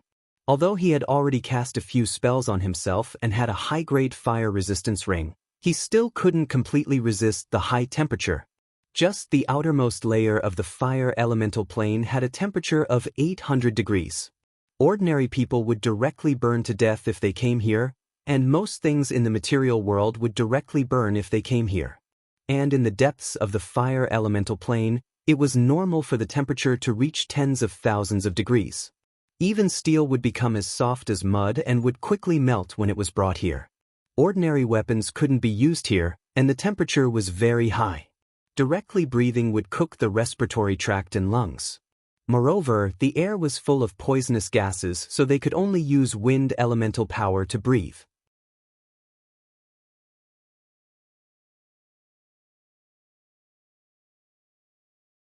Chapter 476. Although he was buffed by all kinds of spells, the surrounding environment was still scorching hot. The surrounding fire elements were rich to an astonishing degree, while the water elements were almost non-existent. In such an environment, using fire elemental spells would yield twice the result with half the effort, but using water elemental spells would consume several times more mana, and their power would also weaken. Just as Su Lin arrived in this world, a few fire elementals roaming in the surroundings rushed towards Su Lin. Fire elementals were the most irascible of the four elements, and these low-level fire elementals were simple-minded and filled with the desire to destroy. Their only purpose was to set everything on fire. Seeing these 4 to 5 meter tall fire elementals rushing over, Su Lin waved his hand and took out the Storm War Halberd. In the fire elemental plane, the strength of fire elementals would increase, and the most direct indication was their size. In a material plane, these low-level fire elementals were around 2 meters tall, but in this place, they were generally around 4 meters tall. The Storm War Halberd was covered in lightning, leaving behind afterimages as it instantly hit the cores of the surrounding fire elementals. The fire elementals let out howls of grief as they directly dissipated. A few fire elemental crystals fell down, and Su Lin caught them. The drop rate of elemental crystals here was much higher than in the material plane. The fire elemental plane didn't only have elemental life forms, there were also a large number of foreign life forms living here, such as fire lizards, fire dwarves, fire crows, and so on. The most powerful among them were the fire deities.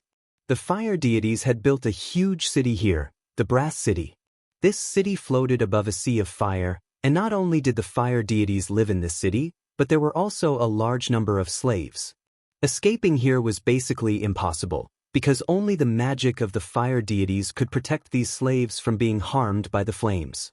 In the fire elemental plane, the continent floated above the lava, and large and small fire deity villages could be seen everywhere on the sea of lava.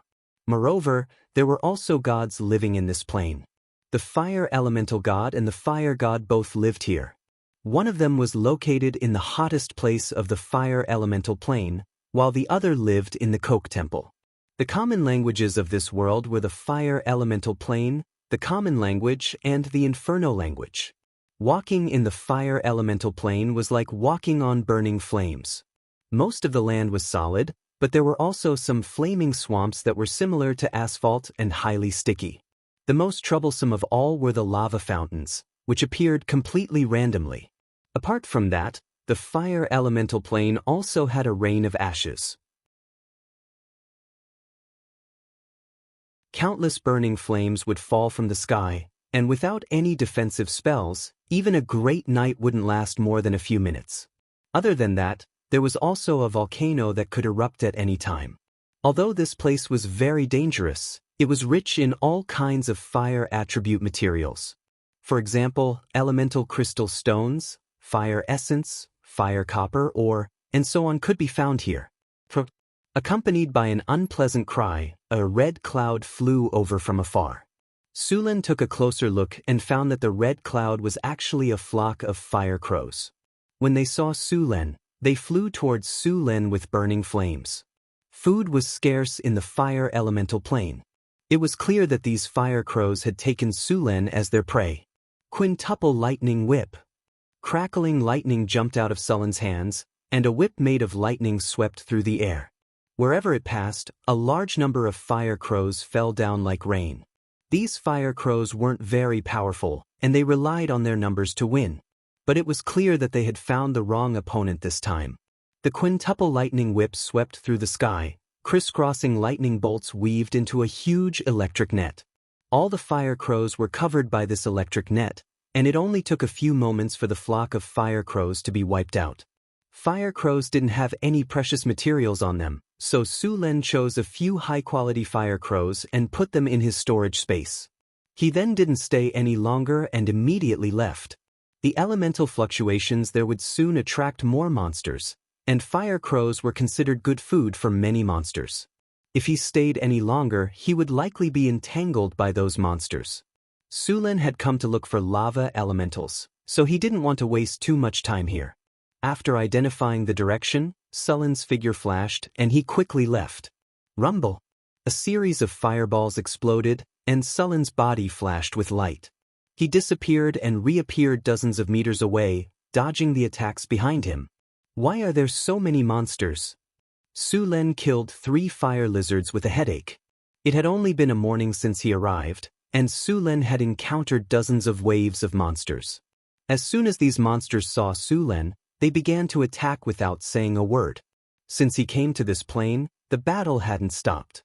This fire elemental plane is really unfriendly. Sulen frowned. In fact, Sulen didn't know that the aura on his body that didn't belong to the fire elemental plane had attracted the interest of these monsters. This was something only high-grade wizards who had traveled through planes would know. He was a first-time traveler, and Hathaway didn't have this experience, so no one told him. Casually putting away the corpses of these fire lizards, Sulen looked at the surrounding environment. This can't go on. Although his strength was not bad, in an environment like the fire elemental plane, he had to consume energy all the time. His recovery speed couldn't keep up with the consumption. If he didn't wear the danger tungsten on his body, his situation would be even worse. An exquisite glass lantern appeared in his palm. Immediately after, a wave of energy spread out from the glass lantern. Invisibility! Sulen's figure disappeared in an instant. Vanish! Another light rose, and the footprints and smell left behind by Sulen gradually faded until they completely disappeared. After concealing his tracks, Sulen continued to move forward. As expected, after concealing his tracks, no more monsters attacked him. At the same time, he released all his senses and deliberately avoided areas with dense fire elements. Sulen didn't go to the city of Brass. Although this city was a neutral city, it didn't mean that everyone was welcome. Sulen didn't have any friendship with the fire deity, so he didn't go there. After using fly, Sulen quickly flew through the sky. The sky of the fire elemental plane was not empty. Clouds of fire floated in the sky. These clouds were composed of flammable gas mixed with a large amount of poisonous gas and smoke. Sometimes, these clouds of fire would suddenly explode, and the scene was as gorgeous as a big firework. These clouds of fire were very dangerous. The temperature inside was very high, and if one accidentally entered, one would be roasted. When flying in the fire elemental plane, remember not to enter these clouds of fire unless you want to set off fireworks. Sullen's target was the area of the fire elemental plane near the earth elemental plane. This area was an almost endless sea of magma. This area was also very dangerous. Magma flowed everywhere, and some black rocks floated on it. Magma waves could be set off at any time anywhere. This was an area with high magma activity. At the same time, it was the border of the elemental plane. The probability of encountering a legendary elemental elder was very high. In the elemental plane, the elemental elder was far more powerful than in the material plane. In the material plane, the challenge rating of an elemental elder was level 16, but in the fire elemental plane, it was level 20. Moreover, their summoning skills were not restricted in the fire elemental plane. If he had enough time, he could summon a fire elemental army. In addition to the elemental elder, there were a large number of elemental lords and demigod jinns. The lowest challenge rating of these creatures was high legend. If you encountered these creatures in the fire elemental plane, don't think too much. Turning around and running away was the best choice.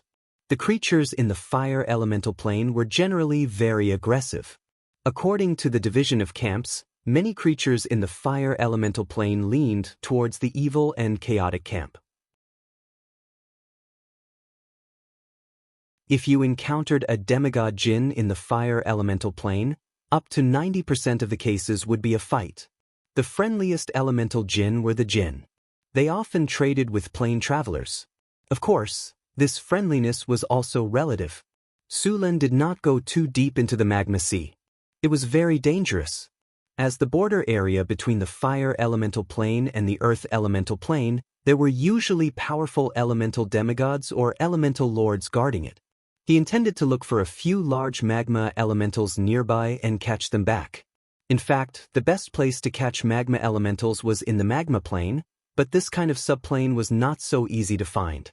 There were also a large number of subplanes around the 4 major elemental planes. These planes were in the crevices of various planes, such as the magma plane, the lightning plane, the ice plane, the swamp plane, the steam plane, the smoke plane, the ore plane, and so on. The most valuable one was the ore plane, but the ore plane was very rare and difficult to find. The ore plane had all kinds of ores in the multiverse. It was said that in the ore plane, there were even veins of fine gold and mithril. Veins that existed completely in the form of ores were not associated with ores that needed complicated purification processes.